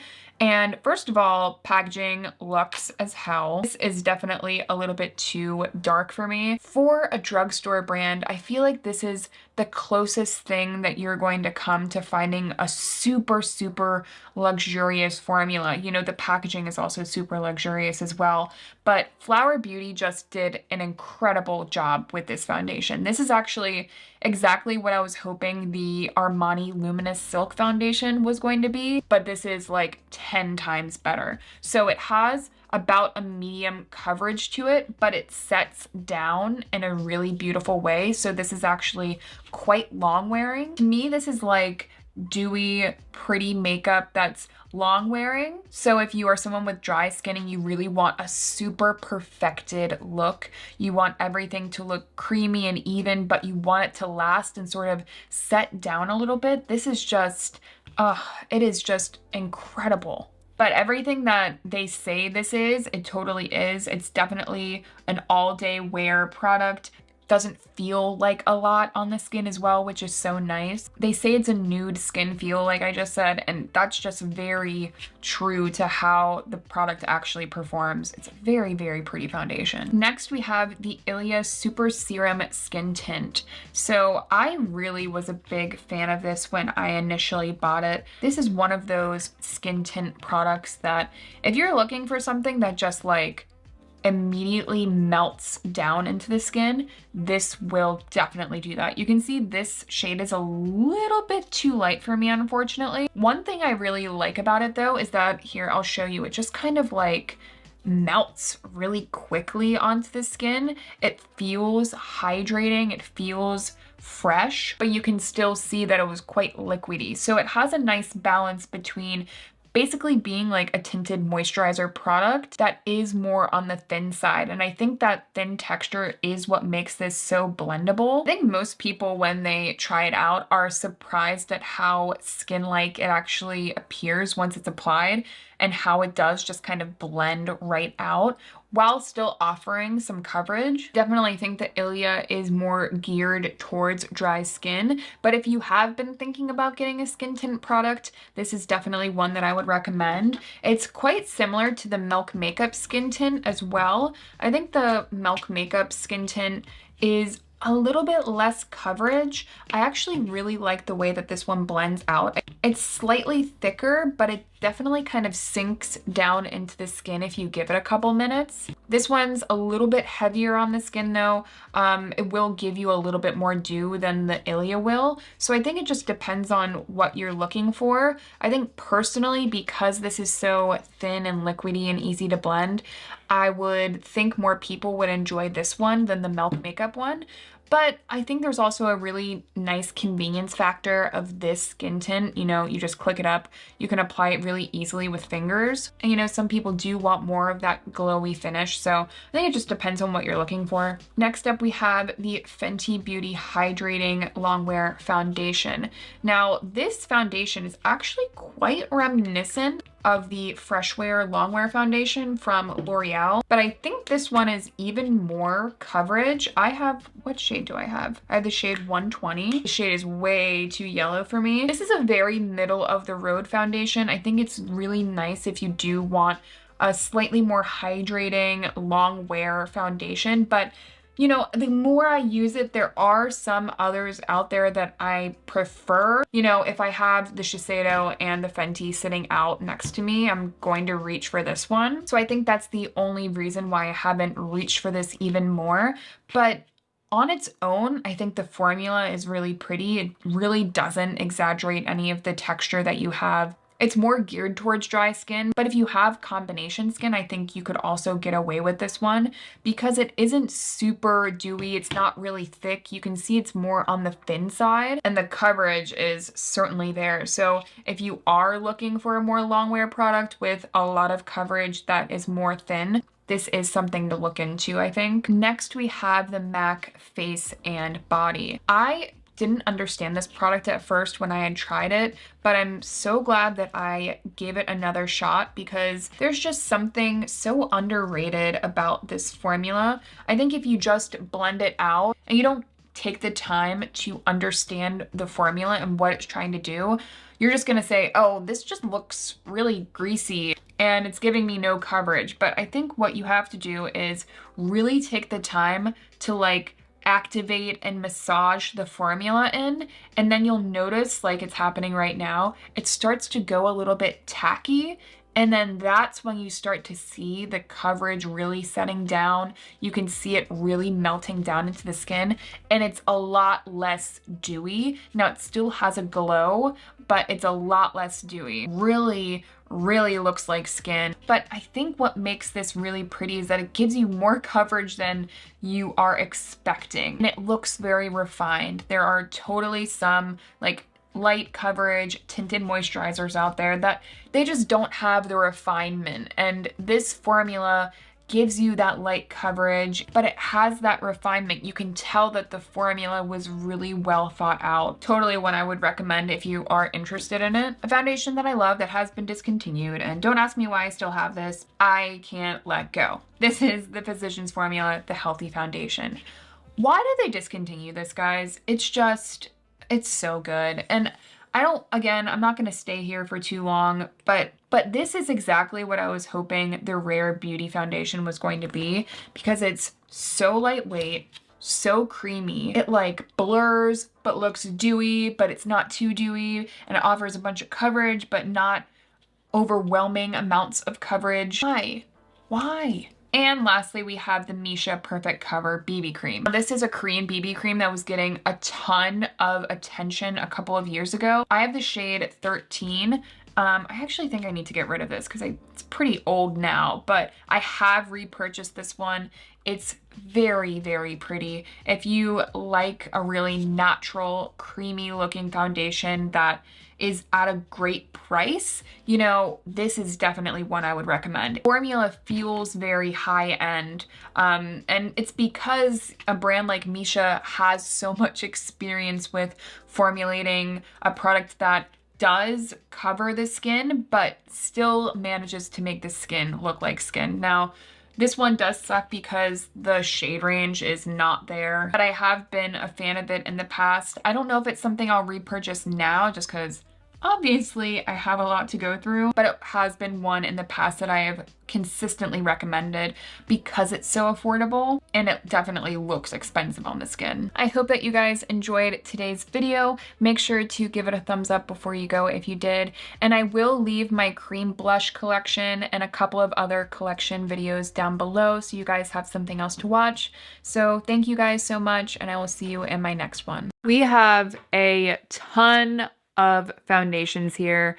I don't need all of these. I think half of them have gone bad. They've gotten buried in the back of my drawers. It's time to do a declutter. Just for reference, I have dry skin. I typically like something a little bit more natural, light coverage to medium coverage on the dewier side, but in general, I just need my foundation to look like skin. I'm not a fan of really matte, high coverage foundations. So hopefully this video is super helpful, and if you do enjoy it, definitely make sure to give this video a thumbs up. Now let's try and organize this.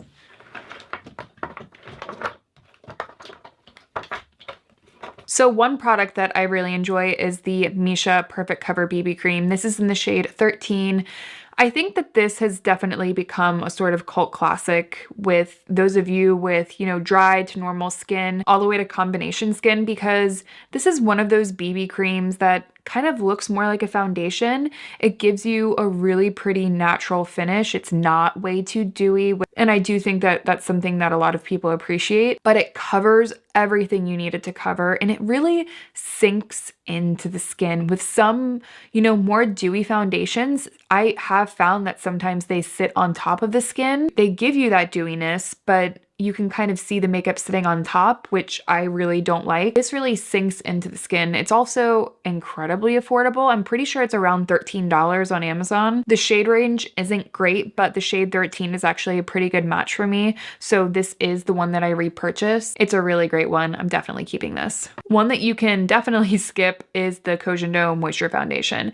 And it's not because this formula isn't great. It's because the other Cojindo I prefer and definitely recommend you splurge on that one. It's really pretty. It's a little bit more of an emollient formula, but when I'm just comparing this one that I just raved about and it's $13 and this is around 60, this is just one that I think you should pass on. Pretty dewy finish, the coverage is nice, it looks nice on the skin, but again, it's not so mind-blowing that I would recommend splurging the money on it. This is actually getting pretty old. I've used up most of it, so I'm just going to throw this away. Another one that's pretty old, obviously, is the Laura Mercier Flawless Lumiere Radiance Perfecting Foundation. So one thing that you will see, a common theme throughout this video is that if I haven't found a perfect shade match in a range, there are other foundations that I have a perfect shade for, and those are the ones that tend to get forgotten about. And then we have a situation like this.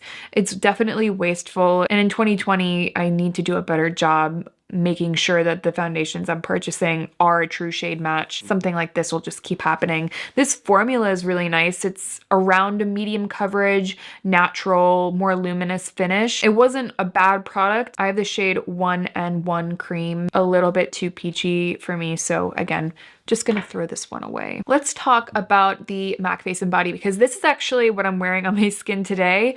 I actually did not like this when I first tried it. I tried it out. I said, this isn't giving me any sort of coverage. My skin just looks greasy. And that was kind of it. Then I was watching Daisy Cash. She's one of my favorite YouTubers. And she recommended applying it this way. Take a little bit between your fingers, rub them together until you feel like the product is getting a little bit tacky, and apply it with your fingers onto the skin. You get way more coverage that way, and it actually ends up looking way more skin-like. As a whole, I find when I use this, it really sinks into the skin when you would apply it that way. And in general, I just find that this works so well as a very quick in and out sort of product. If you need to just quickly apply something and be out the door, it's a great product. And the price per ounce is awesome. You get 4 ounces, which is great. I have the shade N1. This is definitely a face and body foundation that I would recommend over and over again. Keeping that one. Okay, a product that I need to get rid of. This has kind of had the same sort of fate that the Laura Mercier had. The Dior Skin Air Flash is great. It's beautiful, especially if you want very airbrushed, wedding sort of makeup. But the shade range is awful. This is the shade 100. It's incredibly peachy. I want to say that they maybe extended the shade range recently. I'm not sure, but this just isn't my shade. Do I love the formula? Yes, I think the formula is gorgeous. I actually like to apply this with a damp sponge, like apply the product to the sponge and then onto my face. And the finish is great. It looks good on my dry skin. And I actually think if you have, more combination skin, you would really, really enjoy this. But because I haven't found my right shade, it's just sitting here. I need to get rid of it. This is actually 2 years old, maybe. I'm gonna zoom you guys in a little bit closer. So the Shiseido Synchro Skin Self-Refreshing Foundation is a foundation I actually recently did a review on. This is another one of those foundations that if you're looking for something good for dry skin all the way to combo skin. I can actually see this working decently well for someone with oily skin too. If you have any lines on your face, this is not going to settle into them. If you find that your skin is dehydrated and again, you have those fine lines that you don't normally have, or maybe you do normally have them. Maybe you just have fine lines in general. It kind of rehydrates the skin throughout the day. It holds up really well. Sometimes in areas where I find my makeup breaks up quite a bit, I'm thinking of areas like my chin especially. This does a really good job in those areas of not breaking up, not cracking. As a whole, I think that this is a really special formula, and I definitely recommend it for those of you with mature skin types especially. But you know, as someone with dry skin, I get a lot of use out of this. I have the shade 140 Porcelain. It's not perfect, but it's definitely passable. Definitely keeping this. A foundation that is like pretty much empty. I'm actually not sure why I still have this. It's the Lancome Tenny Doll Ultra Wear. This was actually for a long time my go-to matte foundation. Whenever I want a more matte look, I do like to sort of spot powder my face instead of going in with something really matte all over the face. But this has a very special finish in my opinion. You know, it's more matte, but it is also suited to dry skin. It ends up giving you a really polished look. This can be built up quite a bit as well. There's definitely some pigmentation to it, so I always found that this could give me a very flawless look without it looking super makeup-y. This is also really pretty if you need something that lasts all night. I always found that when I wore this and I was going out for an entire night or was going out for, you know, an entire day and needed my makeup to last, this was definitely a tried and true. I had the shade 100 Ivory. I'm just gonna throw away the bottle. Actually, a foundation that reminds me quite a bit of the Lancome is the Infallible Fresh Wear from L'Oreal. I think this has just a tiny bit more dew than the Lancome, but this is by no means a super dewy foundation. If you need something that, you know, looks fresh but will last a long time on your skin, this is really, really good. I know I have seen a few people talking about this on YouTube, but maybe not even enough in my opinion. The formula is really, really nice. It's buildable in a way that I really enjoy. I like when a product is more liquidy while also being buildable, and it definitely still looks fresh on the skin, which I can't tell you, if there's anything you'll find out about me throughout this video, is that I need my makeup to look fresh. Even if it's for 3 hours, you know, I prioritize my makeup looking really healthy on my skin over the product lasting all day, but looking like shit all day, if you know what I mean. So yeah, but you don't need to pick. With a foundation like this, your makeup can look really pretty all day. Definitely a good find. I'm keeping that one. Okay, this one needs to go. It's definitely expired. It's the Makeup Forever Water Blend. This one was nice. I do think it kind of got lost in the shuffle of my makeup drawers and I just didn't get as much use out of it as I wanted to. It's the shade Y245. This is a hard one because I can't really say why I didn't really use it up, other than the formula just wasn't really mind-blowing to me. I'll talk about other skin-like foundations later in this video that I would constantly go to because I just felt like my skin looked better when I had those. Nothing against this one. I don't think it's bad, but it's definitely not my favorite. So just gonna throw this away because you can see there it is a little bit gross. So the ColourPop Pretty Fresh, I actually did a review on this quite recently, comparing it to the Laura Mercier Tinted Moisturizer. I'll leave that link down below if you'd still want to see that comparison. This is really, really good, and I wanted to review this one quickly for you after talking about this one because this is one of those foundations that I feel like you're much better going off with this. It has the same sort of thin consistency, you know, a more watery consistency. Actually, the Pixie is quite similar to the ColourPops. So let's just talk about both of these. If you're looking for a very skin-like foundation that's kind of like a watery gel, both of these to me have a more watery gel sort of formula. The ColourPop has a better shade range than the Pixie, so automatically I tend to recommend the ColourPop, but both definitely are good. I find myself reaching more towards the ColourPop just because it has like a slight bit more coverage, Both look very fresh and skin-like on the skin. Pretty sheer products in general. I will be keeping the Color Pop. And then this is the first one that I'm going to give away because it is still quite new. So we'll put that one over here. All right, this one is pretty much gone. And this is so old. I don't know why I have this.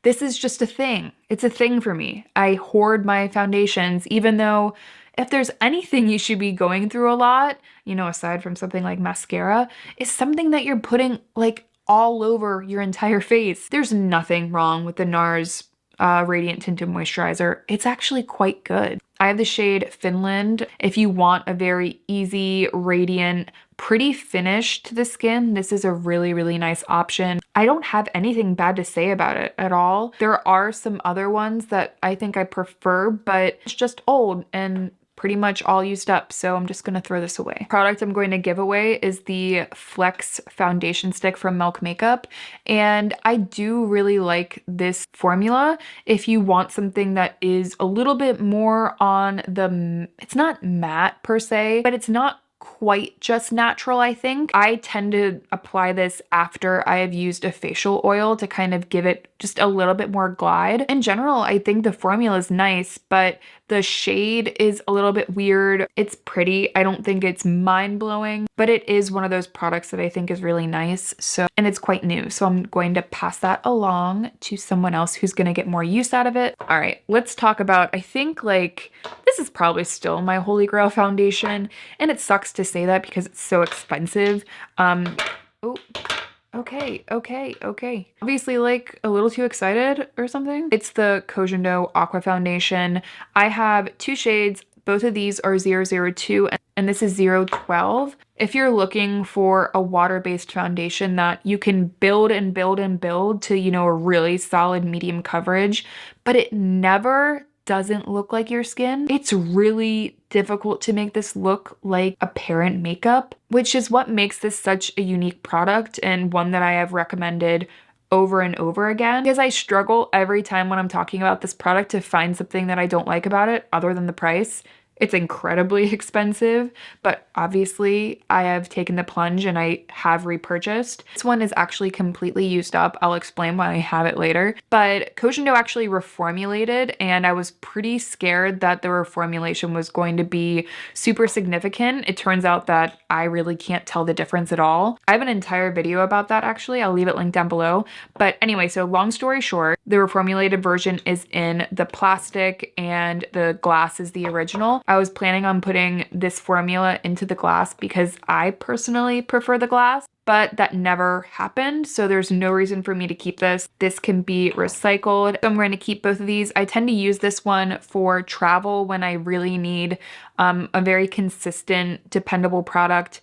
Obviously, this is like pretty much Holy Grail status for me. So keeping this one, using it mostly for travel, and then whenever I'm home, I use this one. Another product that has kind of reached Holy Grail status for me in the past, I still really love it. It's the IT Cosmetics Your Skin But Better CC Cream. I have the shade Fair Light. I do find that this one is slightly too dark for me. I think the Fair is a better shade match. So quick story about this one. Whenever I'm sick, and I need to look like I have my shit together, this is always the CC cream I go for. And it's because simply you can have like an incredibly dry, cracked, scaly nose from blowing your nose.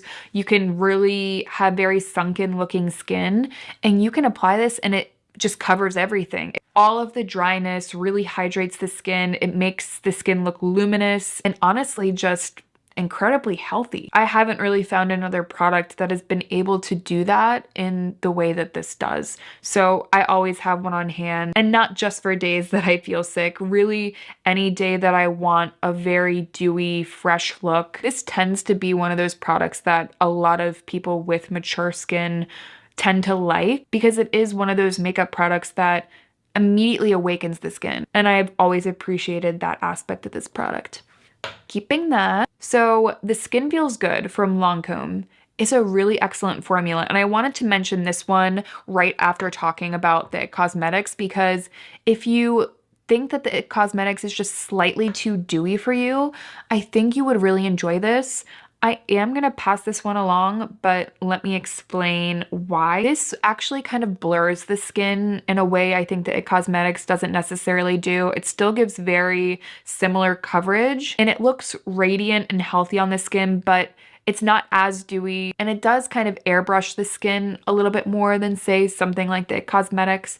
The only reason I'm going to pass this along is that the shade matches off and the shade range in general with this one is a little bit off. I really, really like the formula, but it's time to pass it along. I know I'm not reaching for it because I always get that kind of weird jawline mask sort of look when I wear it because the shade's wrong, which is like, ugh, a pet peeve. So I definitely will pass this along and I think someone's really gonna love it. Let's talk about some skin tints. I actually did a review comparing these two. Actually, these are probably the two original bottles. Both of these need to go because they're both expired. The Triple Protection Skin Tint from Hello Fab and the Glossier Skin Tint. This is the original. This is the shade Light before they expanded the shade range. And then this is the shade Fair. Both are very, very similar, guys. If you want something with slightly more dew, I would go with the Fab.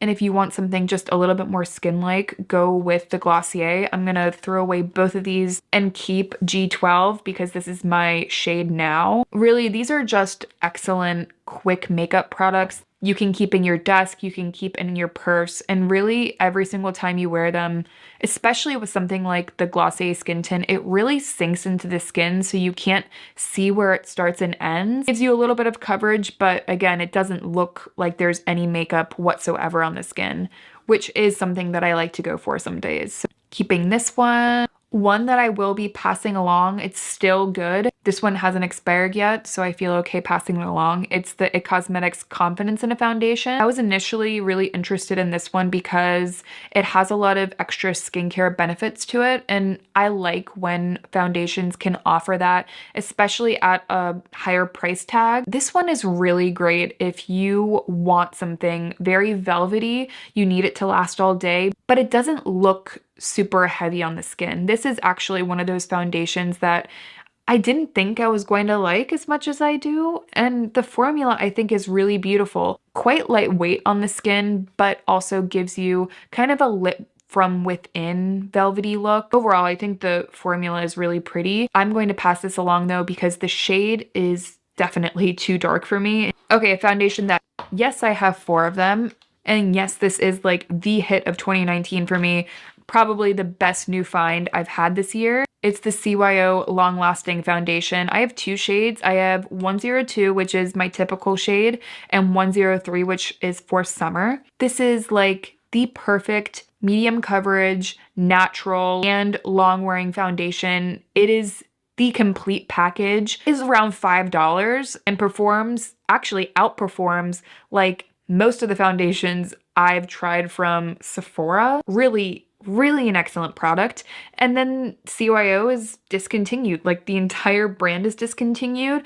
I was really upset, and that's why I actually got these backups because just the formula is so good. It gives you just the slight bit of dewiness and that really healthy, luminous look to your skin without it being overly dewy. And to be honest, though I love dewy foundation, sometimes I just want something more natural. And this really has the perfect balance in so many different ways, you know, finish-wise. I actually quite like the packaging. I think it's really minimal, which I love. Anyway, so long story short, the Soap & Glory Kick-Ass is literally the same foundation, except a little bit more expensive. But honestly, I don't even care about the price because just the formula is so freaking good, you guys. It says it's 24-hour wear. It says it's sweat proof. I'm telling you, if you want the most natural long wear foundation out there on the market, I really struggle to find one that would even compare to this. This is the shade 01. You can see I've already used a bunch of this. I just love it. It's been my go-to for months now. I'm keeping all of these. One that I think I'm going to keep just for the springtime is the Tinted Face Oil from Kosas. I really like this one for more transitional seasons like spring and fall. I find that in summer, I don't tend to use it because it is a tinted face oil. And then in the winter, believe it or not, I tend to use this more as like a mix-in rather than just on its own. I can't really explain why. I just find that in transitional seasons, this really works well for my skin that doesn't really know what it's doing. Whereas when my skin is more normalized, I tend to not reach for it. This is actually more of a dry oil base. This isn't super greasy whatsoever. I definitely need to get more use out of this spring. And lastly, we have two foundations that I love very, very much. First, starting off with the Physicians Formula, the Healthy Foundation. This is one of those formulas and just foundations in general that I would pay so much money for, and I'm so glad that I don't have to. This really does just give you exceptionally healthy looking skin. I actually quite like that it comes with a big doe foot applicator. It is like a little bit messy, but I can't tell you how quick it is. It really is quick, healthy, glowy makeup. This is a natural to dewy finish, but one thing that I think sets this foundation apart is that it also has that pore filling sort of airbrush quality that a lot of more dewy foundations don't have, especially at something like the drugstore. You know, at the drugstore, you're kind of expecting dewy makeup that just looks dewy. It's not really offering anything else. It looks very sheer. It's very no makeup. This is an exceptionally unique formula, in my opinion. Again, it will give you that very airbrushed, flawless look without it looking like really heavy makeup. Just the formula, the luxe packaging, everything about this I love. It's definitely, you know, top 5 foundations for me. And lastly, we have the Flower Beauty Light Illusion Foundation. This is actually one that I had a weird relationship with at first. I didn't really love the way it looked when applied with a damp beauty blender, which tends to be my preferred method while applying really any foundation. But when applied with your fingers or just a completely dry sponge, I really love the way that this looks. You don't need a lot of product at all. It actually has a surprising amount of coverage. This to me definitely competes with some of the Dior foundations for sure. And I definitely prefer this formula over most of the Dior foundations I've tried, to be honest. But really, it's just such a pretty finish, very luminous, but I think what sets it apart from a lot of the other foundations I've talked about is the fact that it is so pigmented and you need less product, which I think is an awesome plus. I have the shade Ivory L2. I always reach for this one when I want my foundation to last as well. This is definitely exceptional if you need your foundation to last on the skin. So keeping that one. So these are the 4 foundations that I'm going to be passing along to friends. These are all the foundations that I'm keeping. And then these are all the ones that I am throwing away. Definitely make sure to give this video a thumbs up if you enjoyed it. And leave me a comment down below if you've tried any of these or if you know of a foundation you think I'd be interested in. Not that I'm really in the market at the moment, but I'm always interested in the formulas that you guys like. I hope you guys enjoyed today's video, and I will see you in my next one. Hey everyone, so in today's video, I'm going to be doing a foundation declutter video. Foundations and concealers also, it's kind of like my vice product. Everyone has one. A lot of people buy 15 eyeshadows that look exactly the same. I'm the kind of person that will buy another dewy light coverage foundation over and over again, expecting them all to be so drastically different. So I wanted to do today's video because I want to get rid of the products that I don't use anymore. I want to clear out space, and also to kind of remind myself to use up products and to remember the good standbys and to hopefully just not buy as many. Just knowing me, everyone has their little vice, their little thing that they like to indulge in. For me, foundation is one of those things. I really enjoy reviewing it for you guys and then also just testing it out for me. Foundation to me is just really intriguing to me. Whatever the texture is that looks the most skin-like, or to have the most coverage while also being the most skin-like, all of that and what goes into that is really interesting to me. It's kind of why I buy so many foundations. I think I have to be honest, I definitely have like a few different skin tints and foundations lying around that aren't in this video. A small makeup bag I keep at work, and one at my parents' house as well. If this video is helpful, please make sure to give the video a thumbs up.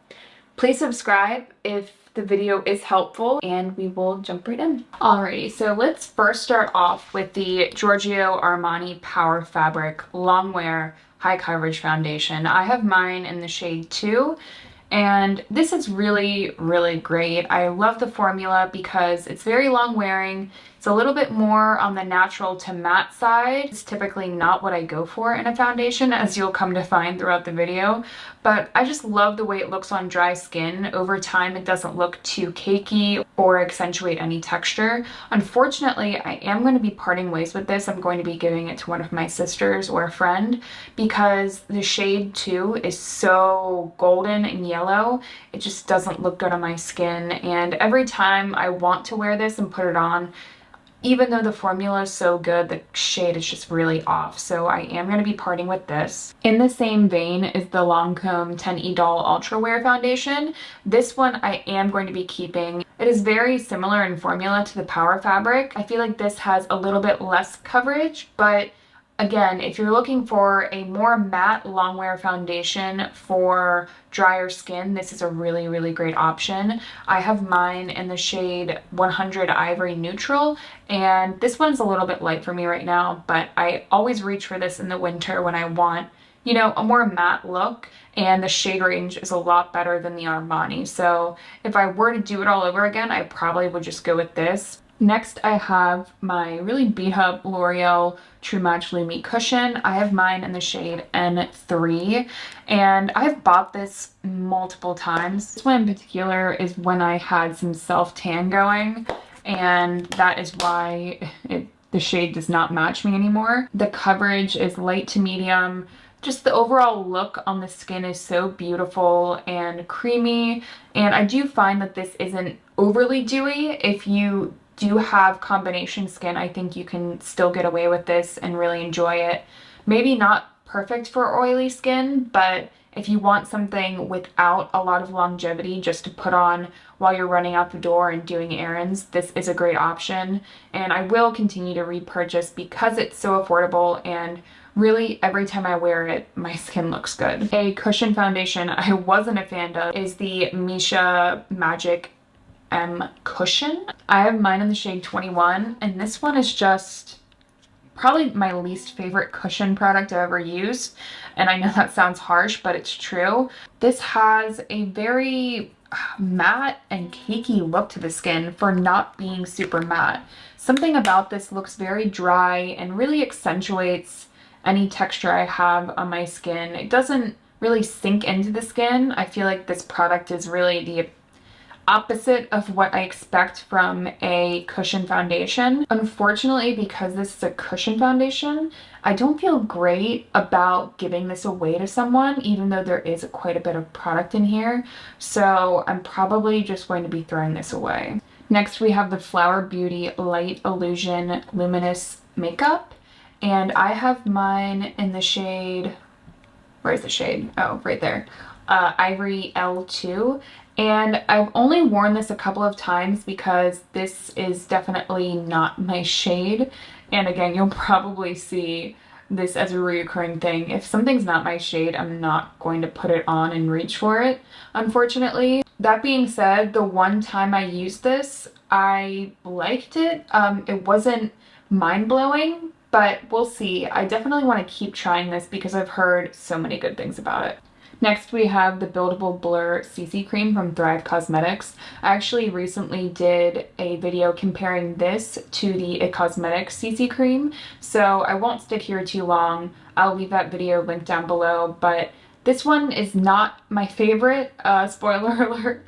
I do think this is going to be awesome for a lot of people. I have mine in the shade Fair Light, and unfortunately I just don't think this product worked for me and my skin type, so I will be giving this away. This is like one of the first tinted moisturizers I've ever used. I have mine in the shade Opal, and this is so old. I mean, I really do like it. There's still like a little bit of product in here, so I guess that's why I was holding on to it, but this is so old and I'm probably just gonna throw it away. Another product I need to throw away is the Too Faced Born This Way foundation. I had mine in the shade Porcelain. The shade is very yellow. A lot of Too Faced products lean very yellow to me.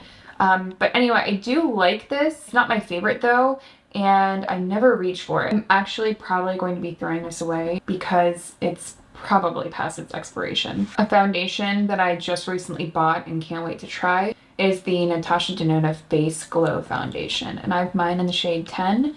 I only wore this once, and I really liked it when I wore it, so I'm going to be trying this out a little bit more. If you guys want a review on this, definitely let me know, or if you're interested in seeing how this compares to another product, leave your comments down below. So I am keeping this because I'd love to test it out. Next we have the Misha Perfect Cover BB Cream. This one is in the shade 23. I also have the shade 13 as well, and I can't find it, which really pisses me off because that shade is a lot better for me.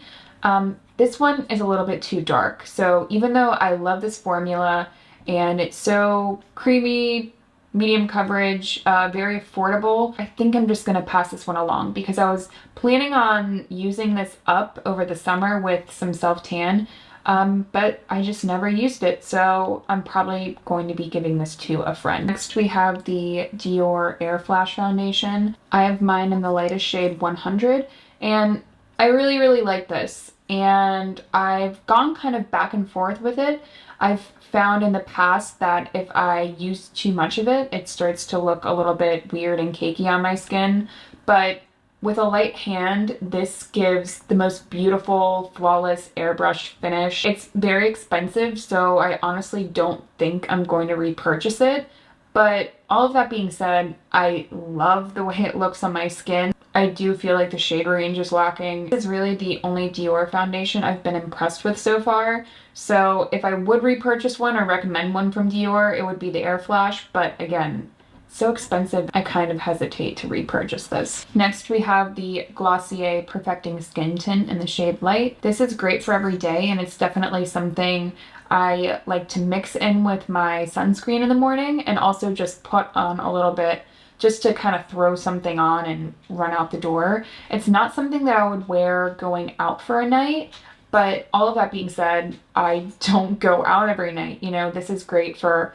everyday makeup, and I like that it's a more natural finish when I don't want something too dewy. If you still haven't tried this, I'll leave my Glossier rep link down below, and you can use it if you want any money off your order. Next we have the NARS Pure Radiant Tinted Moisturizer, and this is in the shade Finland, and this is one that I really need to use up because I only have a little bit left and I really enjoy it. This is definitely a really beautiful tinted moisturizer. This is everything I've wanted from a more high-end tinted moisturizer, and it's one I would definitely recommend and repurchase because it looks natural on the skin, but you just look very fresh and the skin looks really healthy when you wear it. It's a great everyday product. The shade range is a lot better too for a tinted moisturizer, so I would definitely recommend this, and I really need to use this up. I'm actually really happy I did this video and really cleared everything out so I,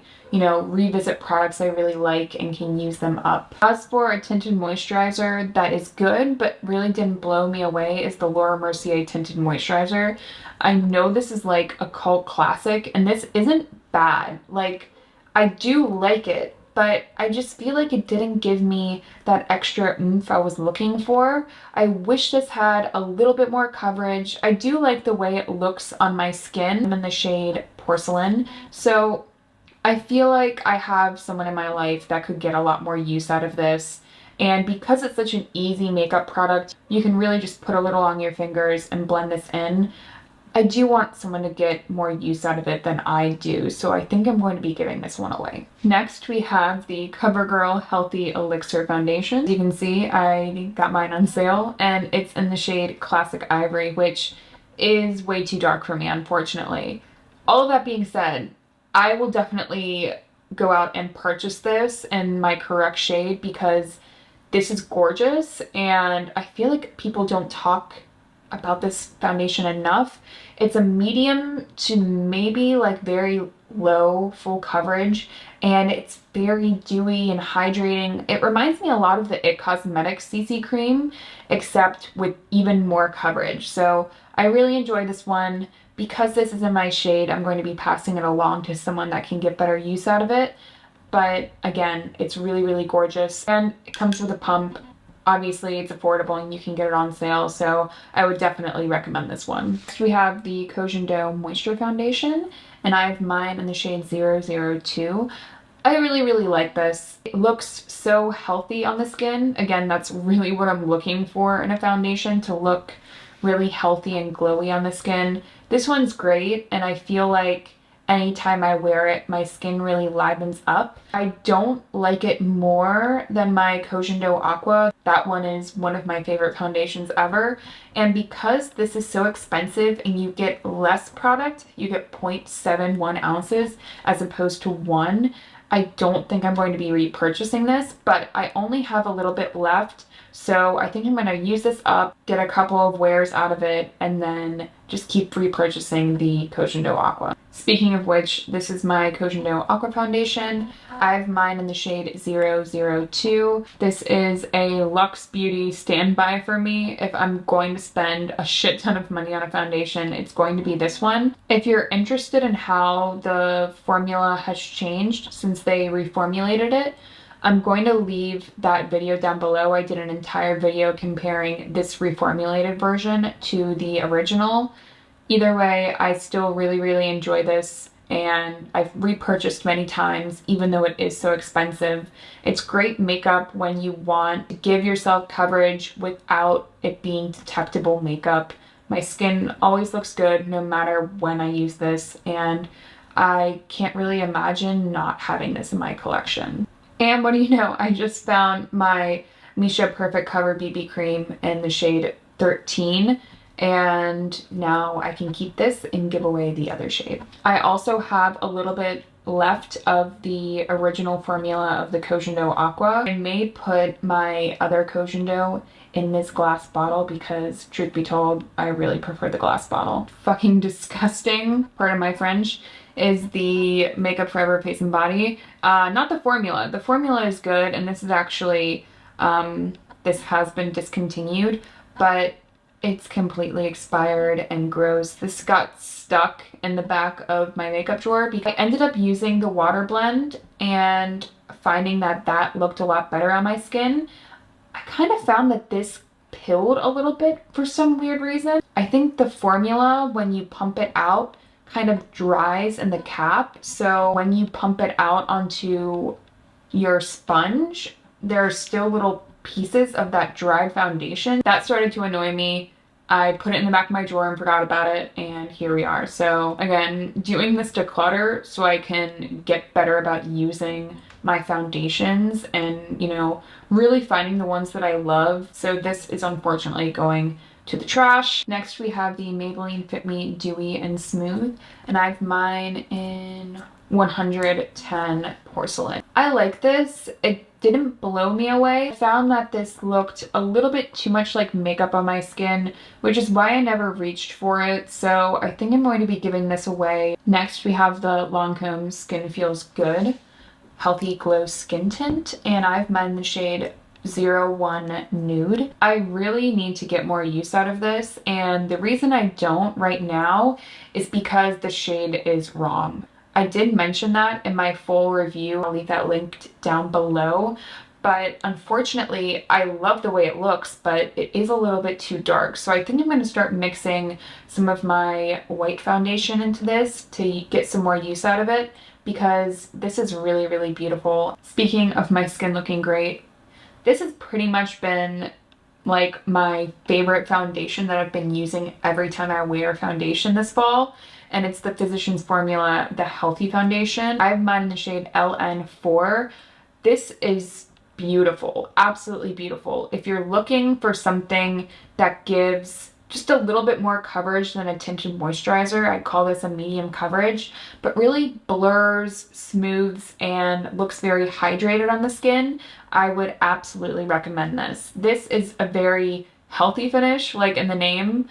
It's not overly dewy, so I do think a lot of people would really enjoy this. It's great for dry skin, and I imagine that a lot of people with normal and combination skin would love this as well. It wears really well. My skin really just looks great every time I wear this, and I definitely see myself repurchasing this already, and I'm not even halfway through this. The only thing I don't like is the applicator, which is this big doe foot applicator. As you can see, it gets really grimy, unfortunately, and I imagine it's going to be difficult to get all of the foundation out of this bottle once it's at its end.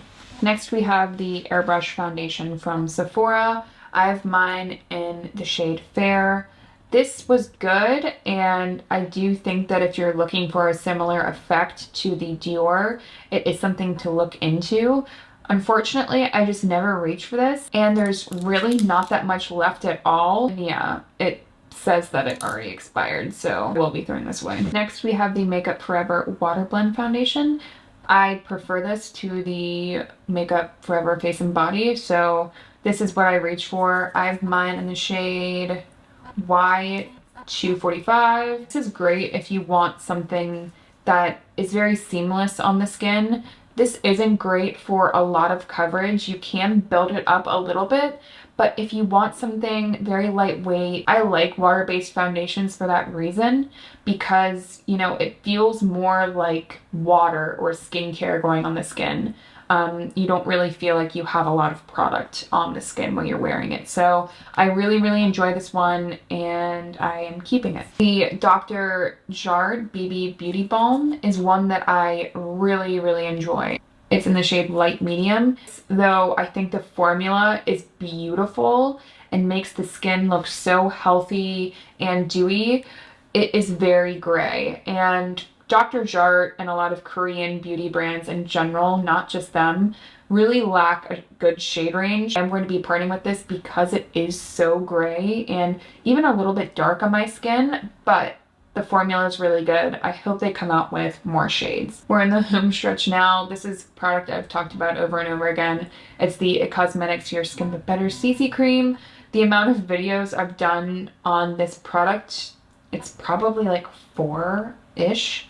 Anyway, I have mine in the shade Fair. I love this. I will repurchase over and over again. I've probably used like 3 tubes of this. And instead of using up all of my other makeup products that I like, I just keep repurchasing this because no matter what, my skin is going to look good when I wear this. Really, I mean that. Like, no matter what, I will be happy with my face makeup, which is why I always go back to this. Great for travel, and I like that they have more shades now especially. So obviously keeping this. The product I'm sadly going to be parting with is the Makeup Forever Ultra HD Foundation. I have mine in shade Y235. This is a little bit yellow for me, but I really like this formula, and it's definitely a standby for me, and I think a lot of people will really enjoy this formula. Unfortunately, I think this is getting old because the last few times I've worn it, it just hasn't looked the same on my skin. So I think this is just getting old. I don't think it's really the formula or my skin changing. So once I use up some of my other foundations, I'll probably repurchase this. So these are all the foundations that I'm keeping, and these are all the foundations that I'm giving away. So yeah, I hope that this video was helpful. Please make sure to give it a thumbs up if it is. If you guys have any other questions about specific foundations that I did mention, I will try to leave as many related links to the foundations down in the bio, and I will also be on my comments responding to you, talking to you about what shade that you're looking for, what are the formulas like in the foundations that I mentioned today. So I hope that this video was helpful as always, and I will see you in my next one.